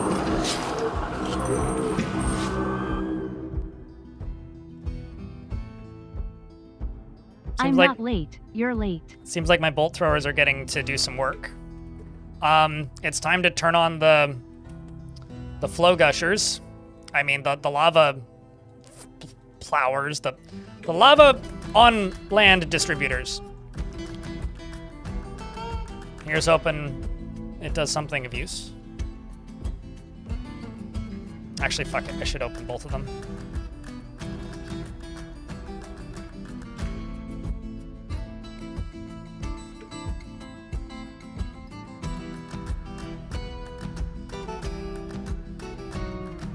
It's time to redistribute the wealth, and by wealth, I definitely don't mean wealth, I mean lava. Okay, the first bolt throwers are not doing too much. They're mostly dodging. There goes the initial wave. Where's the ogres?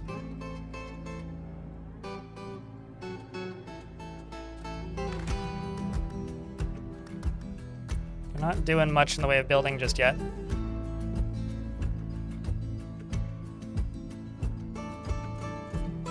Well, seems like the elk bird bone bolts are still doing what they need to do.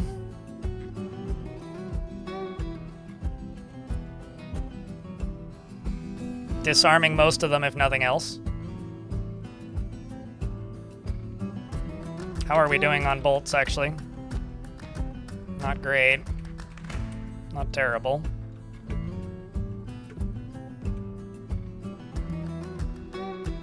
They're probably working their way over. So much for trading with the humans, eh?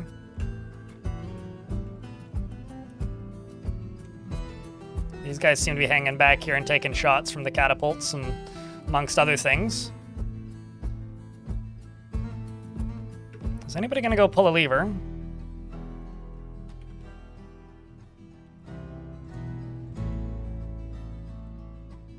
Oh. I think the other one might be more useful, actually. So I'm just gonna close this side.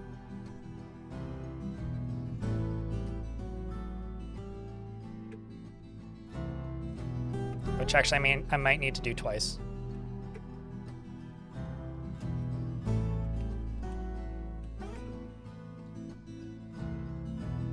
Because I'm much more concerned about this side at the moment because of this guy right here who's building across my walls, or trying to. Who's fucking pulling that lever? Okay.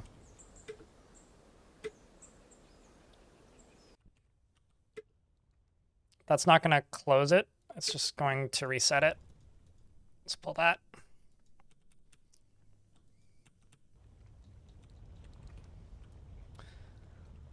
Also going to send my Marks Dwarves over here. See if we can put down that ogre over there really quickly, ideally.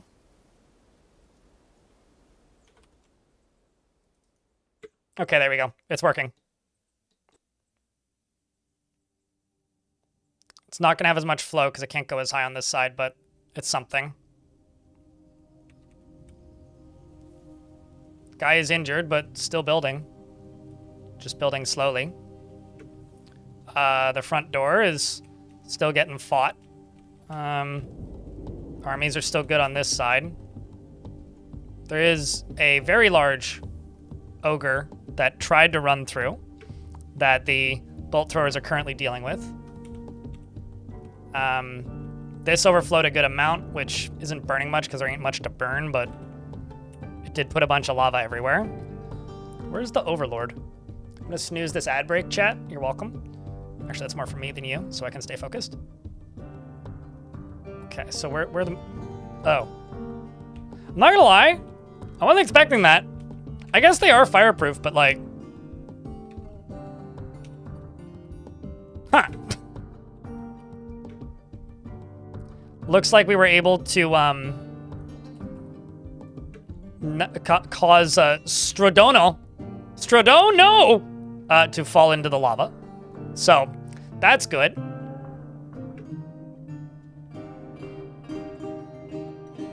He not lava to talk about it much anymore. That rip this goblin. Swordmaster, man. That is fucking scary, dude. Like,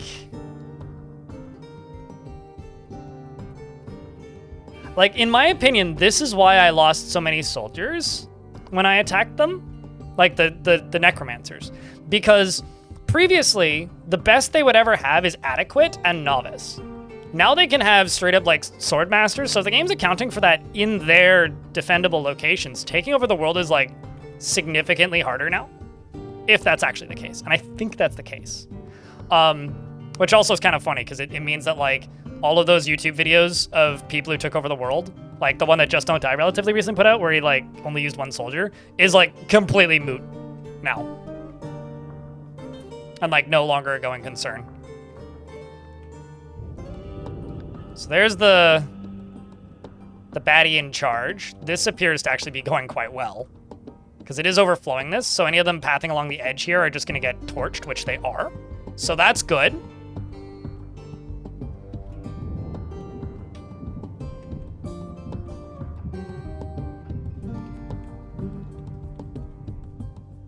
All right, where'd Mr. Underworld, Bobby Demonic go? There he is. How many kills do you have? 14 notable kills. Okay. Plus 44 kills. What's funny about this is all of his kills are like team kills in his own home. That's actually really funny.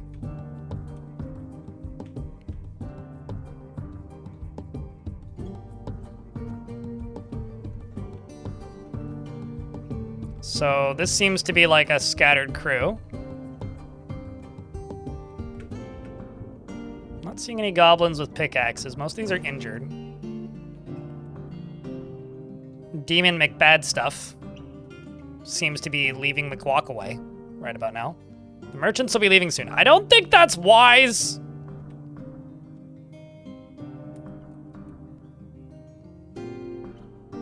I'm just saying, I don't think that's wise.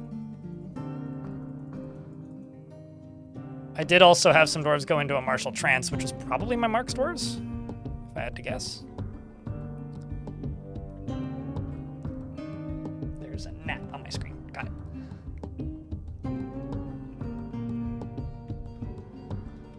How am I doing on bolts?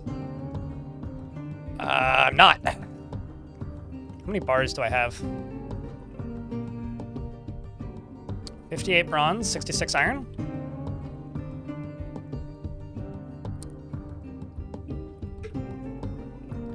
I will catch up on chat after this siege.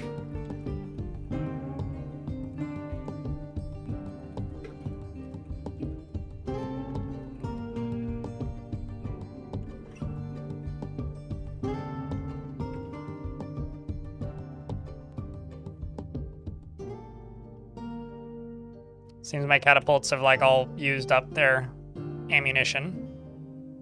These are not at an angle where they can hit them. There's some up here that can. Mr. Demon Bad Stuff, what's your ability? He has Deadly Spittle. It's not too bad.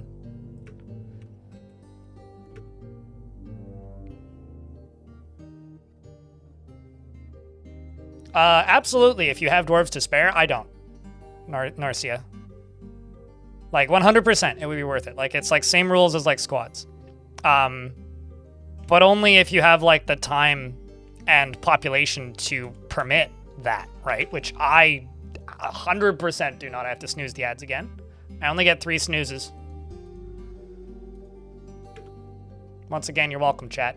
Remember, if you happen to have a Prime subscription, do think about me.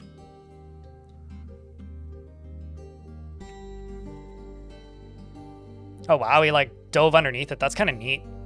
Watching them jump into cover is one of the coolest fucking things. Catapulting at him.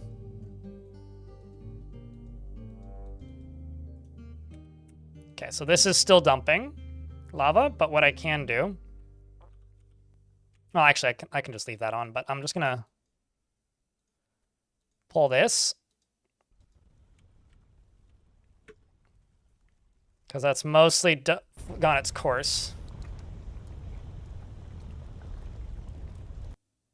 And I'm going to seal this. And I'm going to seal this.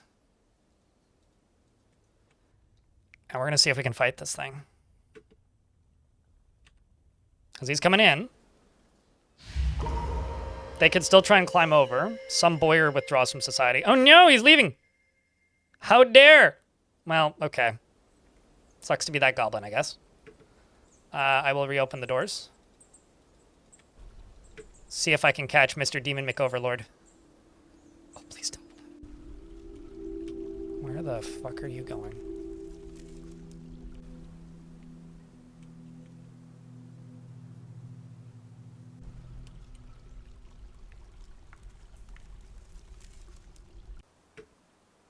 I mean, he is injured, right? He's got some broken toes. He's also covered in rings. I love that. Wait. What size is his crown? I guess, huh?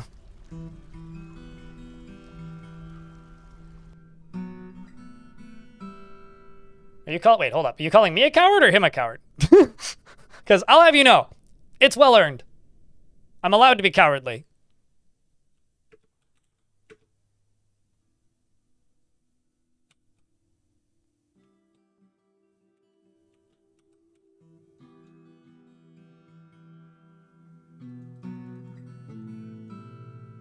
How many of them are left?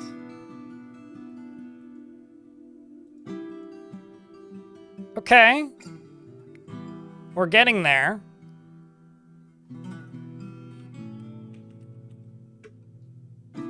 Seems like a goblin made it to the end. I don't know what you're doing, kiddo, but go home. Store item in stockpile. Are you not in the burrow?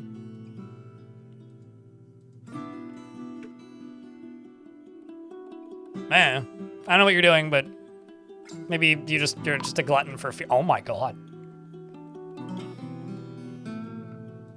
So this is an elite crossbow gob. Literally just walks in, fires a bolt, hits the wrestler in the head, chipping the skull and tearing the brain. I don't think that dwarf had a helmet on. Nope. No, they did not. Just immediately popped their head. That's brutal, dude. 2 dwarves. The second kill you got was from firing iron bolts, hitting a commander in the upper arm, which fractured the shoulder. Jeez, man. Heavy bleeding. Has dropped their crossbow. One of my recruits is chasing. You are going to die, you moron.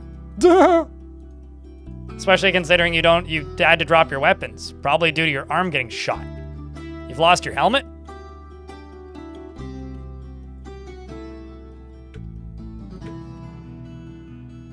Got several injured dwarves out front. It's a long walk.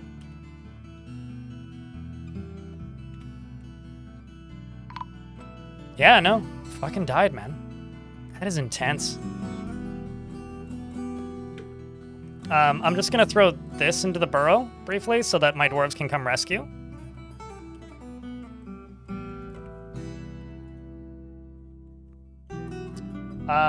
Also, Ulfas, thank you very much for the prime. That means a lot. I haven't looked at the daily minimum today. I'm actually scared too, so thank you.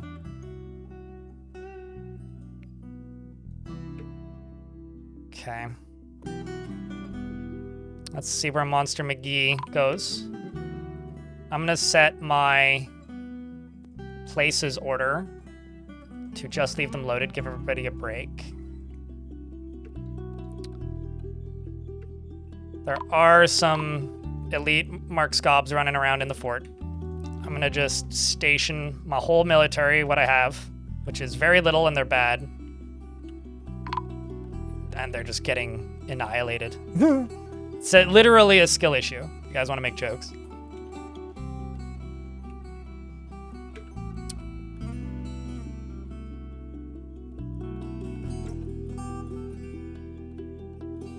In case they want to retreat, I'm gonna put this back.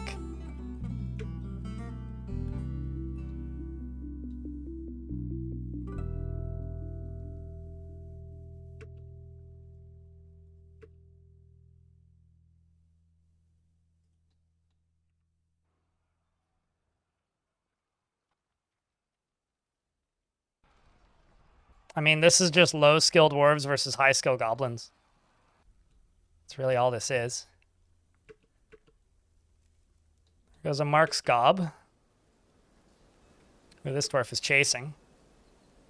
Maybe a bit against my advice. I wouldn't advise this, but I respect it. Oh, shit. Oh, I see.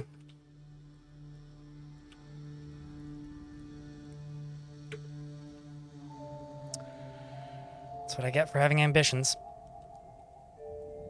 Where the fuck are they going? I'm sorry, what? Oh, right, yeah, flying. Sure.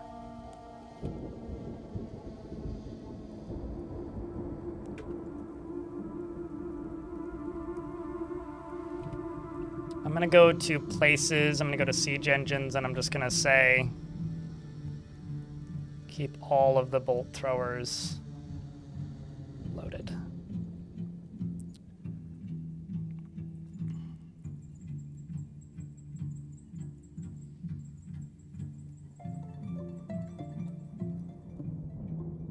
We're in an ad break, I have to pause.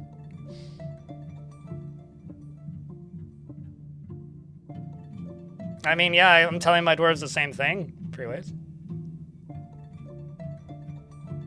About a year.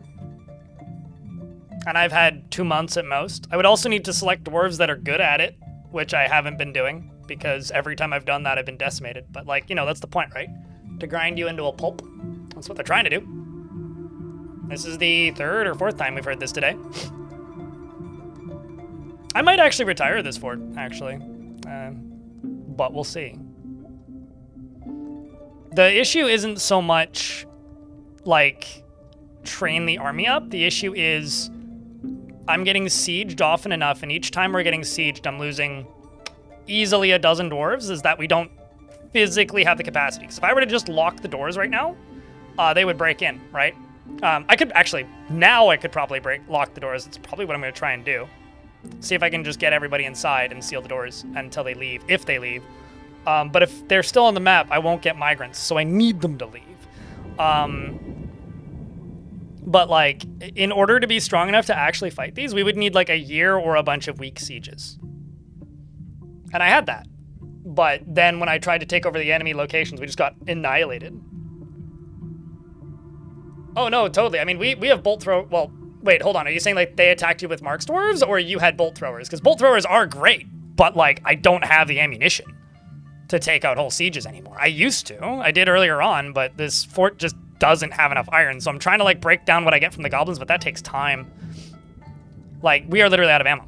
Like, my bolt throwers have nothing left. So, we need them to go back inside for those that are not dead. So let's just close this.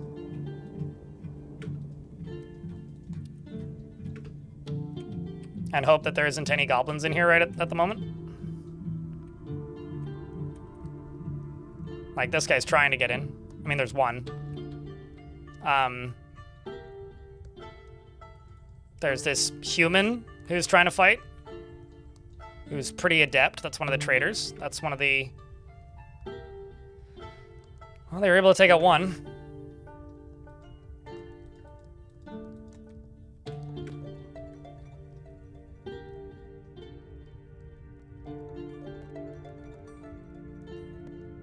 Human, if you decide to walk out, like you're on your own.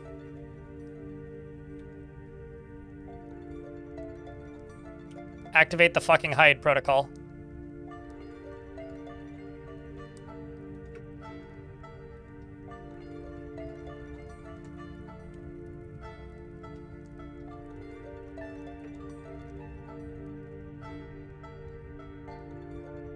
It looks like they're trying to leave, so I'm going to see if I can let them leave. I mean, then they'll just come back, but...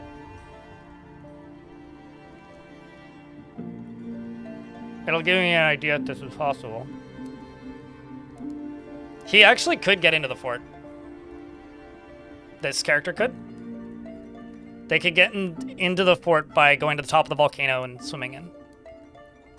There's a few ways in from the top of the volcano, I think. He's in the wall? Oh yeah, no, he's been swimming in the wall on and off for a while now.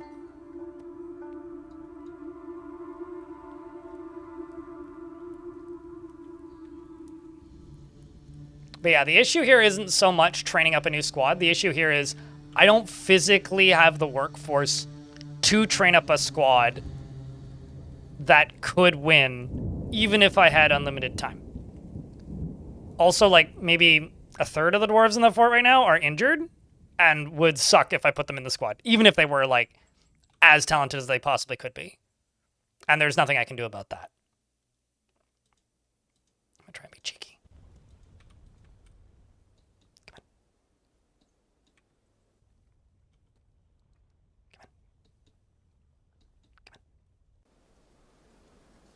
on.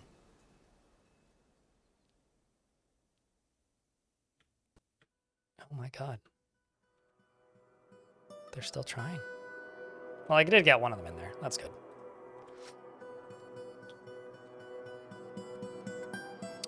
Where's Mr. Overlord?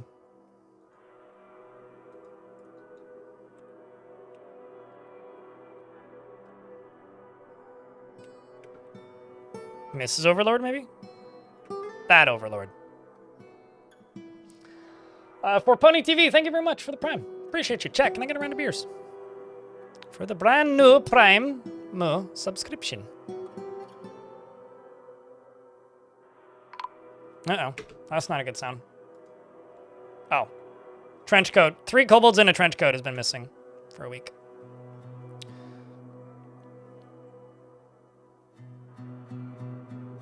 That's what I'm using, Uftaz. Like, literally, that is what I'm using. I've given several orders for, like, 300 bolts quarterly, and I keep running out. Like, when this siege started, I had 5,000 bolts in the chamber. So, like, it you go through them quick. Kinda situation irrelevant here.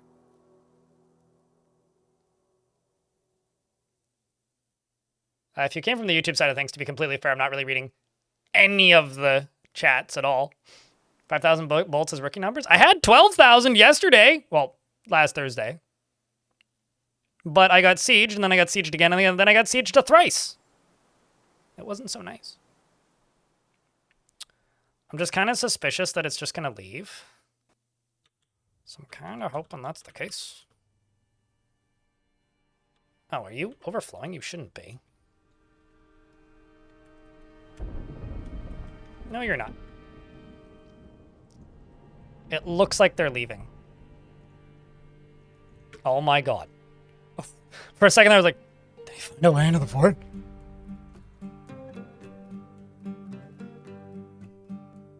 Actually, holy fuck. Where does that even take you? Okay, but that doesn't help you.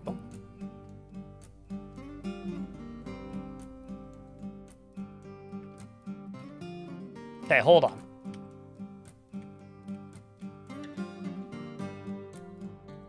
Yeah, I was gonna say. That's better. There, guys, there's a demon in my walls and I don't like it.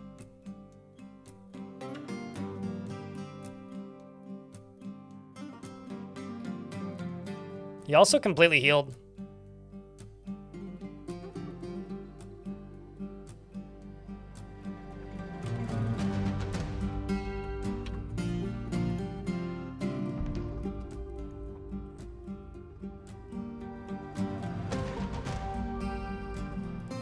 Well, we're reloaded. I'm gonna let them in. Let's go.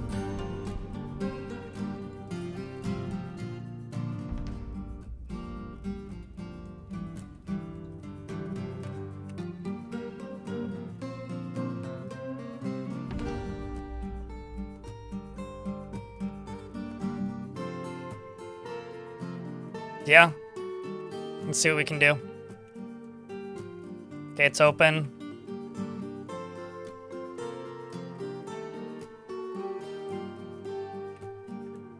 Man, it really sucks to be this poor human. Who just sees that goblin, runs away. Sees that goblin, runs away. Okay, the gate's open. The merchants are trying to leave. So much for trading with them. Well, they don't appear to have spotted much of the impure hell. I can't burn it.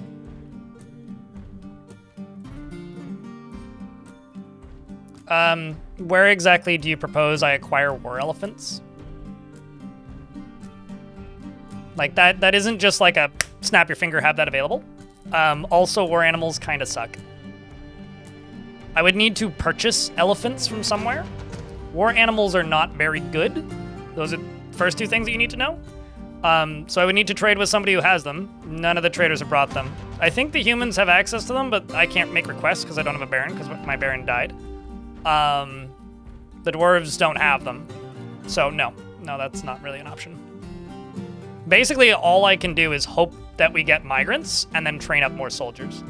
And try and melt down what we've got and try and build a stronger army. But if I'm not able to do that, we're actually just kind of boned. Like, there really isn't anything I can do. Like, as much as I would like to be tough and just be like, yeah, nope, we can just go fight. Like, literally, like, if I try to fight this head on, the fort falls. That's what happens. So, speaking of trying to fight this head on.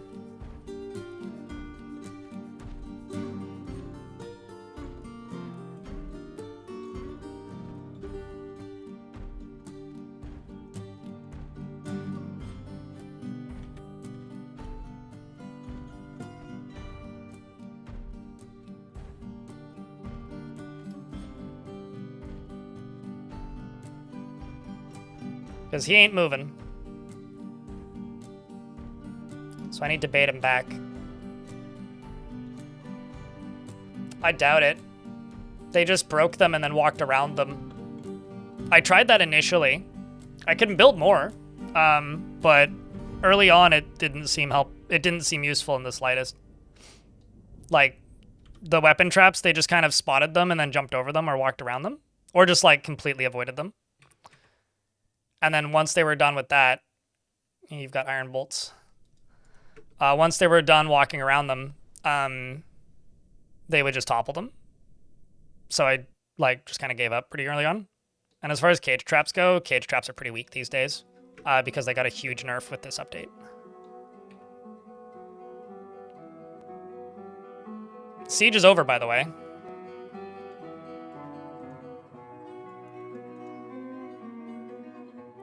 So he's pretty good at dodging, turns out. Well, I guess it's training time for my Marks Dwarves.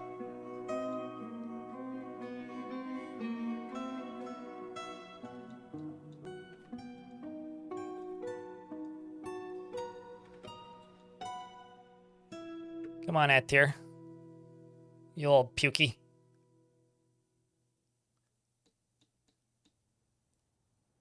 Maybe you'll have some more luck.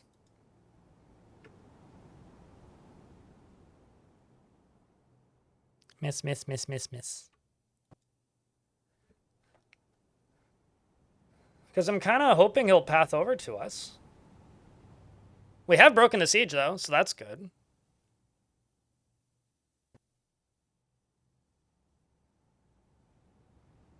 If we're able to get a break in the fighting, it is possible we could actually get some migrants. Yeah, and then wait 18 years for them to be functional soldiers, Claro? Smile? Yeah, that's definitely something that's worthwhile. I think in the meantime, the baddies would dig through the roof and murder us. Did you just... He dropped an earring? Flying bronze bolt hit him in the head, which hit him through his glove. Wait, hold up. Hit him in the head? Hand, sorry. Misread that. I was like, why is he wearing a glove on his head? Hit him in the hand, through his glove, which made him drop his ring. Wait, his earring? Hold up. You were wielding an earring? Why were you wielding an earring? What does hand have to do with earring? Wait, hold up. Do you just stand in a pile of lava for, like, safety purposes? I know he's got a crown, but, like, getting hit in the hand would make sense to drop a ring, right?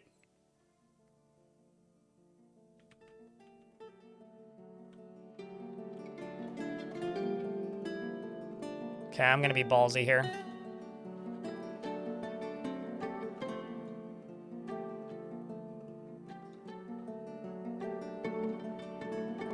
Run, demon.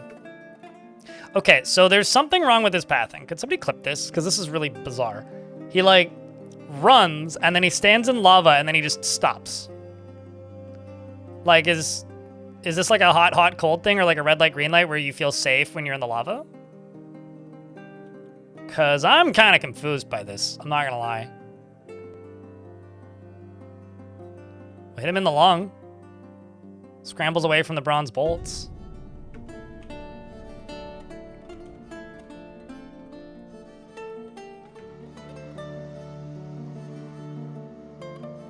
It's gotta be. That's funny. Okay. Holy fucking crundles. So my military is decimated. My moods are in peril. I lost another 20-something dwarves. We're in a living hell. And no, that's definitely bad pathing. Because it's probably okay. I'm gonna have like 5 levels of guesses here, so work with me. It's likely that the Overlord is using the same AI as a goblin. If a goblin is in lava, goblin dead. So they just stop moving. I would be willing to bet that they are just stuck. I'm gonna turn on this burrow. Turn off this burrow. I'm gonna turn off both the burrows. Okay, what do you need then?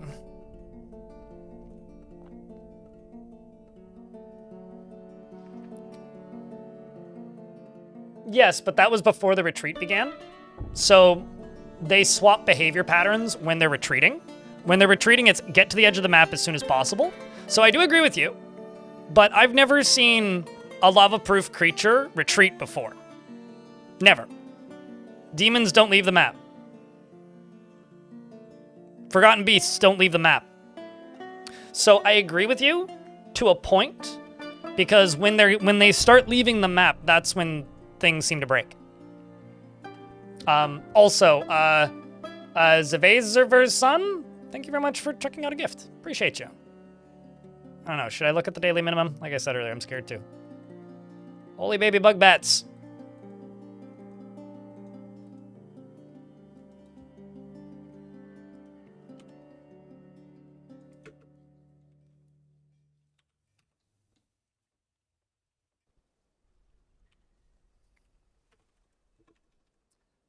I'm under the assumption I don't have any open coffins, but let's go look.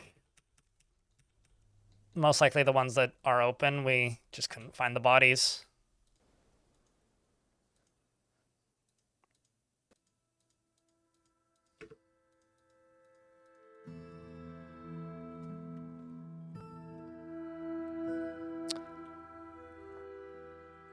Yeah, okay, there are some that are still open.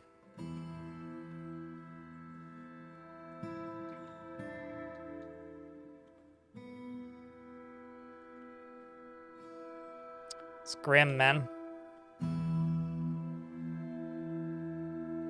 Chat, can I get a round of beers? Zaverson, did you change your name? Or am I just, like, not remembering your username? You're either, like, a heavy lurker, or you changed your name. It's one of the two, probably. The only reason I ask is because otherwise I feel like I would recognize somebody with a 21-month sub, but appreciate the lurks in that case. Cheers, mate. Crypt beer. I'm going to set this as a pond, because I can probably access the pond yet now. Queuing Green Tea, thanks for the 34th month. The bright side? There's a bright side? I don't know. We didn't kill the baddie. He escaped, so he'll come attack us again with a similar army.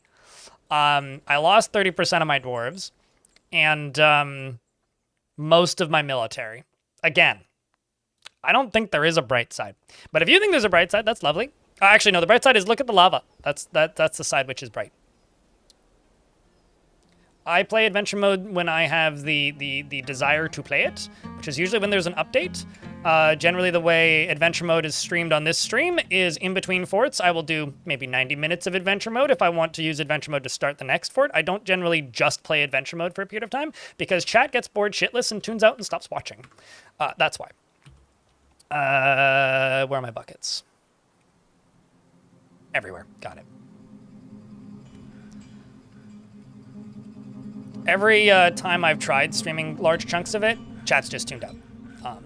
And that's not really a positive for business, you know, in this line of work here of streaming.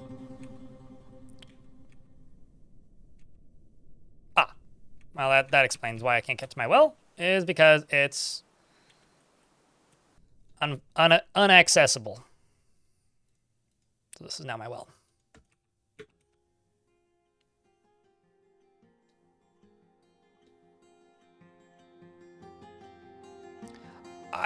I'll just be blunt, Claro, because you keep making suggestions. I think in order to enact most of your suggestions, even though I think they're legit, is I would need to build a new fort at this point.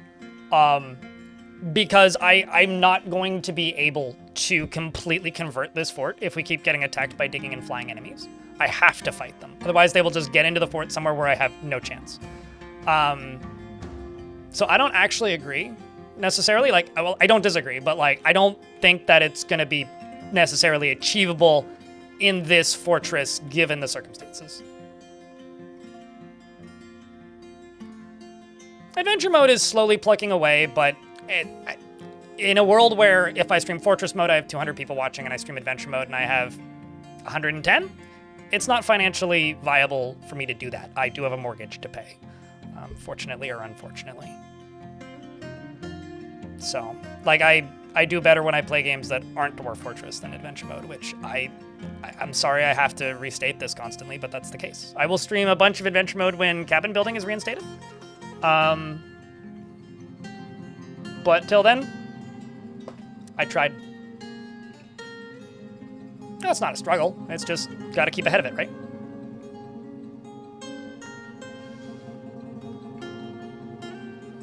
Oh, certainly. I mean, I could turn off a lot of the siege options. I could do that, but I feel like right now my time is best spent figuring out how to overcome these sieges and not disabling them to the point where they're no longer a threat, right? Like, could I do that? Absolutely. Is that a good idea? Probably, for most of you. But for me, I think likely the best way forward here is to just get my face smashed in repeatedly until I figure out ways of getting around it. Which is probably going to be the next 3 months of my life. Just finished wrapping presents. I don't think I'm going to buy any presents that I'm going to wrap. I don't know. I'm not a very big holiday person. I tend to give people baked goods.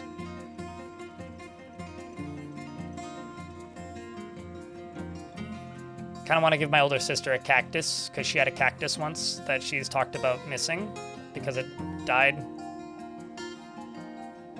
due to getting abandoned where she worked at the time during pandemic.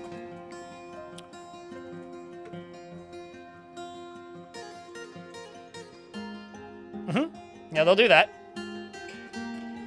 In regards to hunt.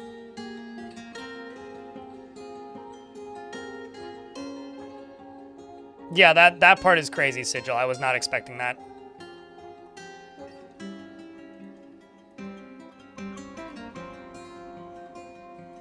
No. Probably not. I don't know. I'm guessing. Unicorn is still alive, gunmetal.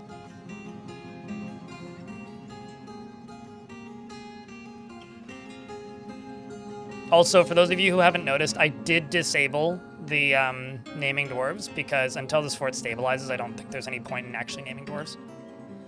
I don't like naming dwarves like minutes before they die. It just sucks. Feels bad.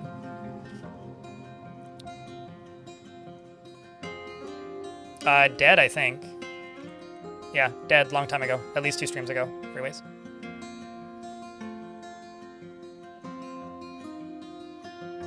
They got stabbed to death at some point during this siege. I didn't see what happened to them. There was too much fighting. Probably died in this room somewhere. Marcia? Great. A blowgun. They made a paradise, not wood, blowgun. Another goblin siege? No, I mean, have you been watching for the last 10 minutes? Because if you haven't, then chat, you filled them in. I'm sure you're capable of it. Dwarves have arrived to trade. Let's try and trade with them.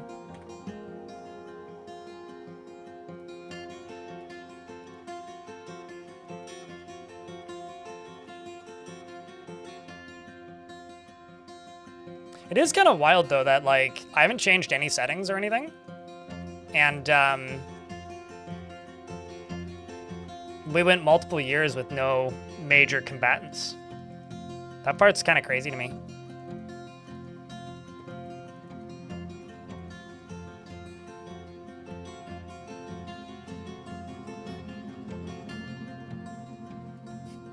Actually, I mean, here's another reality that I might have to grapple with. I might need to turn up the number of,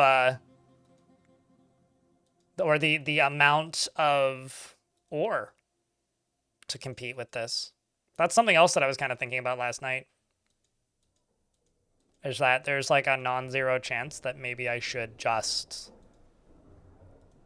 start playing with more copious amounts of stuff to use as ammunition. Like, that's definitely like, because like I don't know what settings they had on to balance this, and maybe that's the play.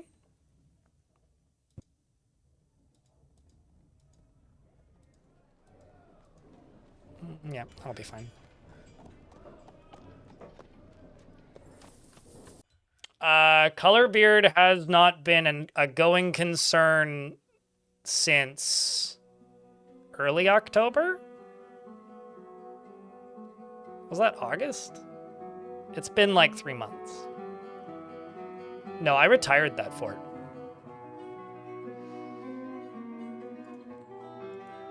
And then we did Brain Rot in the same world, which was a 1-tile Necromancer fort, and then the siege update was announced. and then we generated a new world, and then we did one fort, and then I generated a new world, and I've done 2 since. Ah, yeah, no.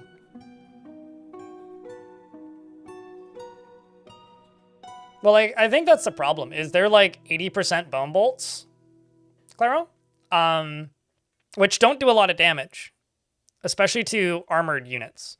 And if they're attacking me with like swords masters, they'll disarm them, but they won't kill them. And an unarmed sword master can kill like a amateur dwarven soldier, right? Like I played most of my life spent playing this game was against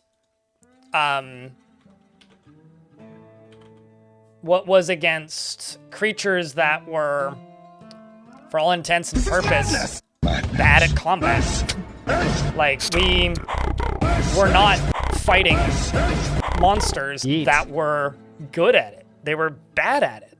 Because the best goblins could send at you was novice in all of the fighting skills and adequate at combat. And sometimes you'd see a skilled goblin if they showed up more than once and somehow survived the first time.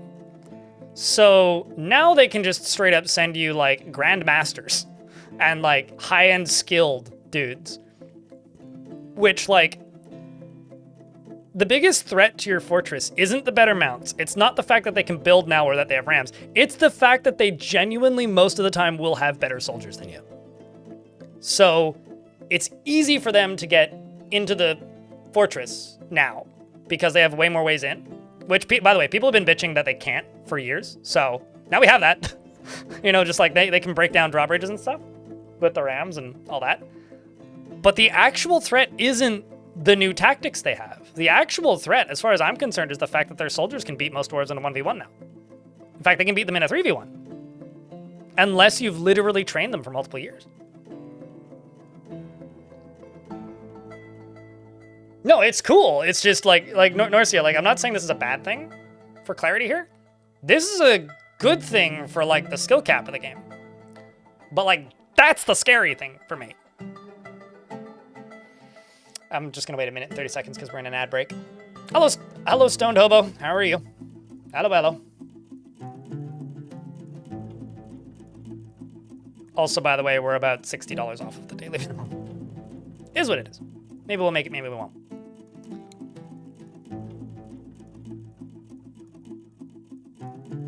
Yeah, sure, but like, you also gotta remember this, Ilmiran.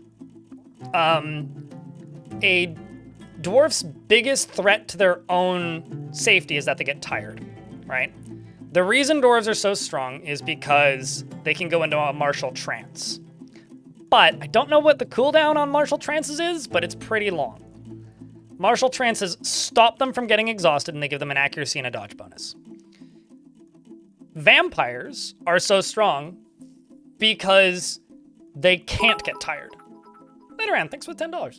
Appreciate you. Letterin cheered. X1000. Cheers, mate. So, like that is why dwarves have been strong? She wouldn't be able to do that now? She maybe could, right? Because if you are kitted out in the best possible gear, this fort has never had enough access to iron for me to reasonably be able to make steel. And like, I tried for a bit, but I couldn't get a steel surplus going.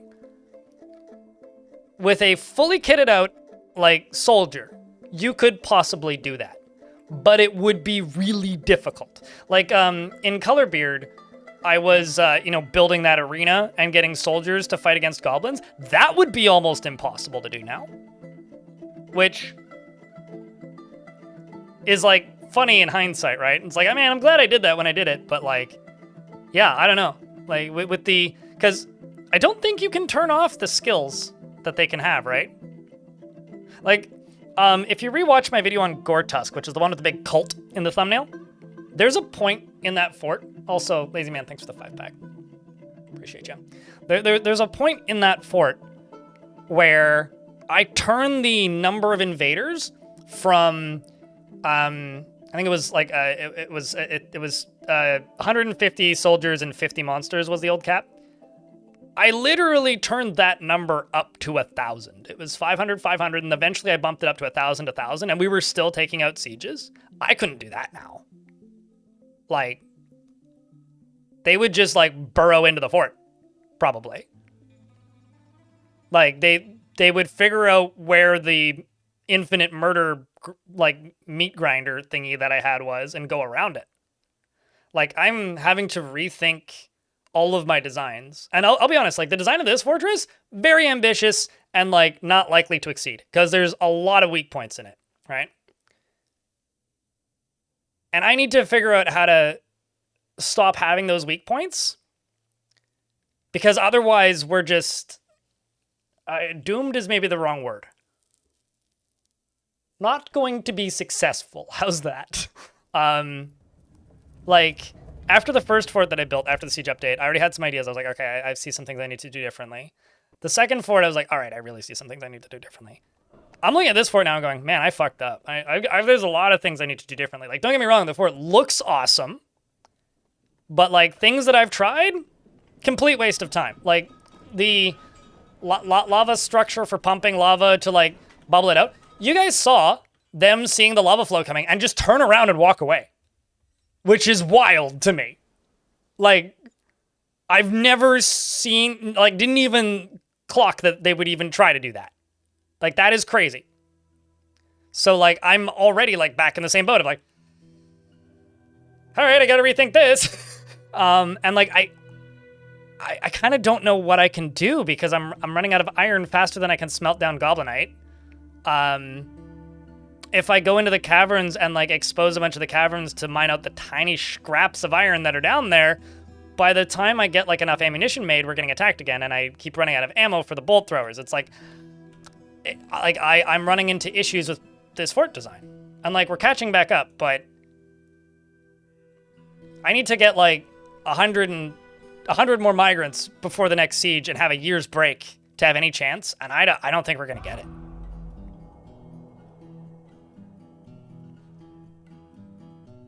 What would that do? Vakrock. Exactly what in the hell would... Oh, sorry, not Vakrock. Ilmirin, what in the hell would, like, putting water somewhere do?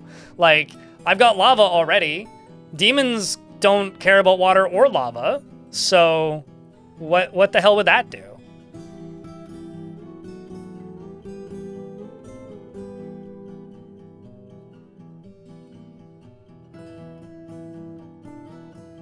Water plus lava equals stone. Thanks, genius. But, like, goblins aren't going to path through water, so that does nothing. No, like, this fortress, I don't see a way I could do that. Water supply sucks. Like, I do not see any feasible way of how I could do that. Or how I would use that in this fort's design. Like, if we were underground completely, possibly, yeah, sure. I could build, like, a reservoir above it and, like, dump stuff straight down. But we're all outside here. I have 100 dwarves. 25 plus of them are maimed and virtually, not useless, but, like, severely injured. The rest are in the military and undertrained and need to keep training or we will lose the next seat. Like, I don't know how you're just like, put water on it. I was like, okay, cool. How exactly? It's like, if I redesigned the whole fortress from the ground up, sure. But I'm not really in that position right at the moment. Well, I mean, the demons are not the issue here. Allow me to just reiterate this. The demons don't matter. That demon, a threat, certainly. Thanks for $25. Scalded Libra. I can't see what you're saying underneath that. Do you want me to open up the tab and look? I'm actually not sure where that came from. But, YouTube chat is saying lava sheath around a tower fort. I'm not, sorry to just, like, say no to everything that people request, but once again, I would need to rebuild the whole fort, and I don't actually think that building above ground is super wise at the moment. I mean, like, maybe if you had, like, a thing in the middle pumping straight up and then, like, over the edges, that'd be pretty dope. Like, that'd be cool. I saw a fort sort of like that once that had, like, a prison in the middle, which was pretty awesome. But yeah, I think, like, the downfall for me with the design of this fort is there's just too much open space. I wanted to see if I could, like, build, like, where I fucked up here, and maybe where we could save it, is I need to extend this wall and this wall. But I need that done yesterday, and it needs to be like 8 levels high. So I could try that, but that's me being cautiously optimistic.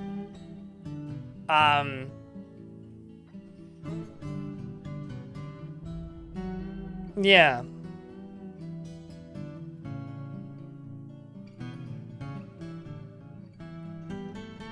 No, absolutely. Because building a fortress that gets large sieges takes, like, realistically 20 plus hours. And it's only been a month. And there's not many people making videos. So, like, I've been having trouble getting fortresses to this point and keeping them there, which is, you know, the result that I've had. I know that Krug Smash lost several forts. He was talking about that on his Discord. Like, Von Galactic streams like 4 hours when he streams. I've lost count of how many forts Deep Space has dropped, but he runs by the seat of his pants, so he's having a great time, I think. Yeah, no, me too. But, like, the thing that's, like, completely bewildering me right now, like, so I'm basically brainstorming at the moment, for clarity. I'm not really giving up yet. I mean, maybe on this fort, but like what's bewildering me is the fact that they just stopped and walked away from the lava. That is the thing that's like, okay, no, I need to rethink literally everything, because I don't know how to deal with this now at all.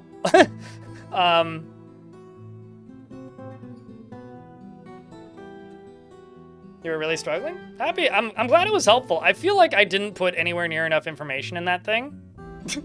But, like, it was all that I could kind of come up with, I guess. That I thought would be useful, that I knew that I could do accurately. I had, like, 2 different iterations of that I threw out. But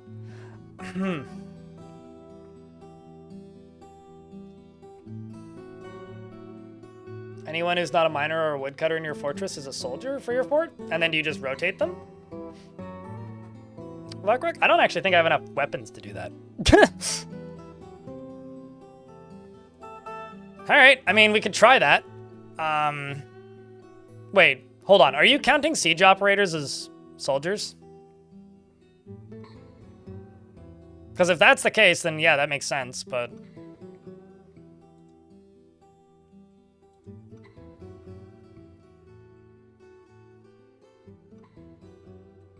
yeah, the NPCs are way more intelligent now. I'm trying extremely hard to not use the word AI to describe the way characters move, because, like, it's got such an icky branding on it now.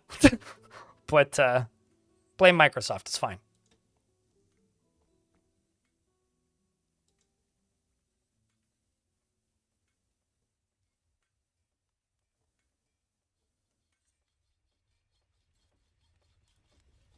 But something that, like, okay, this is something that Tarn has talked about, and honestly, like, these sieges being ridiculous makes a lot of sense. Actually. Because something that Tarn has talked about is starting scenarios. This is something that's, like, been in the works as long as I've been playing this game. And the whole idea behind starting the scenarios is that when you start a fortress, in theory, the way Tarn has pitched it, is he would want it to be so that when you start a fortress, you select, is this going to be a military outpost? Is this going to be a more peaceful thing? Is this going to be a trading caravan? And that would affect the kind of sieges that you get, because, like, if you're just a random town, you wouldn't just, like, get fucking murked out of nowhere by a massive siege, most likely, unless you settled right next to a goblin location. So, honestly, like, if the default, which is what we're all playing, is the military focused, I guess, option, it would make some sense that it would be hard, because this would be like the combat focused setting, I guess. That's amusing. Hobo. Thank you, by the way, for gifting a sub. Appreciate it, mate. I can't remember the last time somebody gifted a joke name in my chat, so on the plus side, we did have a dwarf write a book about animal reproduction in this fort, so that happened. Speaking of, I should probably bind a book. just... It's a craft store shop, right? It's been a while. Bind a book.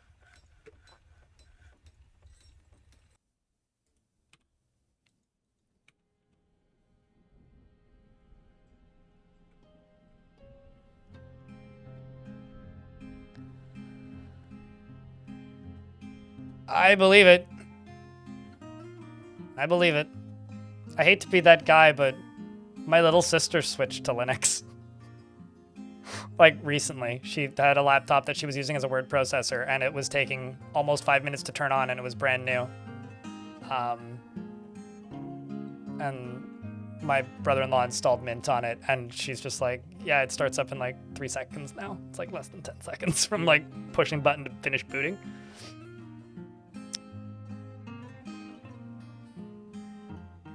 It would open up more playstyles. Yeah, I mean, it's been on the like development branch for a very long time. Sanitz?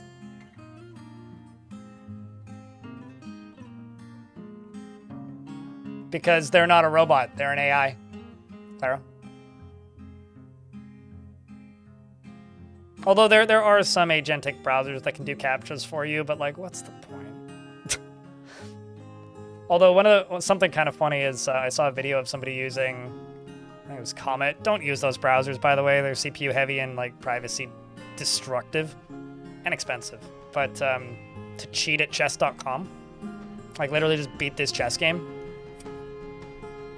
which is like, all right. Rest in peace. Maybe I guess maybe not Civ, but web-based multiplayer gaming.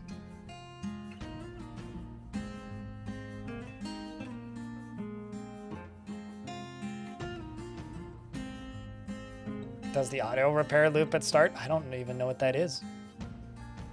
Rin meets with the Outpost Liaison. You continue to impress. I have come empowered to elevate this land in the eyes of our realm. I'm glad you feel that way. I don't. They want footwear and... Oh, they also wanted Warhammers, didn't they? Oh, well, I should trade. I got tons of stuff in here. It's also heavy, so...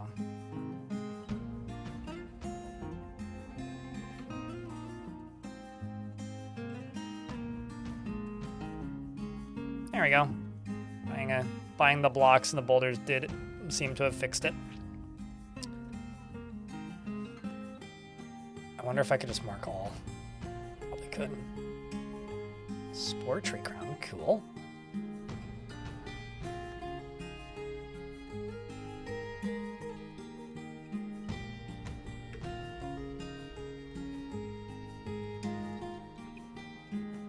So yeah, I think like we'll play this out, but like if we get another 2 sieges like that today that end about as horribly as that, I think we're gonna retire this fort and try again, because I'm not seeing this going well. Like it's just, this fort's in a pretty bad spot, guys. Like, I don't know how else to say it.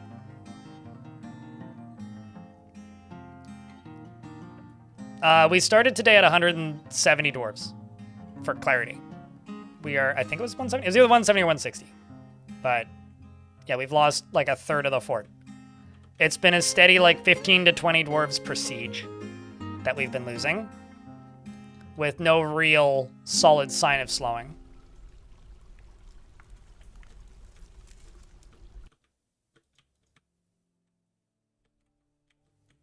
Like, we got hit by goblin ambushes.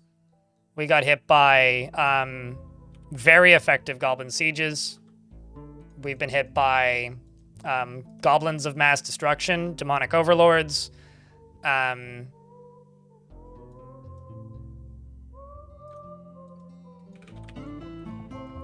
Let's do iron. Well, actually, hold up.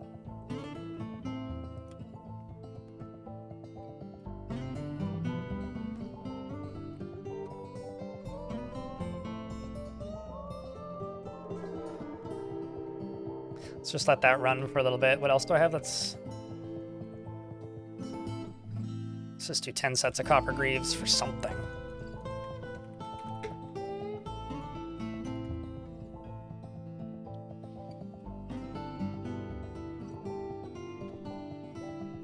I don't know why I said goblins of mass destruction, by the way. That doesn't really mean much, but is where my brain went. Like, look at how much stuff we were able to take out here. Just stacks of them.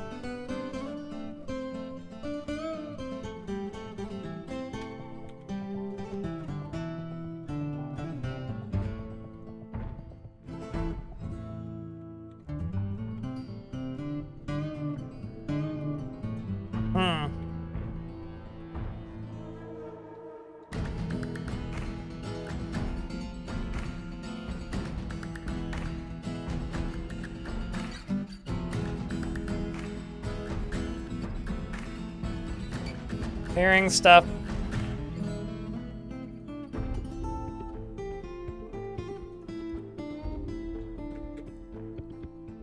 The smooth overlords? I don't know. That was a scaly skink. Although skinks are pretty smooth. I don't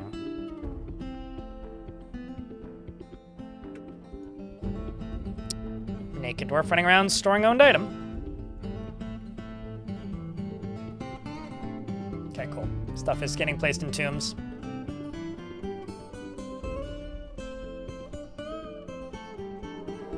Excuse me, why are you putting stuff in?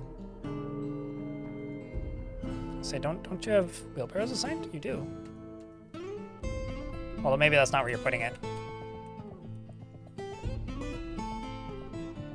I may just need more wheelbarrows.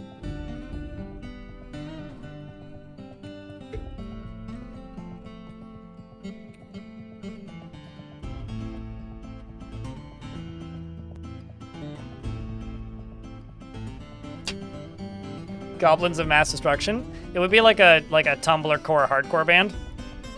You know what I mean? That, or no, maybe that would be like Gerbils of Mass. Well, maybe not Gerbils. Gremlins of Mass Destruction would be that. Goblins of Mass Destruction would be like the solo act offshoot from the Goblin from Necrogoblicon. But yeah, primarily like what I'm learning from this fort is that I have a lot to learn. I realize like that's like kind of a non-thing, but I hope that makes sense to you guys. Like really, that's kind of it. Like I clearly have a lot to learn.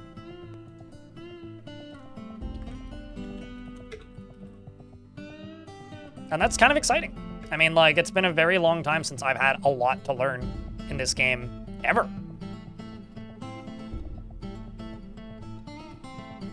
You should doodle it. Doodle it. Do it. You got this.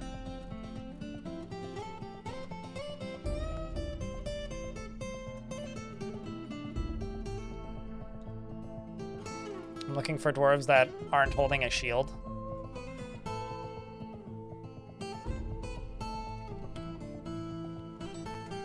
Okay, so my miners aren't currently digging. Let's just go down. Let's see if I can go get more iron. Well.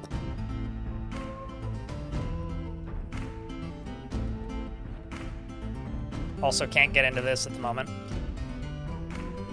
A little bit awkward. Let's just pause until I can see some iron. There's some.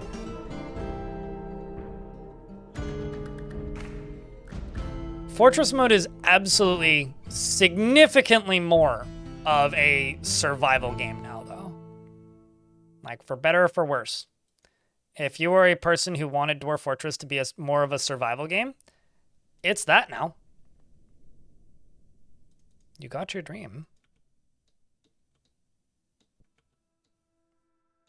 And I think that there's good parts of that, and I think that there's bad parts of that. I think that the good part of that is it's a much more appealing game to a different audience, and I don't know if there's a bad part, really, because I think you can just turn everything off to the point where, like, it's kind of a moot point as well.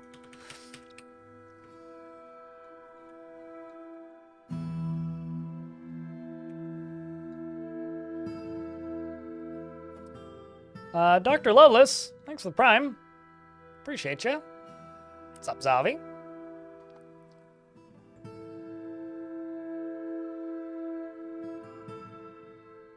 What do the normal ogres look like?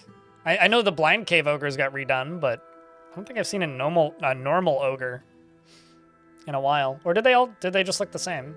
Chat, can I get a couple beers for Dr. Loveless, please, and thanks. How are we doing? The fort's doing absolutely horrendously fucking bad. I'm doing fine.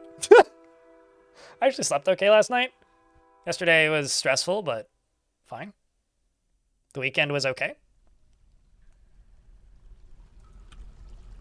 Yeah, I like the requirement for metal bolts now is kind of maybe not insane. Insane in the membrane. But the usefulness of metal is significantly higher than it was before.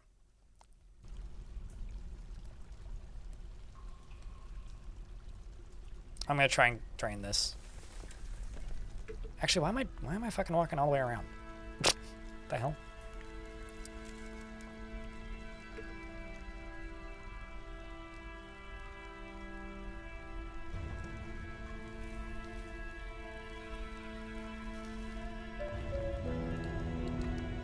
Why don't I drain from here?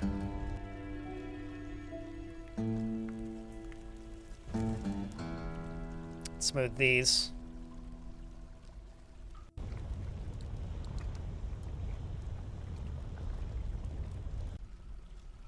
Oh! Yeah, I haven't seen normal ogres since the redo, and I've only seen screenshots of the blind cave ogres. And I've only seen the blind cave ogres in person. That's neat. I didn't realize they both got redos. I guess that makes sense, though.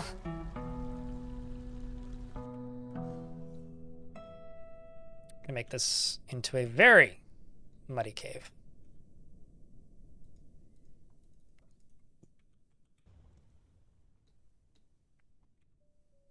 There go the first one.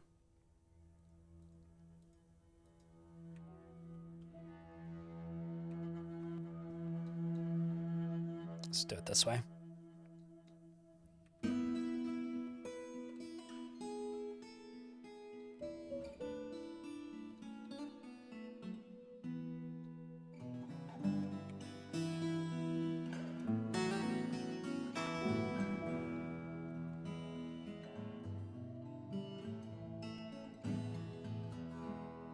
Let's also dig up that.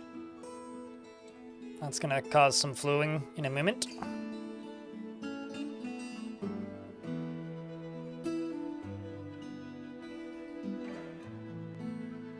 You fucked up your shoulder. Oh no!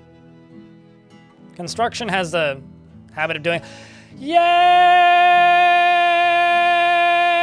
Sorry, it's just a natural response at this point. Hi, do you want to stab things in the head with a sword? No? Good, that's fine. You will. Also, why is this squad all naked? Oh, it's because they're assigned to a squad and there isn't enough gear around. Go put clothing back on, please. Thank you. Oh, I should get rid of the test one.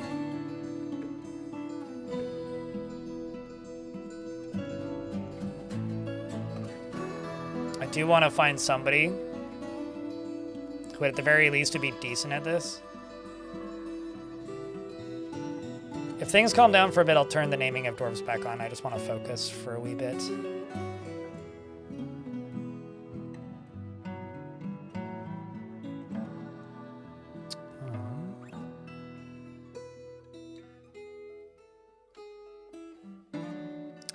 It'll be fine.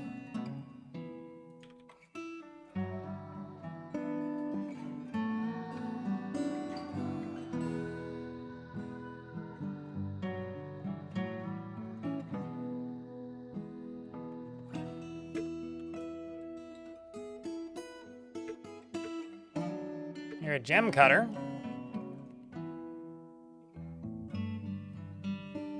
Yeah, you'll hate it. You're a Mark's dwarf. Rule of law and doesn't see the point of working hard. Okay. Well, the law is grab a pokey stick.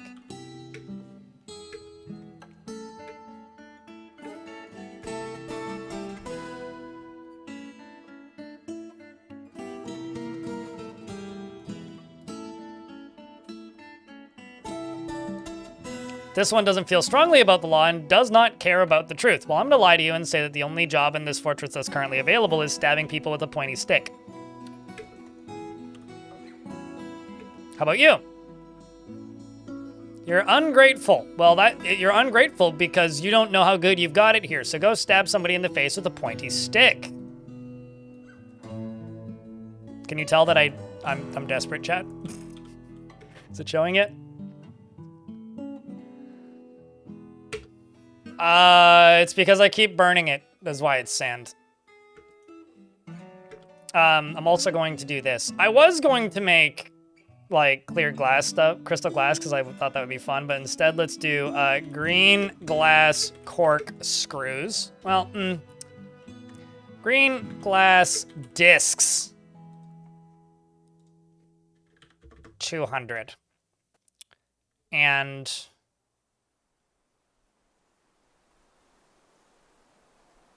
get rid of these tubes and corkscrews.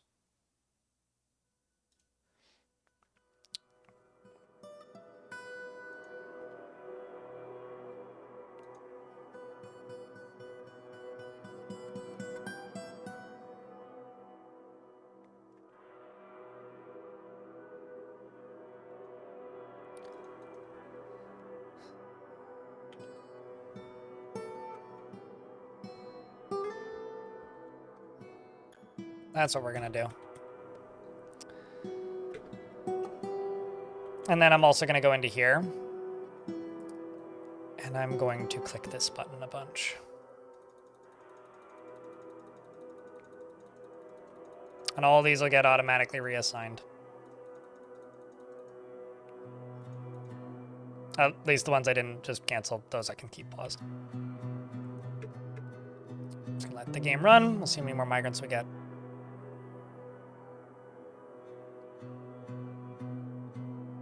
I do, but usually underground. Wait, what did you not know was a mechanic? Oh, you didn't realize that sand was burnt by lava? Well, I mean, any fire will do it. But that's why there's ashes everywhere.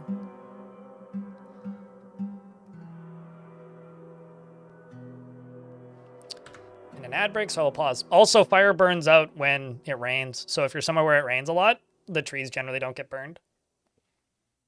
But it doesn't put out fire that's beneath trees, only above the trees.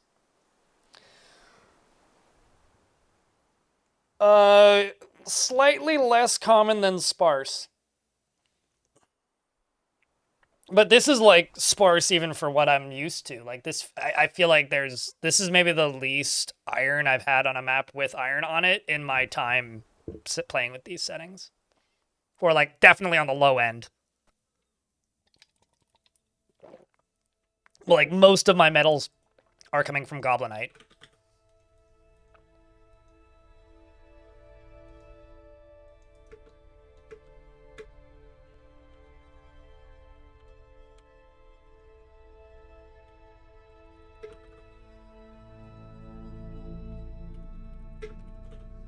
I'm gonna queue up some silver bolts and silver warhammers, but we'll just do 5 silver bolts.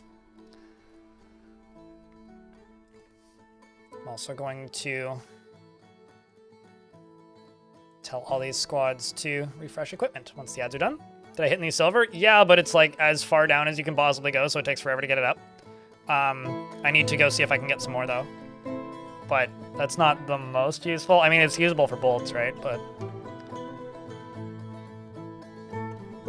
I think like the mistake that I made with this fortress was just being too ambitious with the scale of it. But we'll see. I would like this fortress to fall because it falls, and like, I mean convincingly.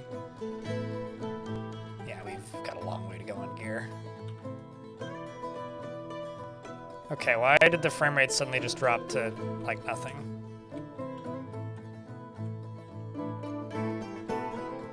I just went down to 30 FPS. And that's worrisome for me. Because I was at 60. And now I'm at 30.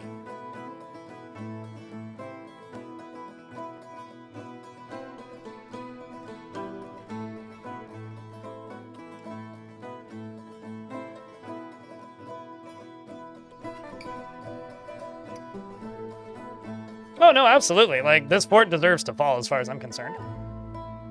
But it's like, the thing that kind of doesn't help is the suggestions of like extremely ambitious like ways to redesign it. It's like, I don't think I'm redesigning this fort.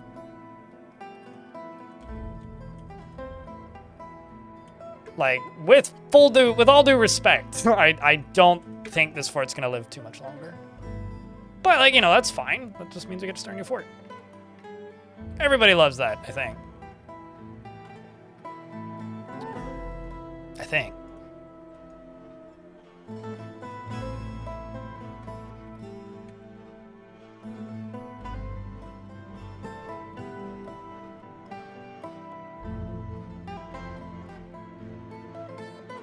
It could... Oh. Actually, I've got a theory. I've got a theory.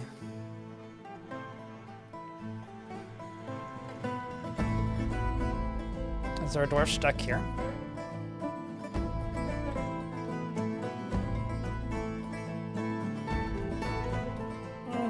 Not really.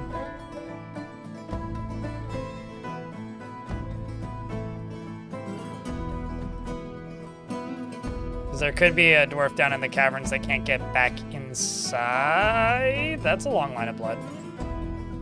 Oh, that was definitely a forgotten beast. I'm not seeing any.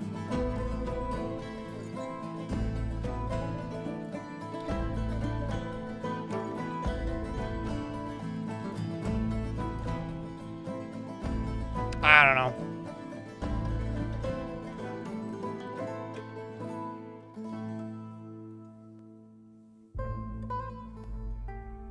Just cancel you.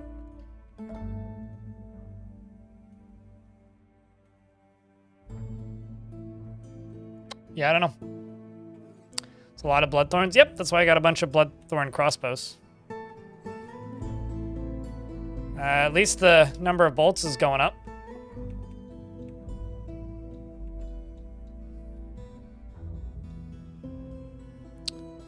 Let's hope that whatever the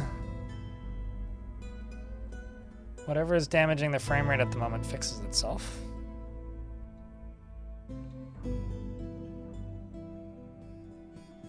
Oops.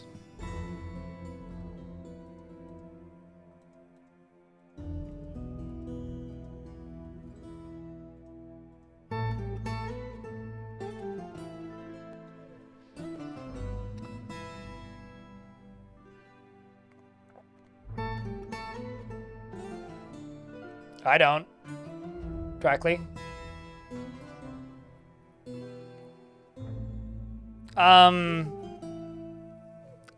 If anybody uses leather armor on archers, it's not me. That's the first thing. I mean, you want your archers to have like higher agility if they're in field combat, but that's not how I play Mark's dwarves generally.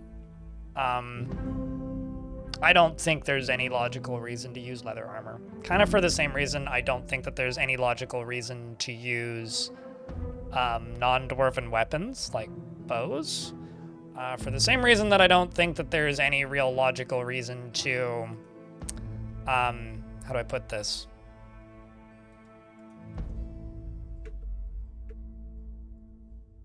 For the same reason that I don't think that there's any logical reason to use training weapons. I don't know anybody who uses leather armor for ranged dwarves. I mean, maybe I do. But that's just the defaults. Like, that's the default setting. Default does not necessarily equate to any good. It's just the default setting. But that doesn't make it a good setting. Like, really, in any case.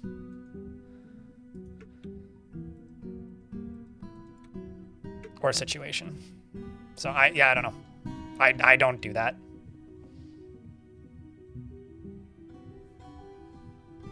Yeah, well, the pre-made archer uniform also allows them to use bows and arrows, which is maybe one of the worst decisions I think they ever made, because now, and they also called them archers, because dwarves can't make arrows. Like, one of the dumbest things you can do in this game, unironically, is telling your dwarves to use bows. Genuinely, like, that is a horrible decision on all fronts in any situation, is to tell your dwarves to use bows, because they can't produce arrows. And the second they run out of ammunition, their entire uniform breaks, and they will just never equip another arrow again. And I see so many people are like, archers are broken, they don't equip ammo. It's like, well, dwarves can't make ammo for it, silly. So you run out of ammo, and of course they can't equip ammo, because there is no ammo to equip. Sorry, this is something that I've lost many a brain cell over in the last several years.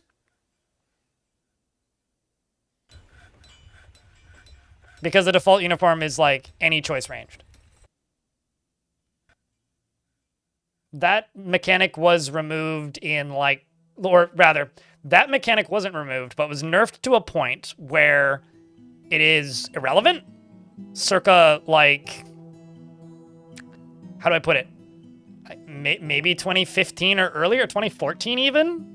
Like, you have not had to worry about dwarves getting attached to weapons. What would happen before is, oh, actually, two things. Number one, if a dwarf would get attached to the weapon in the past, they would equip it and never put it down. This includes training weapons, okay? But pre-2014, if you had squads training and they were using normal weapons, they would sometimes kill each other because training fighting was not non-lethal. Was not non? I think you know what I'm trying to say. Training combat wasn't non-lethal combat, so they could accidentally kill each other while training.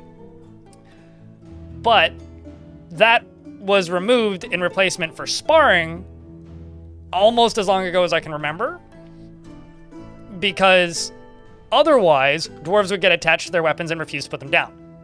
But that mechanic has also been nerfed as of, I don't know, around version 44 probably? Maybe before that? I can't really remember, to be honest. So no, don't use training weapons. Please, don't use training weapons. Because they'll name their training weapons and get upset if they get destroyed.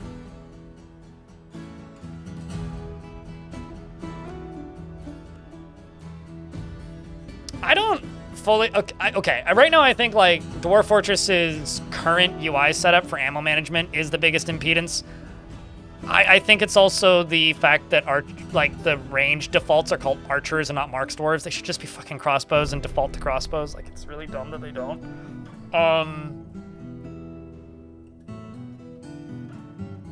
And then the rest of it is just, like, people presuming things are going to work when Dwarf Fortress doesn't work like that. You have to manually set most things up yourself.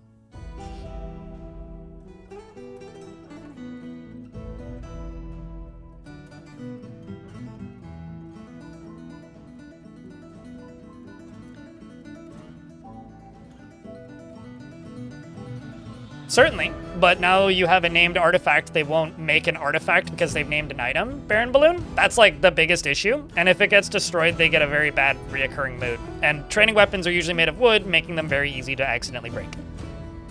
Mostly because they take damage while it's being used, and also fall apart easily. They will also prioritize that weapon over any other weapon, so like, you basically have to forbid it and put it on a pedestal. It's also now a risk of being stolen. There is no reason to use training weapons.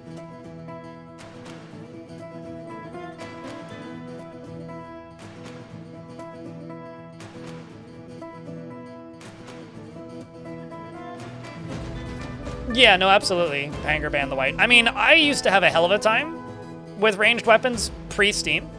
Like, I could get them to work, I don't know, 10, I'm gonna make up a number here, 10% of the time? Very infrequently. But once in a while, I would, like, get a combination of things and they would work, and I would feel like a fucking genius. Then Steam released, and now I'm much more, ever since the Steam release, I've been much more consistent about being able to make them work. But they still required a lot of, like, weird fiddling. And then post-behavior rework, it's like, oh yeah, no, they're easy. And, like, I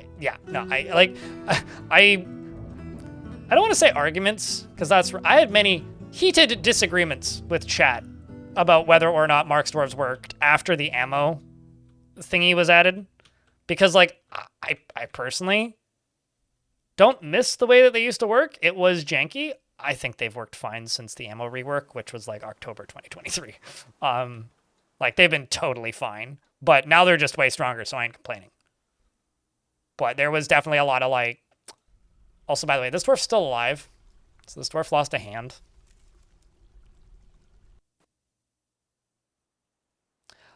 I hesitate to say ignorance, but you're probably not wrong. I think a lot of the, I talk about this like every other stream. A lot of the biggest problems that Dwarf Fortress has with like player understanding of the game is the fact that Dwarf Fortress has been around for so freaking long. And the biggest problem that Dwarf Fortress has is the fact that it's been around so long. Like, Dwarf Fortress is cool because of how long it's been around. Its biggest problem is how long it's been around. Because there are a million guides, there are a million walkthroughs, there's dozens of wiki pages that are all just out of date. And in my opinion, I think the wiki's pretty good at, like, signposting that. I don't think that everybody is the greatest at interpreting as to whether or not they're looking at the right version or not for the wiki. And I think that there's just, like, a lot of common knowledge about this game that is extremely out of date and still spread constantly. Like, I still have to explain to people that aquifers aren't just, like, a nightmare. They can be a little bit annoying to deal with, but are extremely useful.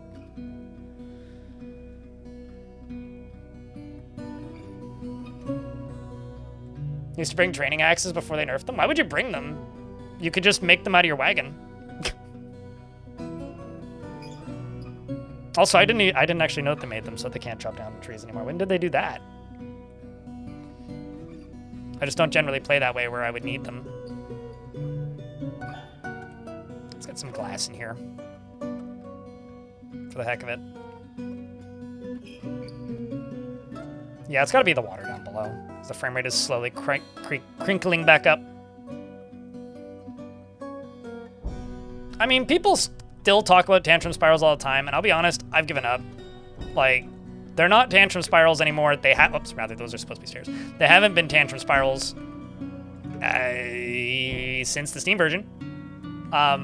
You can have brawls, but they stop, right? Like, you'll have fights, like this fort had a bunch of them earlier on, and people kept calling them tantrum spirals, and I think I've just, like, resigned myself to calling them tantrum spirals. But a tantrum spiral wouldn't stop. Like, it would start, and once it started, you were done, because it would just perpetuate forever, and you couldn't stop it. The fights will start now, like a dwarf will tantrum, and instead of just, like, tantruming indefinitely, they will start a fight with somebody, that'll make, like, 10 dwarves fight, they'll fight for a bit, some of them will die, and then things will calm down for a little bit. Until the next person fights, you know? And, that is a lot more recoverable than what a tantrum spiral was. So to me, they will never be tantrum spirals. Tantrum spirals are dead, and they have been for some time. I'll have you know. He says it's 2 people tantrum.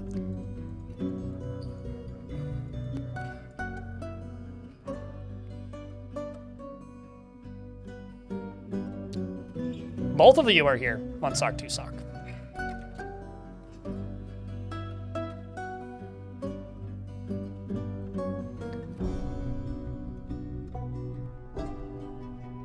What's the common misconception about rain? Yeah, I remember I built a fort in 47.04, which was when they nerfed rain, like the negative thoughts that people would get from rain, where I only built above ground, and the only tiles that were below ground were individual tiles that dwarves, that were needed to build furniture that dwarves required. So like beds, they needed to be under a roof. So I would either build them under a tree branch or like underneath a single tile of ceiling. And I was able to keep that fort really happy. I did also like disable, or rather not disable, but settle somewhere where I wouldn't get attacked. So like, there was a point where like I literally had to make that and post it on Reddit, and people still didn't believe me.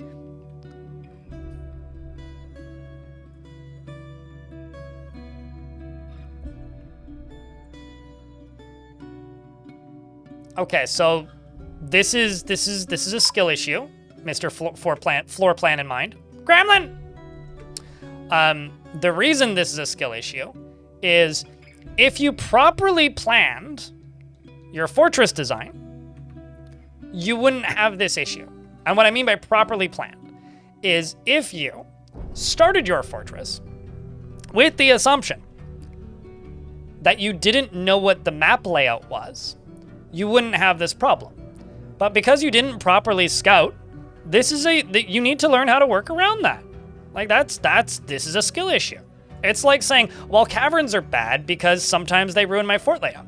Mine too. But isn't that, like, the idea? Like, maybe I'm missing something, but what's up, Squirrely? How's things?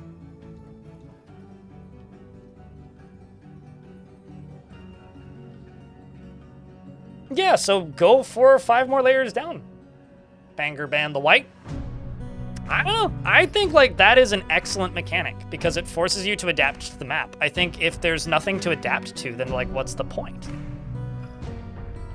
Like, if you're able to build a perfect fortress every time, just fucking turn everything off and play in Sandbox. But, like, to me, like, the joy of Dwarf Fortress is adapting, which is why I'm so pleased with this update.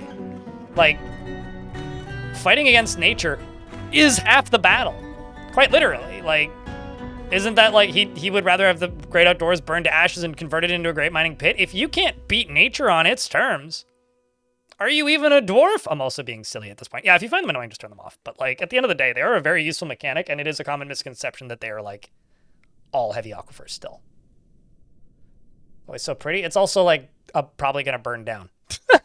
But I'm glad you think it's pretty. Appreciate it. No, that's totally fair. Like, I think being lazy is absolutely a fair complaint. I'm just being dramatic. I also don't, like, give two shits about, like, symmetry or, like, consistency in layout, so it's just not something that bothers me.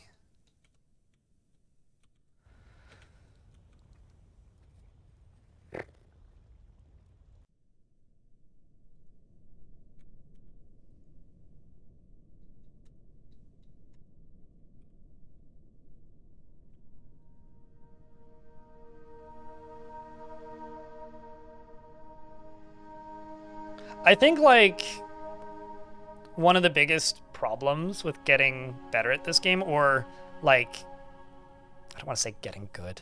That just makes me feel shitty.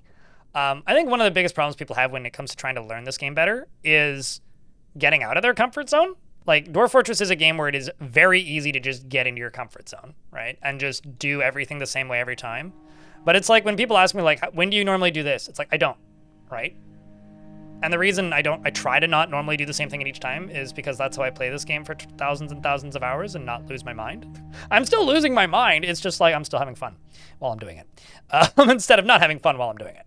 Because if I just played it the same way every time, I would not be enjoying this. We are going to hit the hidden fun stuff tower, and that's kind of part of the idea here. But, like, genuinely, I wouldn't be having fun right now if that was like...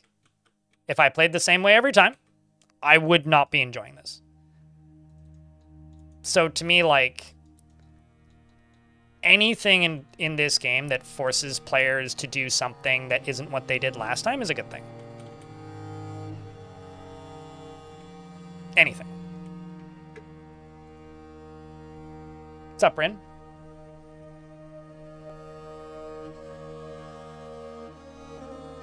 You were attempting to use it for defense. Is it currently just, like, self-sabotage at this point?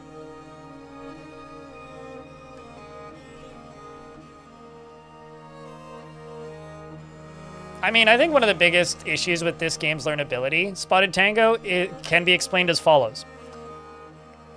A portal is a door made of glass. A bin is, or rather, a box is a chest made of glass. A coffer is a chest made of rock, and a chest is a chest made of metal. A tube is a pipe made of glass. The fuck is a pearl ash? You know? A lot of that stuff, like, why is a pot a tool? I still don't actually know. I've just accepted it. Mugs and cups. Sure, well, okay. At least with mugs and cups and goblets, like, those are words people think about. I don't think many people think about the difference between a coffer. Like, I learned the word coffer exists playing this game. Maybe I'm putting too much emphasis on coffer. But all I'm saying is, coffers existing implies the existence of sneezers, and I've never seen a sneezer. Certainly not a Julius sneezer. Bless you, chat, for tolerating my jokes.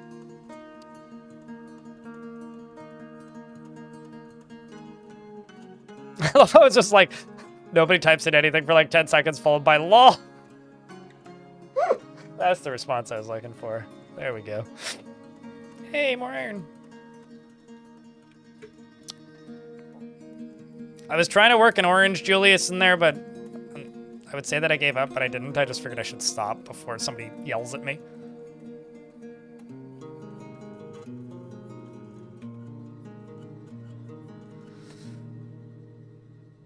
Took you a sec? Oh. Bless you.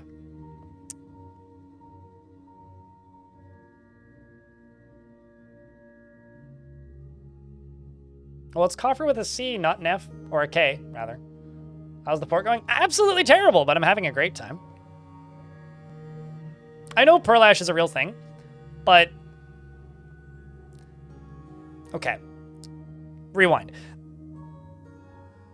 The game has no real indication of how you're supposed to build something outside of job canceled. I think a world, like when you go to play adventure mode right now, there is a pop-up over all the skills that says what the skill does, what trains it, and what it's useful for. If I go to skills here, and I go to Flatterer, and I hold my mouse over that, there's zero indication whatsoever what that skill does, what trains it, and if it's useful. Does that make sense?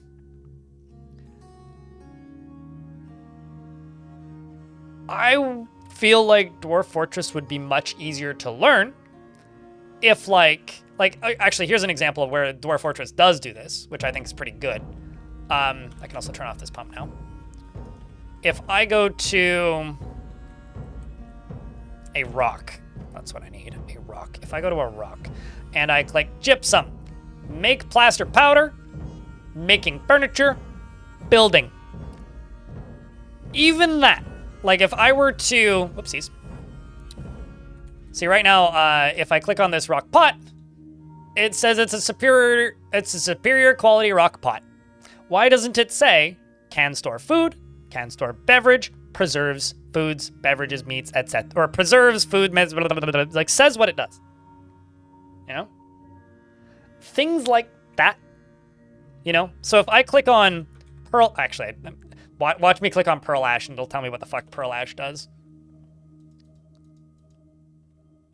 Oh, maybe I just don't actually have, do I have potash? I don't think I have an ashery. I must have deconstructed it and forgot to build a new one. Whoops.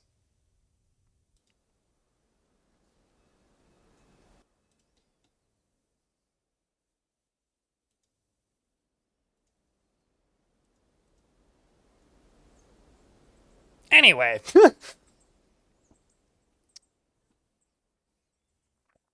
Oh, they know.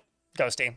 Like, there's a lot of things in this game where it's like, people are like, oh, you should tell them. Oh, trust me, they know. Like, I don't think that anybody is more acutely aware of the drawbacks of Dwarf Fortress or, like, the difficulties with learning Dwarf Fortress than the people that make Dwarf Fortress.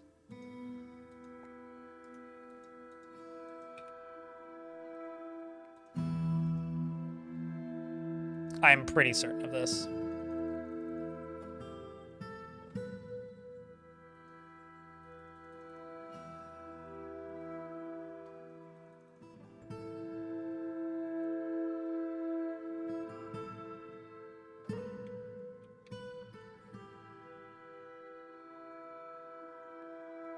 Like, my insight, I'm sure, is helpful in places.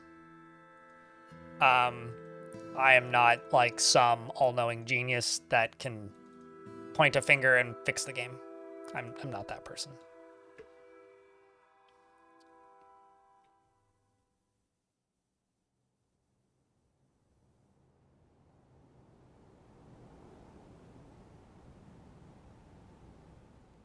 Oh, you did in the past, and now you can screw your dwarves into stick-loving idiots. Oh, sure. Well, I mean, yes. I don't think that, like, using training weapons screws you. I think it will cause you some pains in the ass. But I don't think it's, like, gonna wreck your game. There was an era where it would have. I don't think we're in that era anymore. But, like, you know, There's a lot of, like, not even UI changes, but just, like, wording changes that if I could just, like, snap my fingers and change in this game, I would. But it's not my job.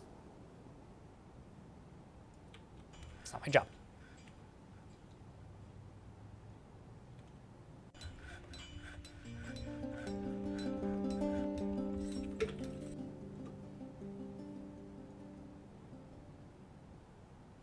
Let's just do 20 iron shields.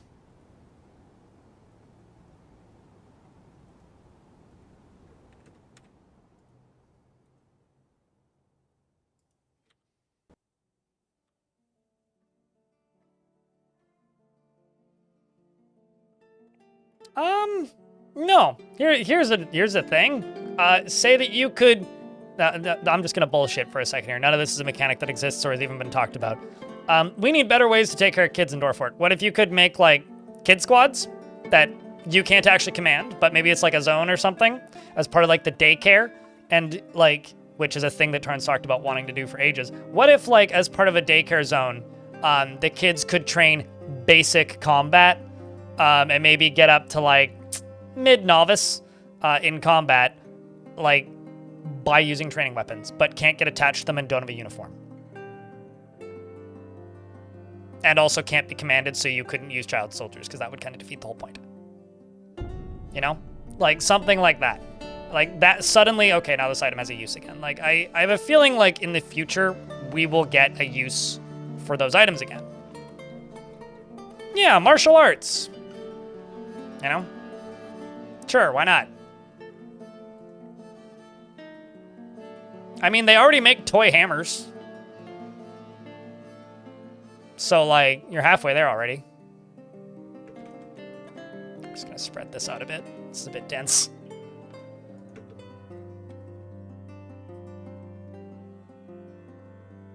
I'll tell you this, Panger Band the White. We have 100 times better control over kids than we did in older versions of the game, and if you have trouble controlling them, I know you said that you tried burrows. Try more. Keep trying. Burrows are a very, very effective method of controlling kids and removing the what's it called? The tasks that they generally run into that have problems with their moods in the chores menu. Like, you can keep all your kids fine. And then give them guild halls that you burrow them into, and put toys in the guild halls, because they will pass to the nearest toy to play with. Actually, I should make toys. They will pass to the nearest toy to play with the toy. And those toys will give them happy thoughts. They'll find their favorites. They'll put them in their bedroom.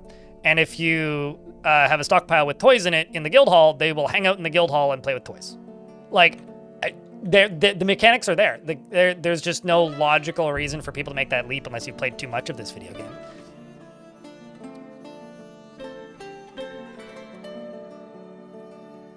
Where are toys anyway?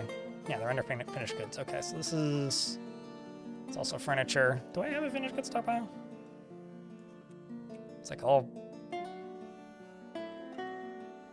Guess it's all just like split up over like several stockpiles here. Speaking of, I'm trying to fix this fortress. Can you tell?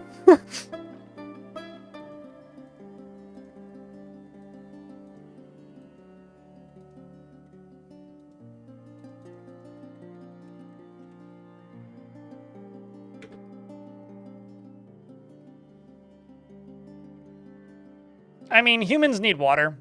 Dwarves need beer. Dwarves are 70% alcohol. Humans are 70% water. If you think about it like that, it makes a lot of sense, actually. I don't know. This is a very dwarfy trait.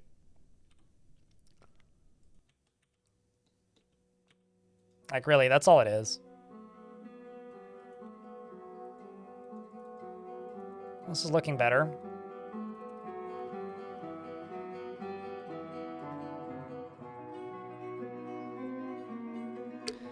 Looks like I am caught up. Wait, I saw a ghost. T-Dog, I beggeth your pardon. I thought that I memorialized you. Twice, actually.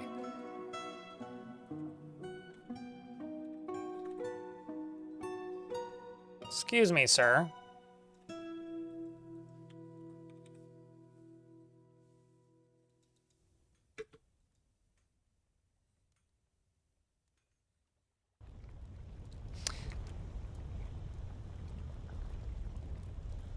How are you there? But you've been memorialized twice.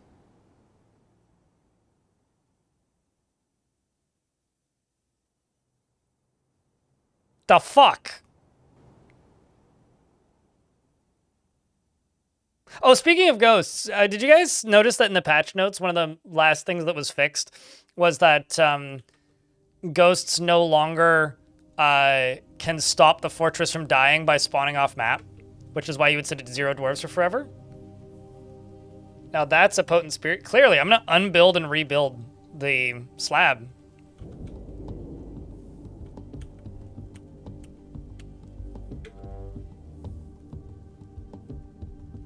I'm just gonna actually real quick. Ghost refuse to die. Gonna do a real quick hard save so I can report that, because that seems like a bug. The Eternal. D-Dog the Eternal! Up my tribute gain? Okay, I'll make 3 slabs. And tell him to slab these nuts. Got that dog in you. Sure it's not the tea? You've got the tea and you've just got something to say. You gotta spill it everywhere. Let's see if unbuilding this and rebuilding it fixes this.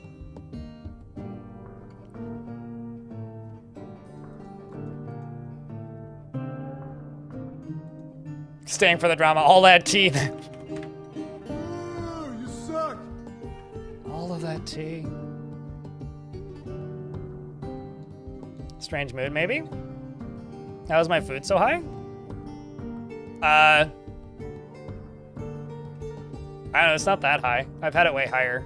I've been actually actively trying to keep it down. I have a hard time not having like a trillion food in my forts.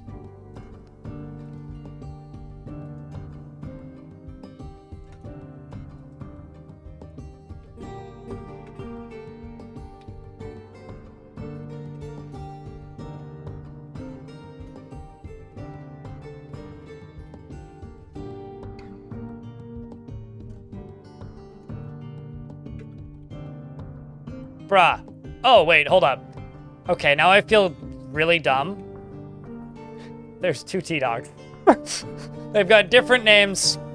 One of them's Zezum, the other one's Nil. I get it now.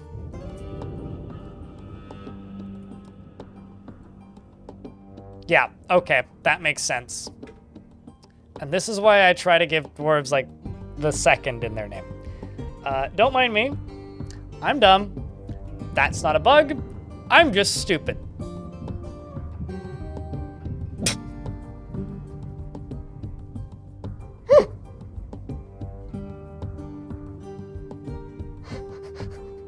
WTF 2T dog? Yeah, exactly. It's my Monday, and I've been live for 7 hours. Go easy on me, friends. Speaking of, knocking on wood, I haven't been sieged in a moment, so that's nice. Maybe we have a chance.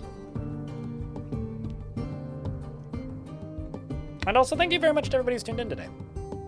It's good to have all of you. You're a McT-Dog? I think it's Nil McT-Dog, but sure.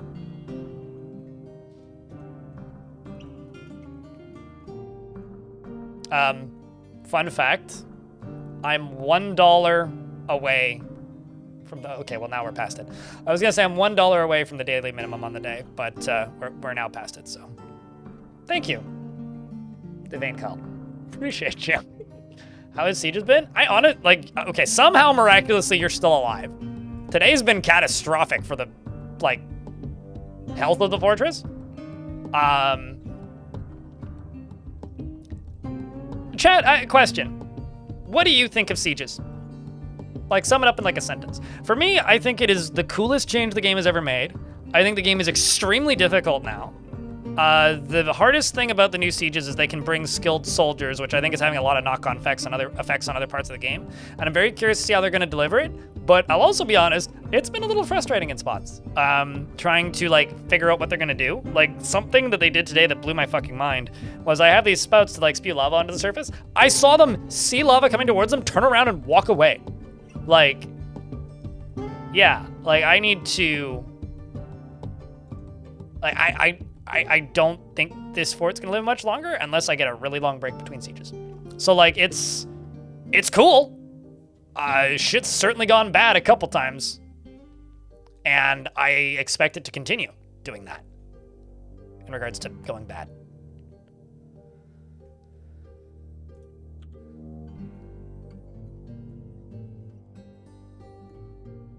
You haven't played much Dwarf Fortress recently? I mean, it still takes a while to get the sieges, right? Or did you generate a new world after the update released? Oh no, because in order to get everything, you do need to generate a new world, but the enemies will have new behaviors anyway.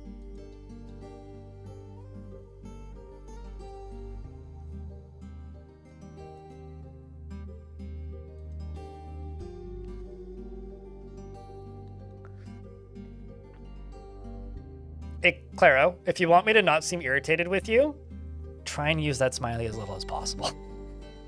You can use it, but like if you use it a lot, it is maybe the most irritating emote on this website. It stares into my soul and I want to kill it with fire. I want to burn it. I should buy a printer so I can print it off and set it on fire, and then make that an emote. Okay, I shouldn't buy a printer. I should go to Staples and pay 10 cents to print off that smiley, set it on fire, and make that an emote. Oh, the variants are fine. Monkeys are cool. It's literally just that one smile. Like this, absolute hell. This, totally fine. I don't know what it is. It's something about the eyes. It's like, I just want to hurt it. I want to see it in pain because of the pain that it causes me.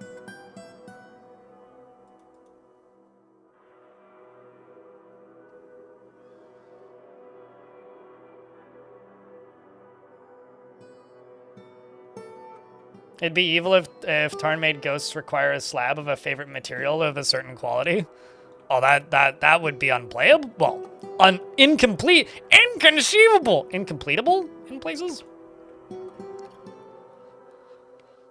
There, the other T-Dog has now been memorialized. Speaking of memorializing, we are getting a few of these. I'm just going to pen past your animals that need it. And go back down to here. Okay, so that's sealed off over there.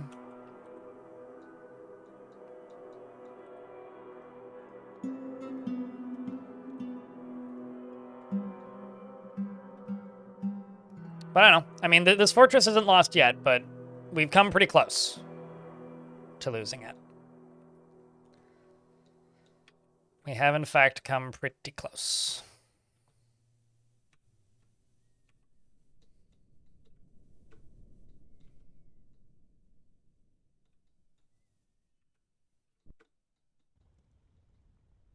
I'm actually not positive how I got down here originally. Oh, I see. The stairs just go down to here. That makes sense. Why don't I go to this? Should start at the bottom and go up, because then it'll work. And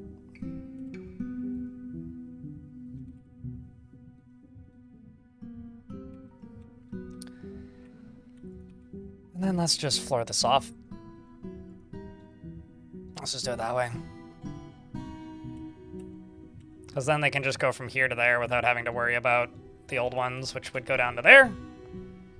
And then I don't need to worry about sealing this whole thing back up. It's just sealed back up. You over here, please, dwarves. Thank you.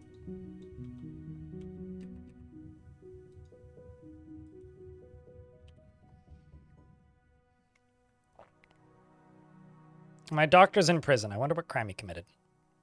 Man, I've got some pissed off friggin' military dwarves.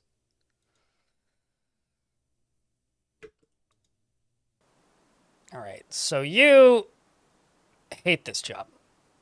Although you're frustrated after being unable to practice a martial art right now. Honey, what are you doing at this exact moment in time? If not practicing a martial art. Please, ma'am.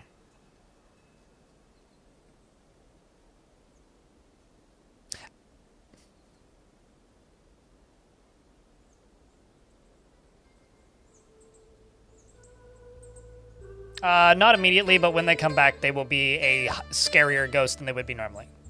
Are you telling me that, Baron Balloon, or somebody in chat? Your stream froze? Oh, well. I don't know. You should thaw it out, maybe? Oh, okay. I'm just trying to see, like, where it's being talked about. Yeah, in regards to migrants, if you need to trade to get migrants. It's probably the turkey that did it? Oh. Wait, that would imply that she's American. I'm pretty sure that this is a good dwarf from the land of enchantment and the Lance of Men. But maybe it was Turkey, I don't know.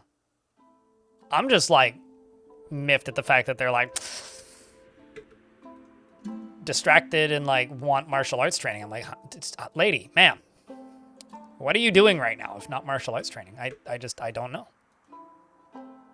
Seems like you're doing martial arts training. Let's see what we're doing in bars. Let's do iron greaves and iron breastplates. Iron greave. Iron breastplate. Iron helm. Let's just do 15 of each. Not 152, Jesus Christ.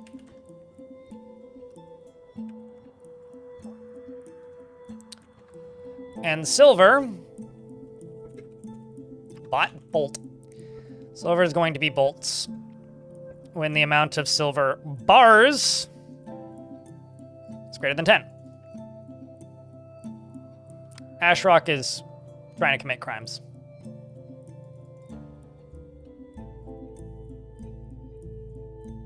The frame rate's back up to 40, so I guess that's good.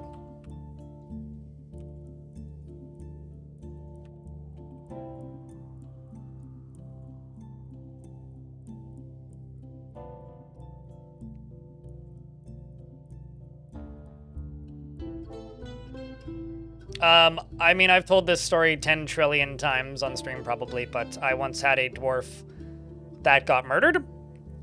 And then I didn't find part of that dwarf's body, so they didn't get fully memorialized. And I think now they don't need to be fully buried to be memorialized. That might not actually be the case, I'm not sure. But anyway, couldn't find all of their bodies, so they didn't get fully memorialized. And they came back, and as a ghost, possessed the dwarf that murdered them and confessed to the crime. Like, literally, like the description in this screen for cases, if you click it, it says confessed. So, I guess that kind of does happen. If you want to see some nonsense with ghosts, I do have that one video on ghosts.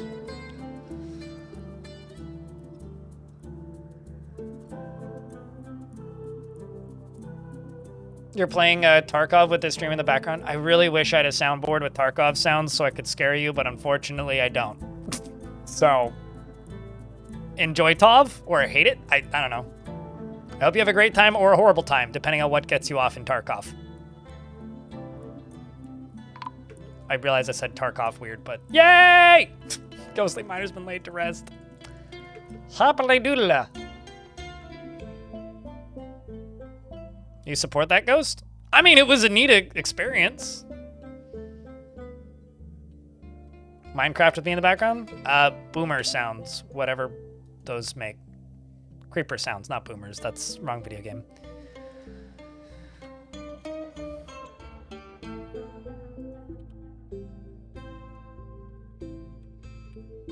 I'm kind of amazed that there isn't a mod that mods in creepers into Dwarf Fort.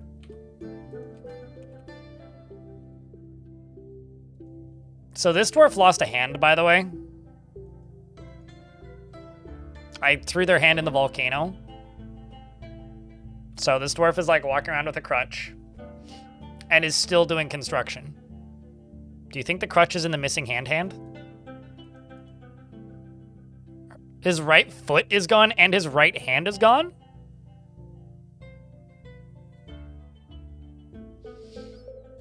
Because that's the only sound, Dr. Lovelace. You know what sound makes me go insane? You know what makes me go insane is when people have the audible alerts mod installed.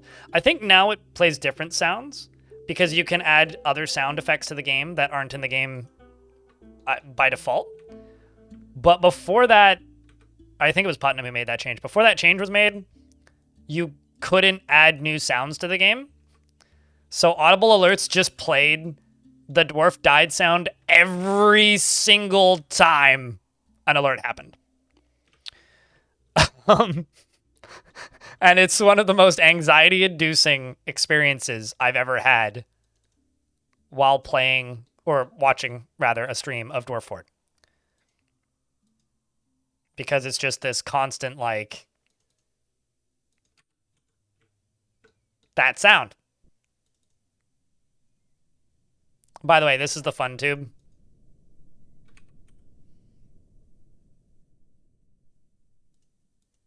I'm just digging up to the edge of it.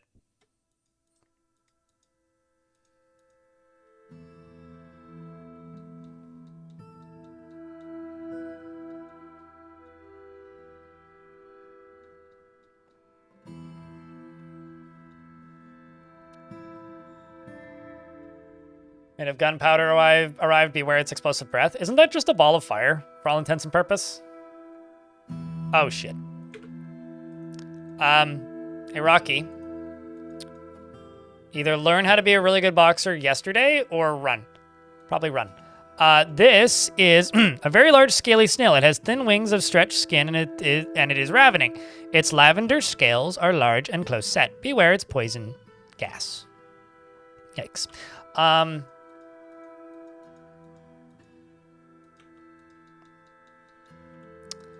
Run. Run! Well, he ran.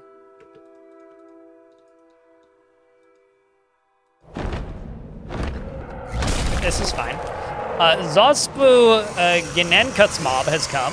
A towering feathered Gila monster, and it's been twisted into humanoid format. It is slavering, and also beware, it's a poison bite.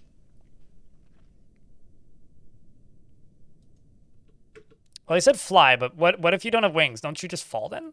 Okay, that's fine. He's all the way up there. Back to the underworld. I will say, this fortress is very fun to play. As much like serious discussions about survivability has been happening, this fort has been a blast. An absolute treat. Kids with wheelbarrows. Oh, this is gonna end well. Run, kiddo! Run, kiddo! Who is that? Oh, it's Udil. Who's your parents? Clockwork and Mistum. Oh no, poor parents, you're dead. Poor little Link deer. Run, kiddo! Run swiftly! And yes, I'm aware that I could, like... Actually, I probably should just turn on the burrow.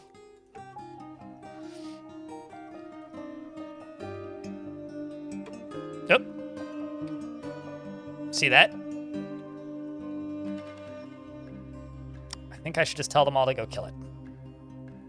Half these dwarves have no training, some of them do. Ironically, this thing is weaker than that demonic overlord that was in the fort earlier, which I guess makes sense. Mudleached is the name of it. Bleeding Spear Dwarf is the name of this. You've got a whip. Well, I hope you hit it.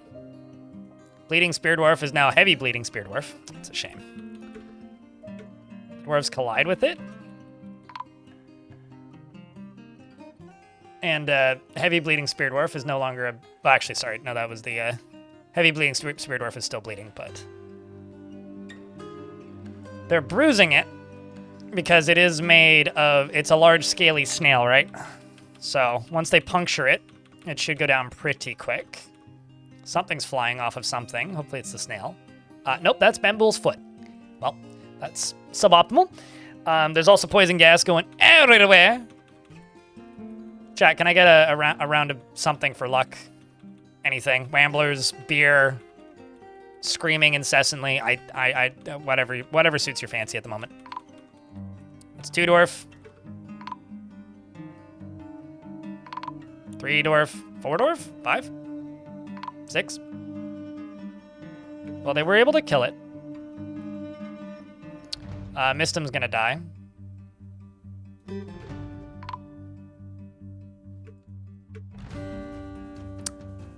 You seem to have had a rough day, dwarf. Look at this dwarf's eyes. I would have the same eyes if I was bleeding as much as he was. Now, you just... That's what I was worried about.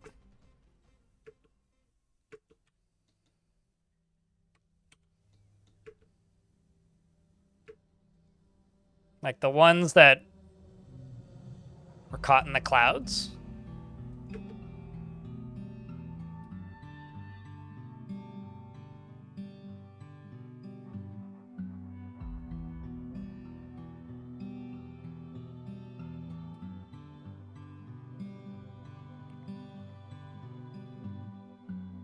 We did get to sell a lot of goods to the merchants. So I'm pretty hopeful we'll get a bigger migrant wave.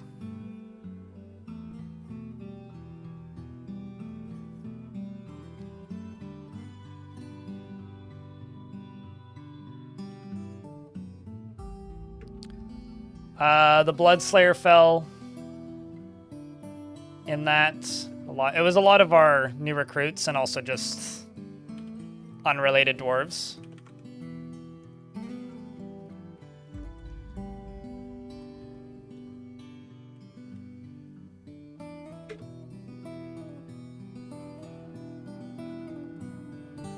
Okay, so I do have unclaimed tombs. That's good news.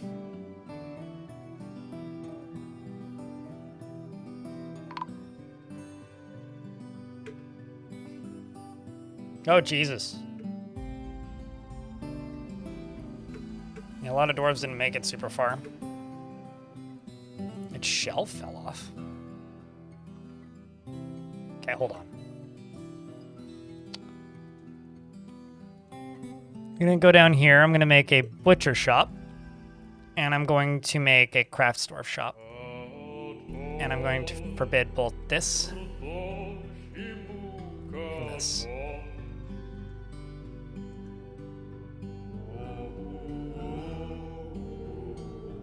It was poison gas. But the only ones that have died are down here. No more died in the hallways, with the exception of the one that was injured, so I think we should be good. I think. Being tentative here.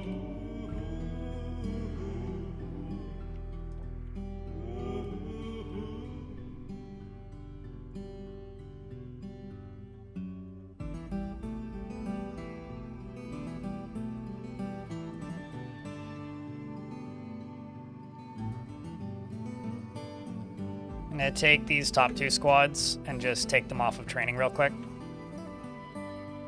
Let's rotate this a little bit.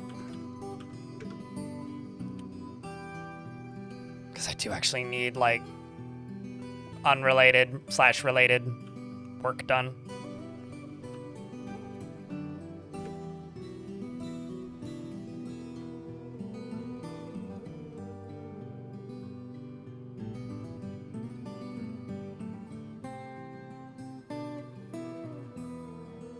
Yeah, I have both soundtracks. I think if you own both of the soundtracks, it just plays them. I'm actually not sure. But I get both soundtracks in Fortress mode, and I think it might be because I've bought them both. I'm not entirely sure. They might just both play. You never play Adventure Mode? Adventure Mode is absolutely worth checking out. I don't know, I get a little bit annoyed when people ask me to play Adventure Mode. Mostly because it's very difficult to stream, but it is really cool as like an in-between Fortresses thing. And that to me is like the coolest way to use it.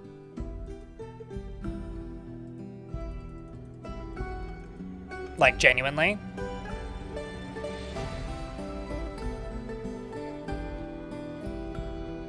Also, like if you watch my bigger videos, Ghosty, Pony Rider is like my most used song.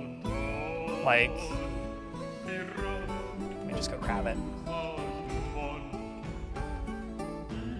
That was not what I wanted to do, but okay.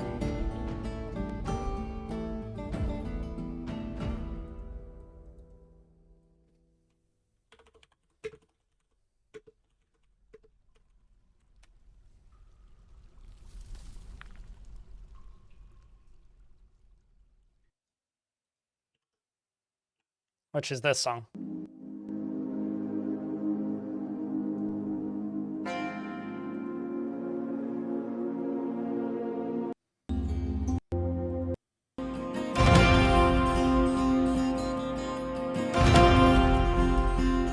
It's when you're mounted on an animal that it plays. I think there's probably some other things that could cause it, but...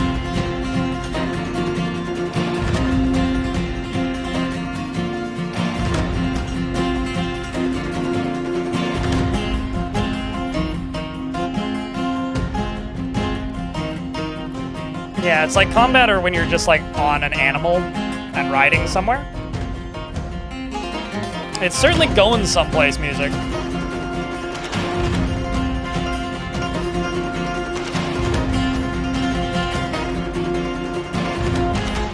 Yeah, I've heard it while like in fort mode before during combat, but in adventure mode it's when you're riding on a mount. You know, hold up. We're about to get hit by an ad break. I'm just gonna listen to that song for a second.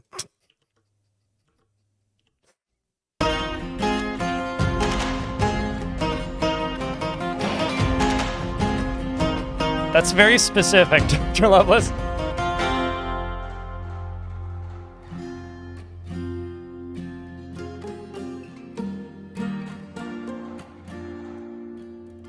I'm forbidding it so that they don't try to haul it to one of the corpse stockpiles YouTube chat.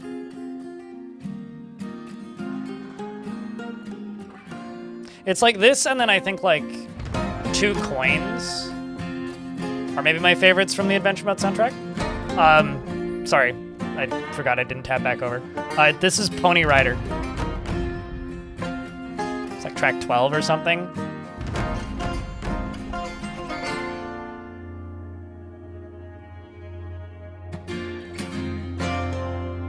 Dabu be cooking.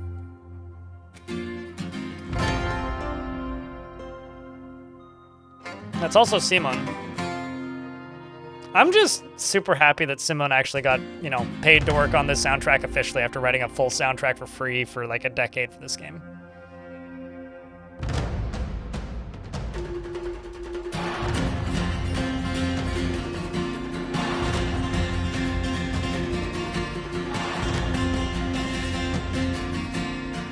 Oh, certainly. Sure. That was just such a specific reference, you know? To me, like, this is a little bit more like I want to charge with an army of Gauls led by Asterix and Obelix to go defeat the Romans. But, I mean, you do you, man. But I think 2 coins is maybe my favorite. Also, hold up. Hey, it's me building coin cannons when I made very different kinds of videos.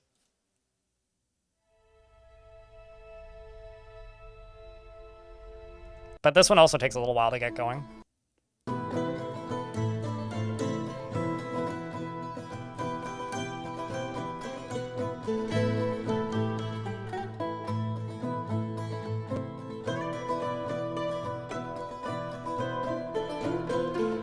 What's your favorite minecart defense? Shooting coins at things?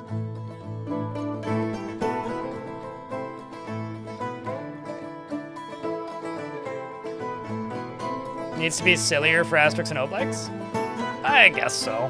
Just add some and boing sounds and you're there.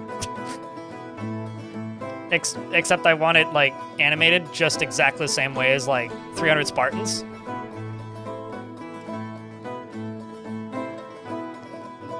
I mean, Jedi Fallen Order is just Star Wars music to me, but it's like, ah, yes, that sounds like a Star Wars homage. Bit lost on me, I guess, but.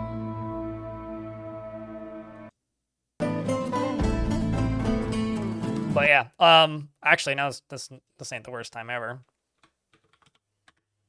This is also coming to final. It's gonna, wow, also this is new. This wasn't featured at the top of the website before, but it is now, I guess. I like the little pre-order button they have.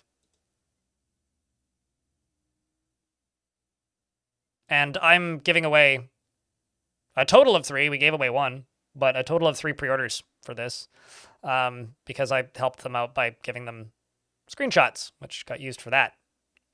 And also the center of the records, which is really cool to me. I had to stare at this for like a hot second to figure out what parts of what forts it is, because it's like 3 different screenshots of the same fort stitched together. But, yeah. So, because of that, I'm able to give away 3. So we gave away 1. The process is, if you want to enter to win a copy of that, go to my blog and sign up for the newsletter. It just requires an email. And then I'm just taking the full spreadsheet of all the emails and picking one. Once per month, using random numbers and all that. In response, they're sending me like a copy to have. Otherwise, I wouldn't buy one. What, The Who? I've seen The Who. Well, not The Who, not the Guess Who, The Who. Just HU. Yes, I've seen them.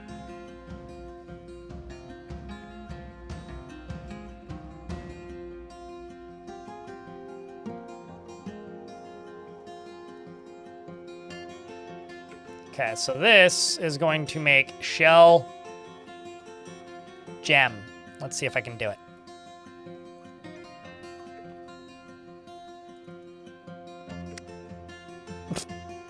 I guess not, because instead they queued up bone bolts here. Let's try that again.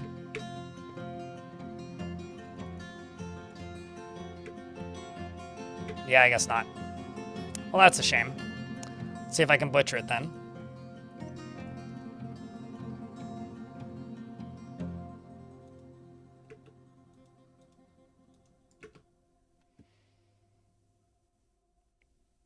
Yeah, I mean, there's only one HU that I'm familiar with.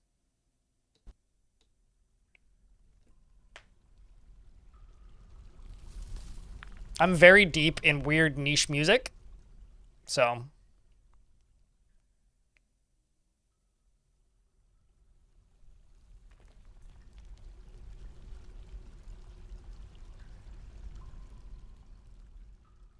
Now this drink is hitting you. Have I ever played CDDA? Yeah, it's kind of bounced off it pretty quick. I'm not big on the open world survival crafting games, and that is very much a very slow one of those. I mean, sure, but okay. Depends on who you're talking to. If you're talking to people who like listen to the top 40 playlists on Spotify, it's a very niche band. If you're talking to people that are into weird music, they're a pretty massive band. It highly depends on like what areas you track in, but yeah, sure. I could, you are not wrong. Let's see. You're a musician? Fair enough. It's like it's like me saying that psychedelic porn crumpets are quietly the best band in the world, and people just look at me and go, "What the fucking words did you say?" Although I've had people like blink and look at me funny when I mention Japanese breakfast, so as far as I'm concerned, like nobody knows any music. Although earlier today I was going on about how I think that like Megadeth is trash, and I was called a gatekeeper, so I guess I should watch myself where I'll get accused of more of that. Also, what do you play? I didn't know that you were a musician.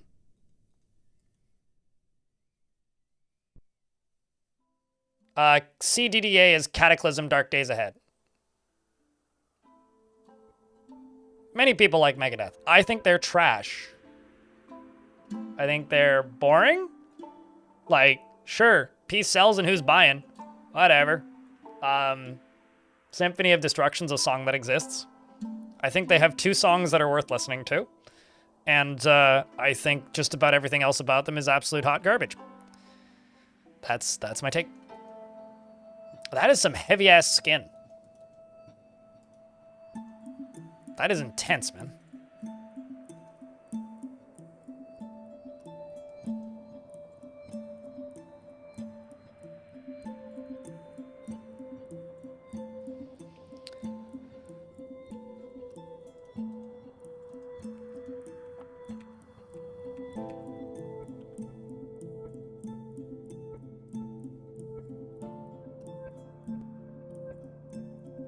But it's okay. You're allowed to like music I don't like. That's the beauty of music, right? Is there's a lot of options out there. And because there's a lot of options, you are 100% within your rights to enjoy something that I think is bad. And that doesn't devalue your fondness for it.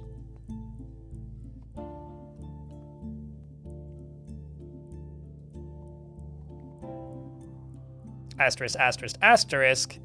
Sidebar, sidebar, sidebar.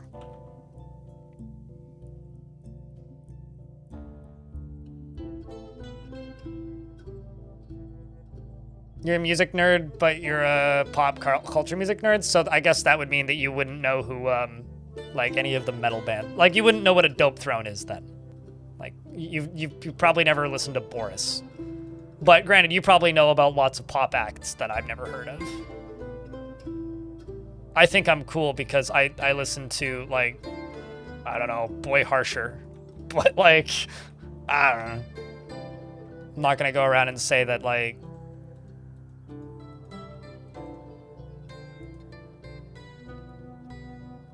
that throat singing is cool. King Gizzard has some throat singing songs. You know of the metal bands, but you haven't listened to them? Gotcha. Right. That's me with a lot of rappers, actually. Like, I know of a lot of rappers. I don't listen to a lot of rap. Which, like, actually is something that I've been trying to fix, because I really like a lot of hip-hop and rap. And R&B.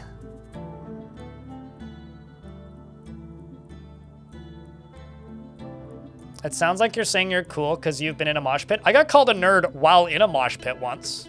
A couple of years ago, I was at a show and I was crowd surfing, and I tie my keys to my belt with a lanyard, especially while I'm crowd surfing. And the lanyard that I've been using for the last several years is a TwitchCon lanyard from Vegas 23. And this guy's like, "This nerd went to TwitchCon!" From the fucking pit, and I laughed pretty hard. I thought it was quite funny. Genuinely one of the funniest interactions I've had with an individual in a mosh pit. Like, I went and found the guy in the pit later and high-fived him. It was a great time. I really want to start chipping away at this because, like, adamantine would be so fucking useful. Okay, here's what we're gonna do. That's the top of it.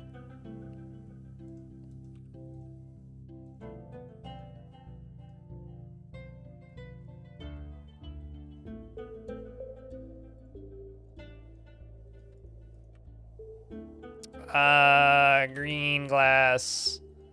Where's most of them? Oh, well, that's helpful. Thanks, game. Green.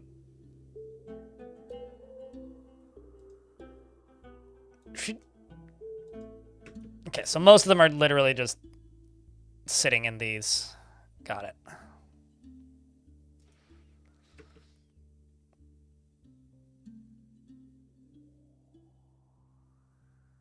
Oh, no, I mean, like, I've said this for years.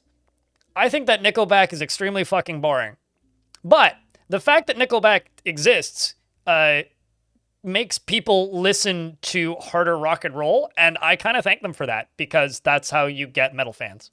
And I want metal fans because they blow air more effectively than paper fans. Sometimes I make connections in my brain and say a thing that it sounds stupid when I finish saying it and I feel dumb, and this is one of those moments. But no, seriously, like bullshit aside, nonsense that I've spewed aside, okay, so before I moved to Vancouver Island, there's a venue that I like going to over in mainland Vancouver, and I still like going to that venue. It is one of my favorite venues. It's the Rickshaw Theater in Vancouver. And they've had the same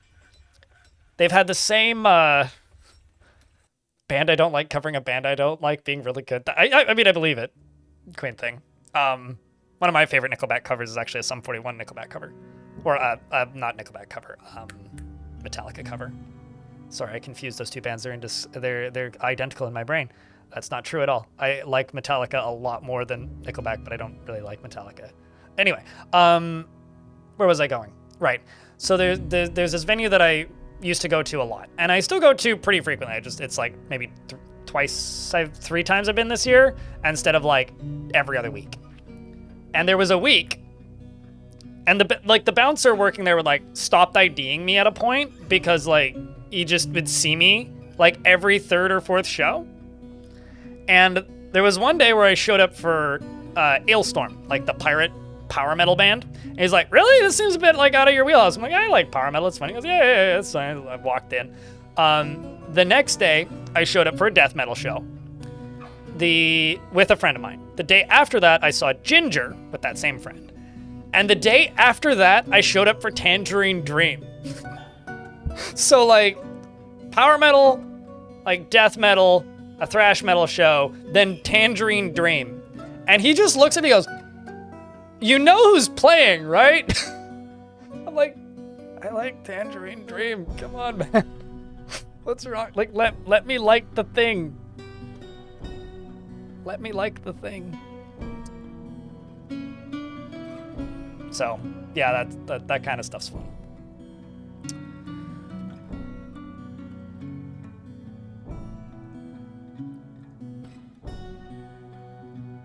Also, for those of you who don't know who Tangerine Dream is, it's like a down-tempo electronic / dance music ensemble that's been around for like since the late 60s, and none of the original members are still in because, well, the founder died, and I think everybody else has passed away at this point or just like retired. So it's like his like student took over, and so it's like guy with way too many keyboards and Mozart hair and glass of wine and very loud bass. Tangerine Dream? FIFA Snipe? Not to be confused with the weed strain Tangerine Cream. Unrelated. Oh, it's a vibe. It's a vibe. It's like, here's just like 45 minutes of music and it's 2 songs. Like Earth, Wind, and Fire? No. Nothing like Earth, Wind, and Fire. No, like Aphex Twin if he was on different drugs. Like Aphex Twin if like, instead of just acid, it was like, I don't know, speed? I don't really know how to describe it. Like it's down-tempo electronic music that is very basic, like club music, basically.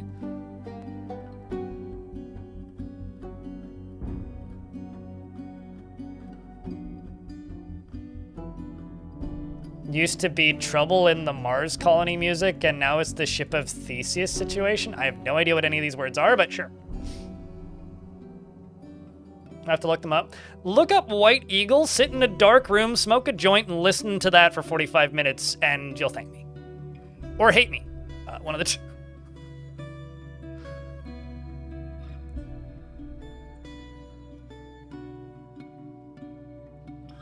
Although you've probably seen a movie with a Tangerine Dream soundtrack.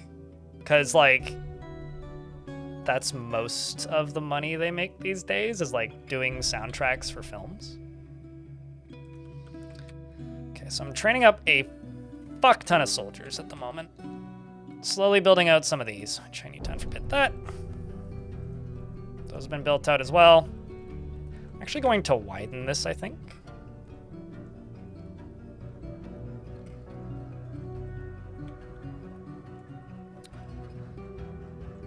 Unforbid all this.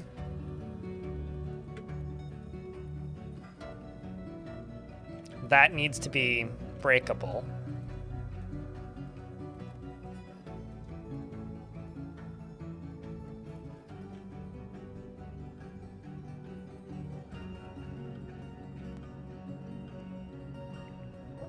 Was From Mars to Osiris by Gojira. That's a good take. I'd go for that. I mean, I completely agree with you, Spotted, but I will also add this. Some music isn't art. Some music is a channel for performance art, which is still art, but like, it's not always music that's the focus because Gwar exists. I've said for years that Gwar isn't a group of musicians. Like, they play instruments, sure. They are a performance art group. Not specifically a musical group.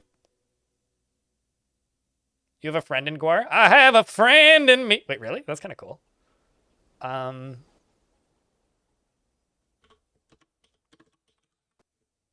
still burying bodies? That's fucked up.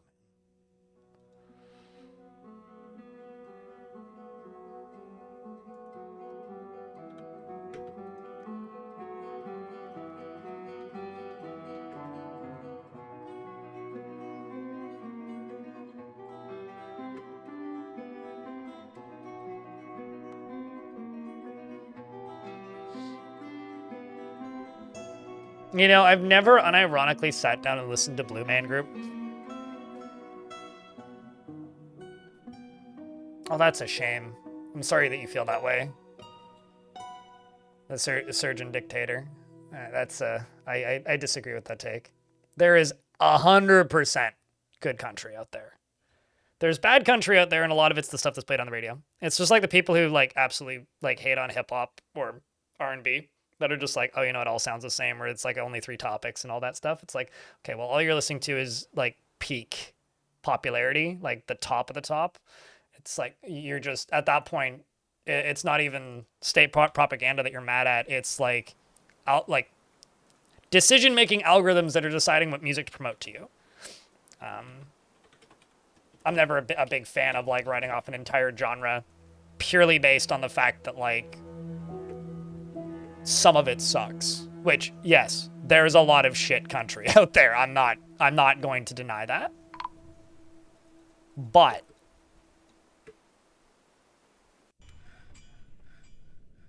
there is a lot of very good country out there.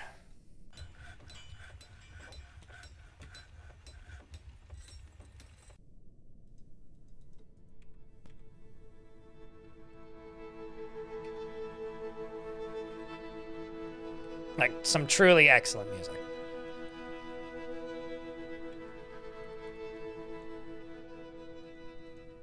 That being said, there is absolutely some country that is state propaganda and sucks. But, you know, it's like writing off every single Russian music group in existence because Shaman exists.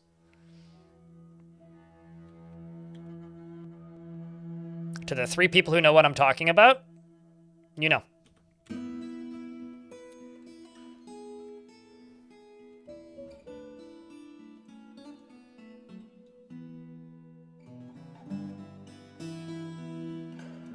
Soviet post-punk is one of your favorites? Was it you who said that you were playing Escape from Tarkov? I was gonna say, that checks out.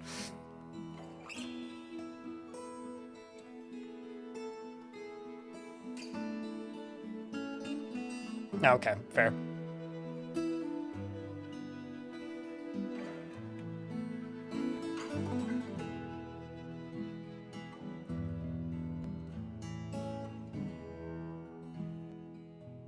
Because, like, didn't Molchat Doma gain most of their notoriety due to a, like, Escape from Tarkov playlist? Or am I making that up? It's a vibe? I mean, music can convey emotion without you understanding the lyrics. One of my favorite bands of all time is a Canadian band originally from Toronto, but now, like, one of them lives in, like, Newfoundland, one of them lives in New York, and one of them still lives in Toronto, and I don't know where their drummer lives now. He might also still be in Toronto. But they're called Holy Fuck. And they have no audible lyrics in any of their songs, but holy shit, can they convey emotion. Maybe Stalker Gamma? I think, I need to go, like, look again, but I think it was an Escape. Well, I mean, Stalker Gamma and Escape from Tarkov are the same sickos, so it would actually, I mean, it could be either or.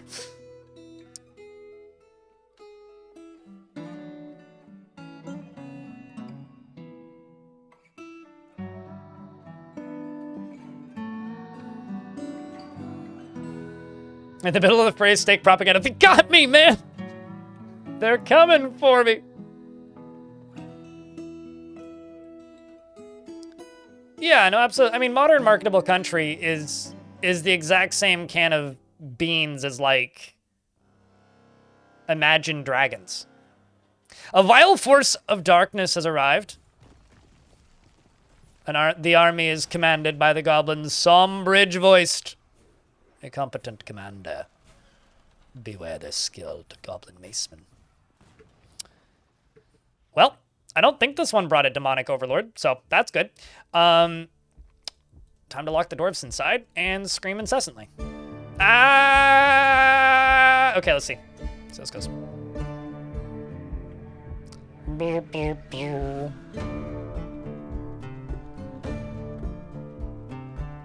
I love that they can knock the trees down now. That's so fucking cool, man. They should teach the dwarven wagons how to do that. I desperately now just want to see dwarven wagons show up and when it's time for trading and just like, whap! Just knock the trees down. Which one is this?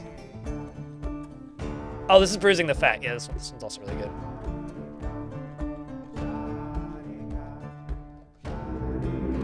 Ah, shit.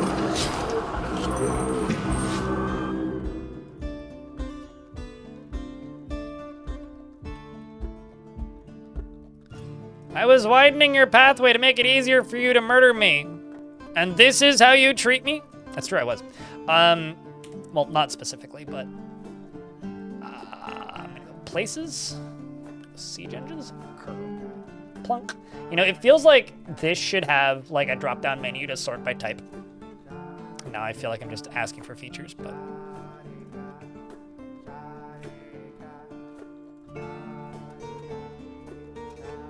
Oh, you are so dead. Jump, keep moving backwards. Keep running. There you go! Now we're talking! Ha! That goblin just got unexisted. Beautiful. I'm just gonna do something real quick, because I think this will actually make my life a lot easier if I do this. Don't forbid my dead. Don't claim my death items. Don't claim other dead. Don't claim other death items. Or forbid other death items during sieges. Don't allow trap unit farming during sieges.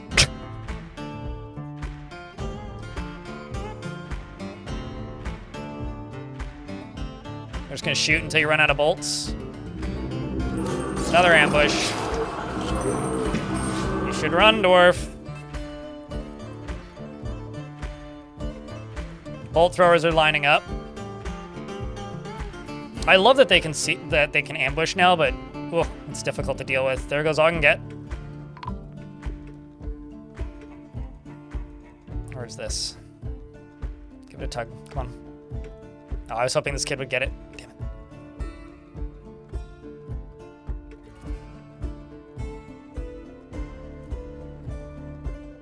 So these are just goblin bowmen.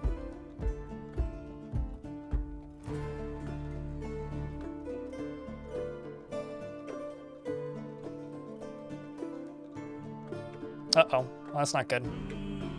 Sorry, Brovod. At least you're still shooting bolts. It's an artifact crossbow they've got, too. Where is this one?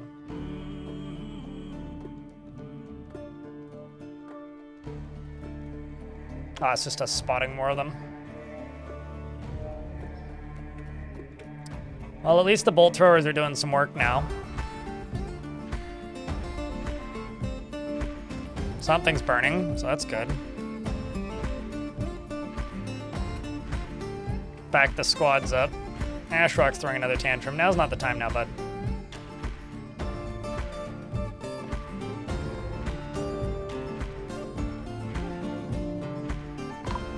Uh-oh.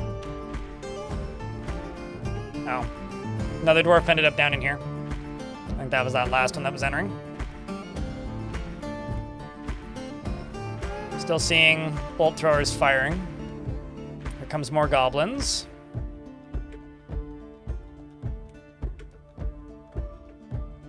They're all bringing boulders.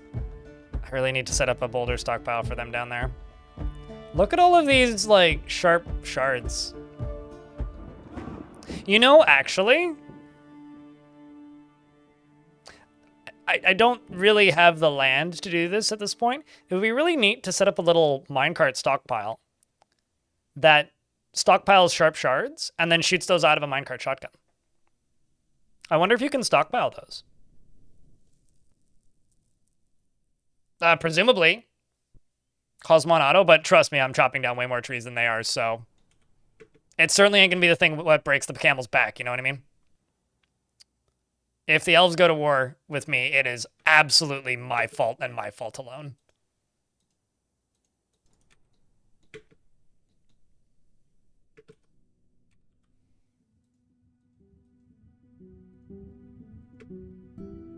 Let's send the better squads around, leave the weaker squads back.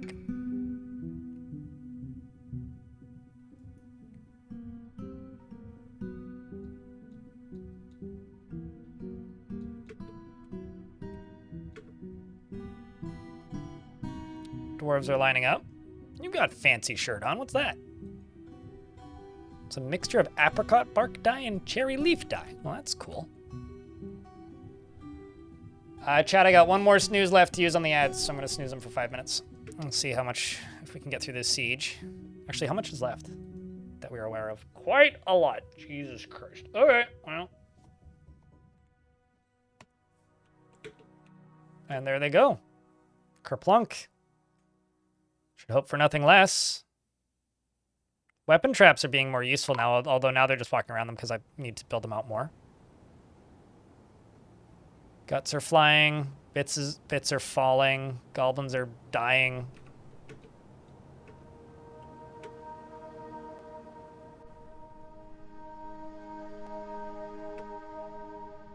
I did lose a militia captain. You're distracted. Want to help? May need to remove you from the military.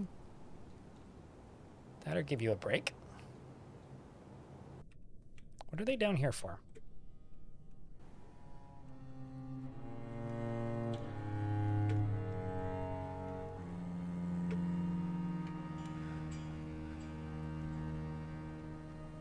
We're out of bolts again. Oh boy. Bronze bolts it is, 20.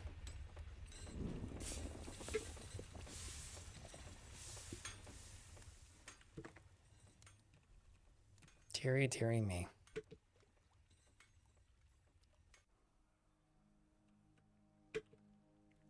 Send the top 3 better squads in here.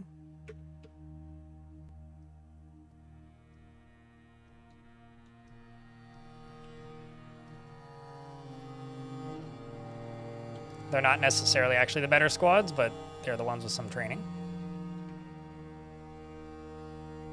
Some training. Not much, just some. They go running in.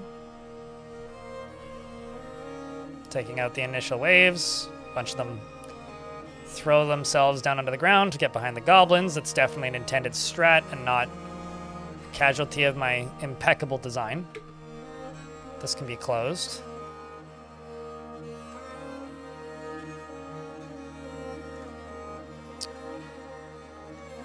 Send all these dwarves back to training.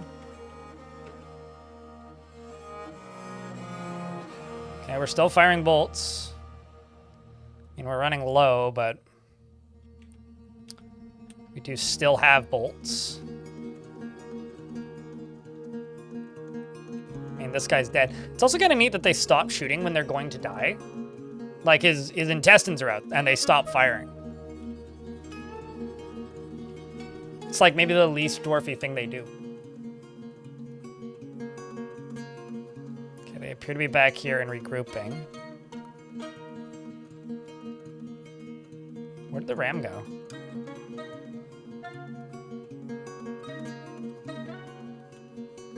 Oh, there they are.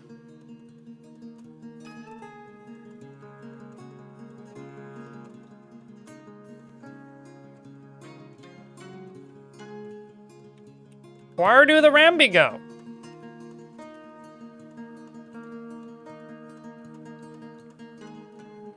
Yes, another siege. Casualties haven't been that bad. We've only lost maybe 5 dwarves. Which, oh. Never mind, it's about to get worse again.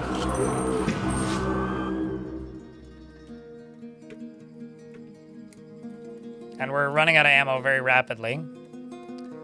Thankfully, I've still got my catapults. I mean, like, we are basically out of ammo on most of these now. Like, you've got 12 bolts left, you got 90. All right, I gotta go down to here. Send all the squads up to here. And turn on this burrow briefly. So we can go get those bolts. Oh wait, most of those are arrows. Shit. Okay, turn that back off then.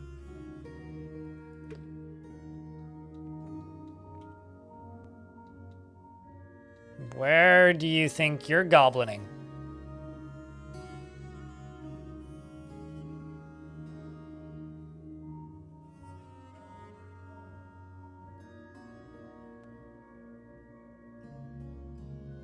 Hey, chat, can I get a round of beers for good luck? So I feel like I may need it.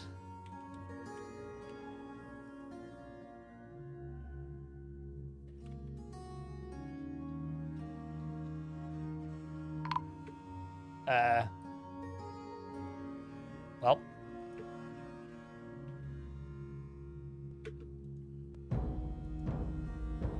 There goes one of my dumber recruits.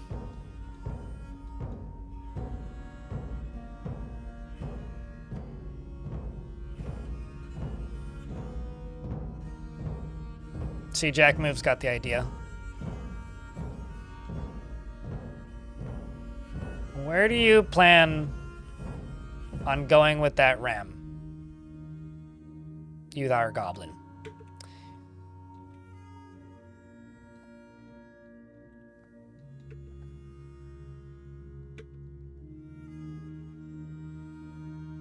Sorry, dwarf. You won't get a proper burial. Now will you?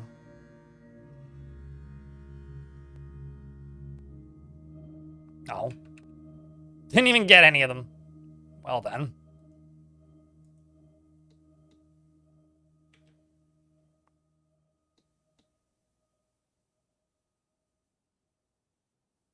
Not gonna make it much further there, are you, goblin? Well, maybe you will. Suppose we're just out of ammo. Not these dwarves, though. Huh? Where'd he go? I presume he's dead?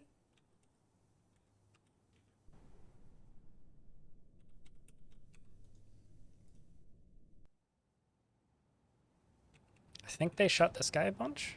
Maybe they did, maybe they didn't.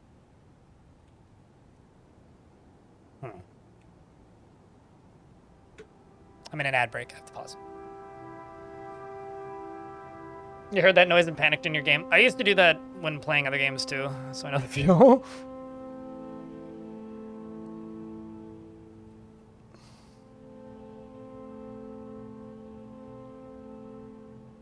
Also, YouTube chat wanted to point out that we were talking about country, and then a Vile Force of Darkness arrived, so maybe they're right. Maybe a country is just, you know, a problem. I will say this, I don't listen to much country, outside of a lot of older Johnny Cash and stuff like that. But I really like blues and southern rock, which to me have a very, like, and also a lot of stoner rock, which has, like, chord progressions and scale of country if you turn the overdrive up to 11. And I listen to a lot of jam rock that has a lot of country twang to it, but isn't, like, capital C country. So I like a lot of things with country influence, I guess. All right. Let's go.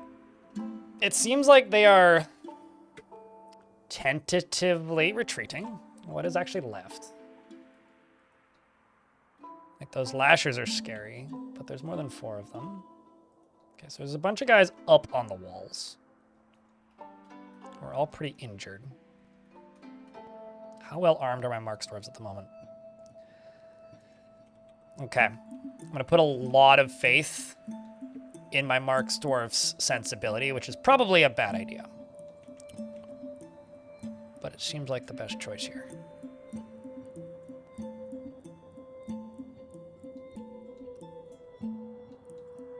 It's one goblin dead.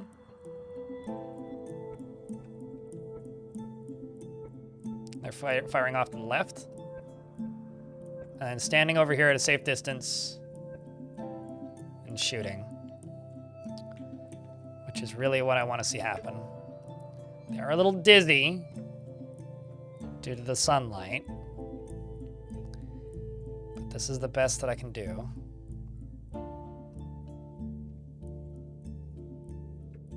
Sorry. Oh, you ran out of ammo. Well, this ain't gonna end well for you then. You should go get more. Or trip him? I guess. What even just happened? The goblin spearman stabs him. All right. So you got stabbed and the goblin just went whoop. How did... Okay. What happened here? Did you... Oh, he's just like gone. Okay. There goes two. There is lava mist there, so if this dwarf catches fire, I will be sad. What even happened to you? Did you dodge? Wrestler attacks the goblin, but she rolls away. They literally, yeah, they just dodged into lava, and this dwarf can't dodge because super injured. Also, that was bad enough that they're gonna suffocate now. Oh, that's a bummer. Literally gets stabbed in the eye, and the injured part was cloven asunder. You poor dwarf.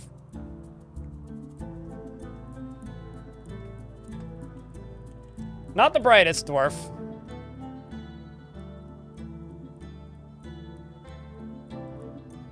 But a hero in their own right. Let's see, I can't rescue you. There's no fucking way in hell I'm gonna be able to rescue you.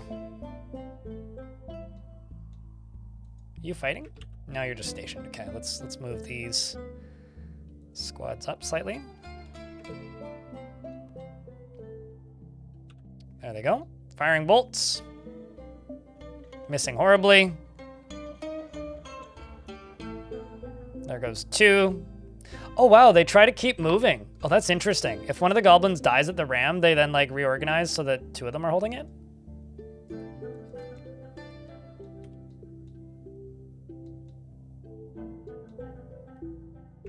Do you have bolts still? Or are you out?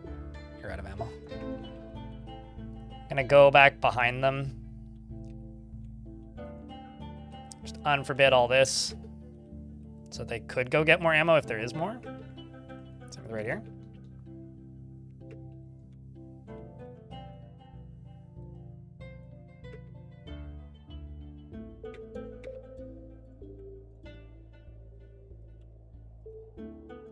Probably gonna go try and go get more ammo now. Can't dodge due to injuries? Yeah, and they tried to dodge against him for no real reason and then fell into lava because of it. Really? There has to be, like, ammo back. Yeah, there's tons of ammo. There's tons of bolts. Okay, hold up. I'm just going to go place his siege engines off.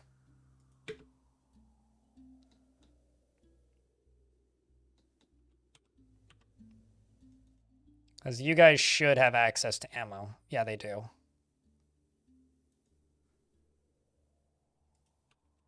Kind of fucked up by telling them to go get more ammo, but I'm going to take a risk here. I'm going to risk it for the dog biscuit because that's worked so well for me most of today.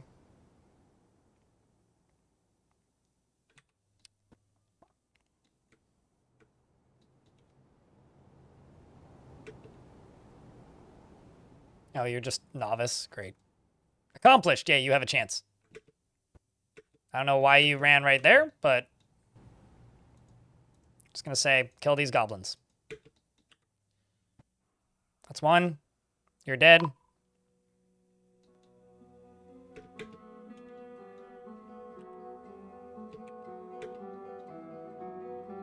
That's 2 dead. Oh. 3 goblin dead. Oh, well. Ah, jeez. You can't fix stupid, I suppose.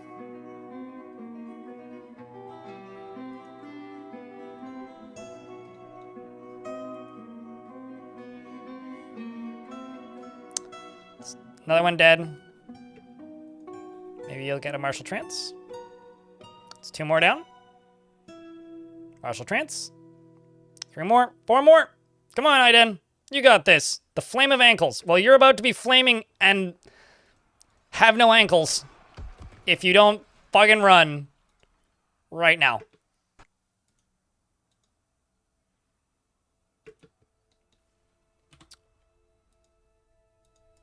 Oh. I found not the brightest gobs. You know, just for everybody's sanity. No. We'll let them figure it out. I found an edge case where they still break.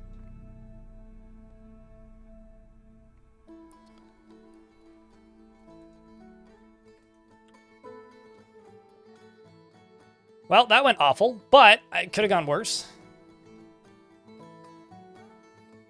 I'm gonna wait for this fire to burn up. I'm actually gonna tell them to go station right here. And then we'll go deal with that last group.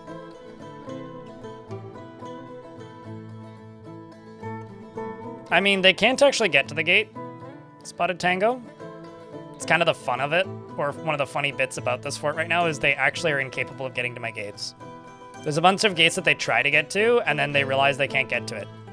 Like, they remember where their friends die, but they don't remember that the rams don't work. Like, there's part of me that's like, they should have more, like, weaponry options, but at the same time, I'm like, they have too many already and are already too strong. I don't know if you guys feel that way as well, but I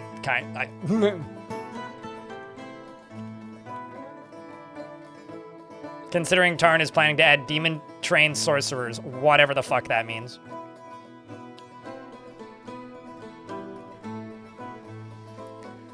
All right, with the burning done, I hope you guys have enjoyed stream today, by the way.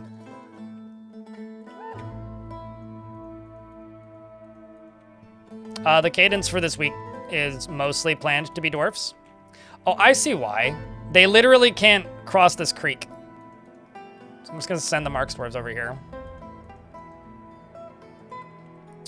I'm going to unassign these dwarves.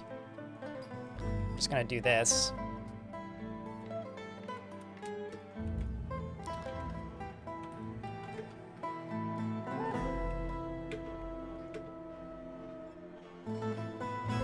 At least this dwarf got a drink. Did you get bolts? Yep, you got a bronze bolt. It's not gonna be sufficient, but... the plan for this week is mostly dwarfs, and then in the evenings, if I have the energy, I want to play more Mountain Blade Bannerlord, but probably what'll end up happening is I'll just do another full day of it on Friday. That's probably what's gonna happen. So now I just gotta firing squad these goblins.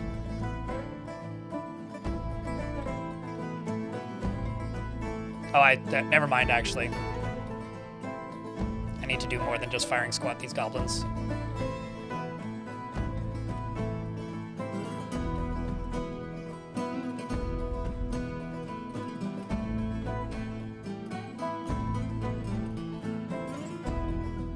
Why didn't you go get more bolts? Or maybe that's a different dwarf. Nope, now you're running away in fear. I mean, that's also fair. Menace wheel? It's like that movie Rubber.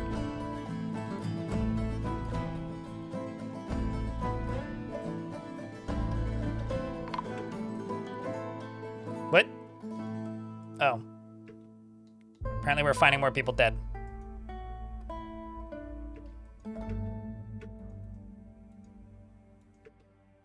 Well, you're no good at this. And now you're dead. Great.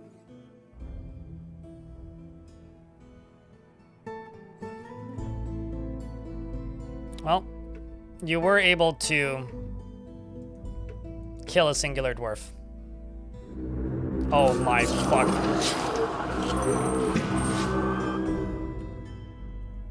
Whew. I really hope it's only like 2 of them. Although...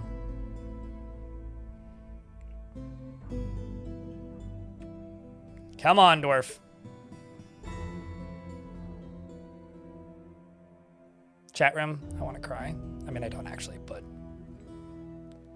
I do kind of want to start a new fort, though. Chat, what do you think? Do we continue this fort? Or do I throw everything at ending this siege and start a new fort tomorrow? I have probably more underground than this one. I don't really have any other ideas other than that. What do you think?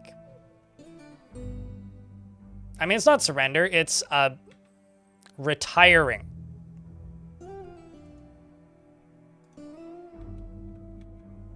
What's wrong with retirement? I mean, we just ended the siege, by the way.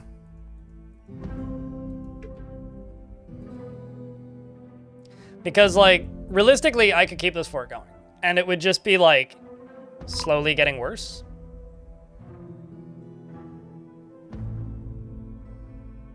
You guys think new fort tomorrow? New fort, new fort, new fort? I don't know what CCR means. Controlled credit rating? Credence Clearwater Revival? Is that where we're going? Why are we talking about Credence? Anyway, Credence is cool. I like Credence. Yeah, I guess I was talking about like Southern Rock. Yeah, sure, that's Credence. Sorry, I got there. Just, it took a few seconds. But I think that'll be the plan for tomorrow. I think we are going to retire this fort. I'm just going to do one more save and call it Trumpet Final Save.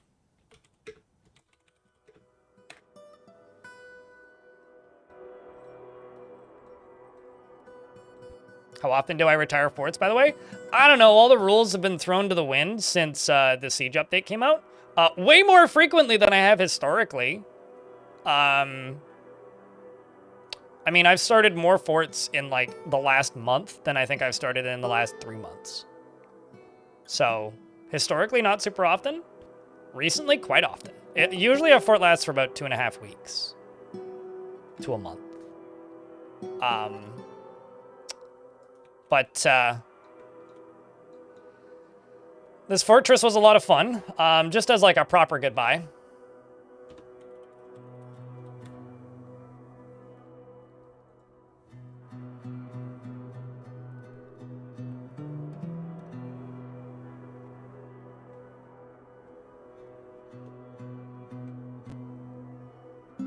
How come, wait, what? Am I like... Oh, that's the tool I'm looking for.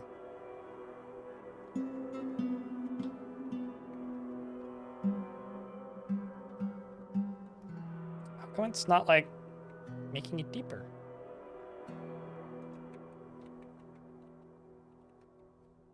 You know what, Spotted Tango? I'll take it. That was the front gate at the end. I will give this fort a 3 out of 10 2 square. But the volcano is pretty cool. I really liked the way the bedrooms turned out, but I personally feel like I made the actual layout way too square. But that's just me. I think the tavern turned out real well over there. I think many of these dwarves will continue to live on. I think equal numbers of these dwarves are going to... Also, that's just like a pile of viscera, by the way. I think most of these dwarves are going to have a tough time of it.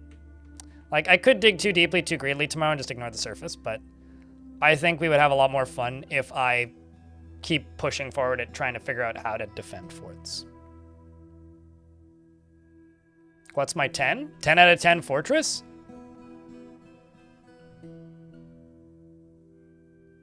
In hindsight, or at the time? I had a fuck ton of fun with the Moses Machine Fortress.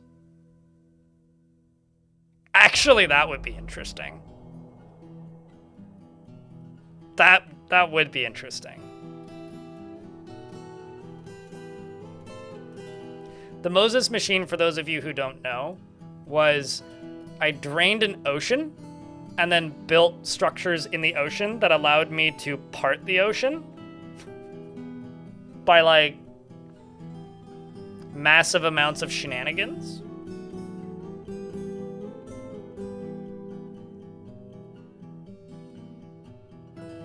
I think, like, if you go to my YouTube channel and you just look up the Moses Machine, you'll see it.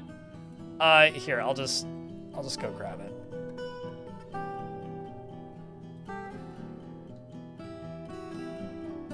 So, give me a second.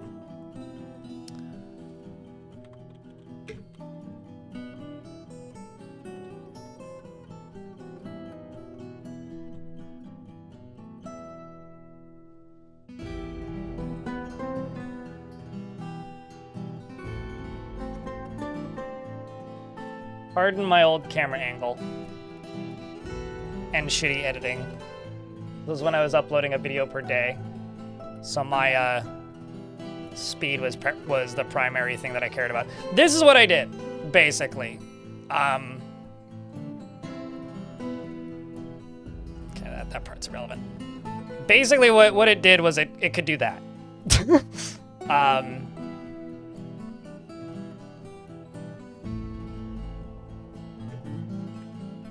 But, like, what was the name of it? It was Apple Bottom was the name of that fort. That fort was fucking funny, because I had, like, almost 400 dwarves in it. I populated an entire cavern layer, which honestly is probably, like the play.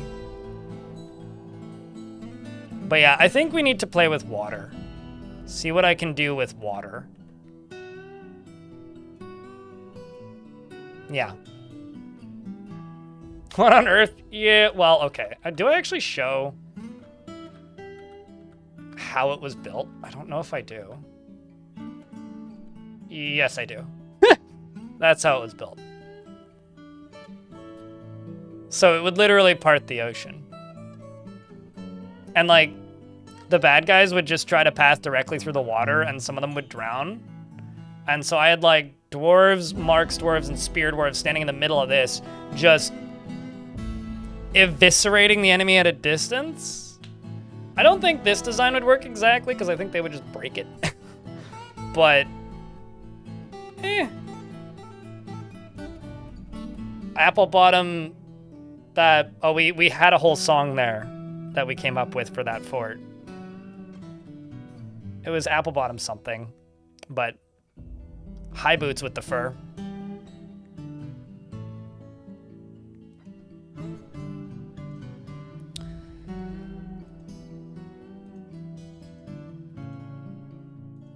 I think that's the fort, chat.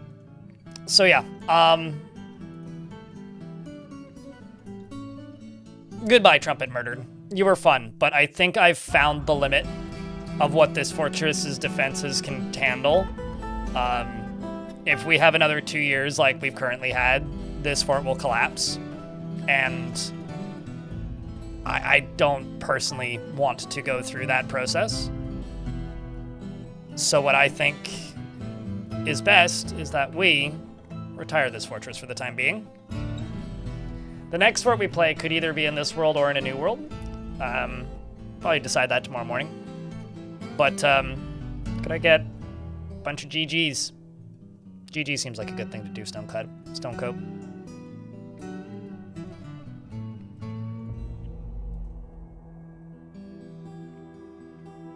And finally installing, and finally starting to stream after 15 odd years?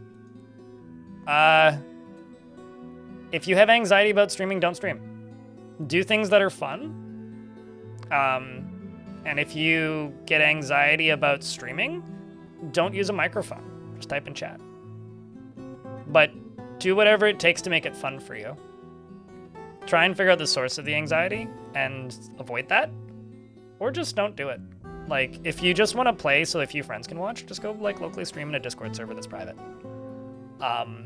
Otherwise, like, you know, mute the stream, have a friend in Discord that you can chat with, or just don't do it.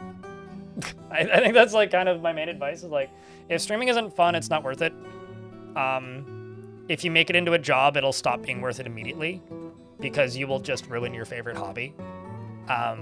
Don't treat it like a job. Just do it when it makes sense and when you feel like doing it. And The two biggest pieces of advice I would give is either have a friend in voice chat, or have a friend in chat who you know who will hang around for the duration of whatever your stream is.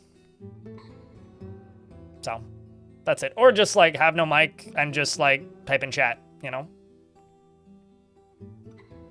Maybe have, like, a little sound command that's like a doorbell that, like, wakes you up so that you know that there's stuff happening.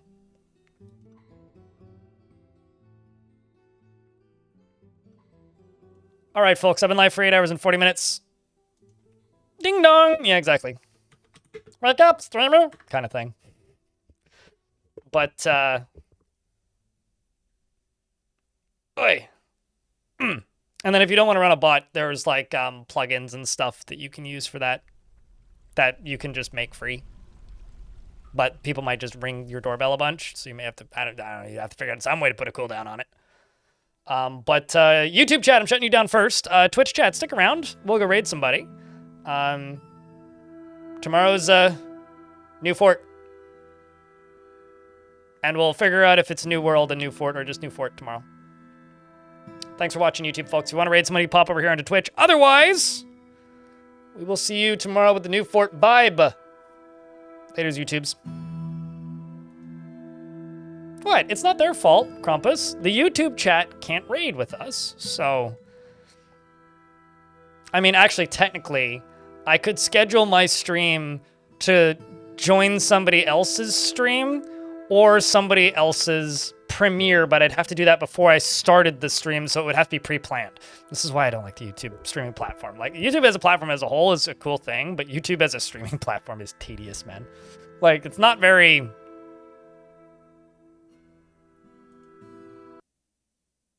useful for the things I want to use it for. It's useful for, like, I don't know, the Game Awards. Oh, sweet, Beardy McBeardface is streaming. You'll know what I mean when we raid him. We're gonna go yell at Radu. I'm gonna go grab the raid music, grab your favorite emotes and plop them in my chat room, and then we're gonna go yell at Radu. The raid music, by the way,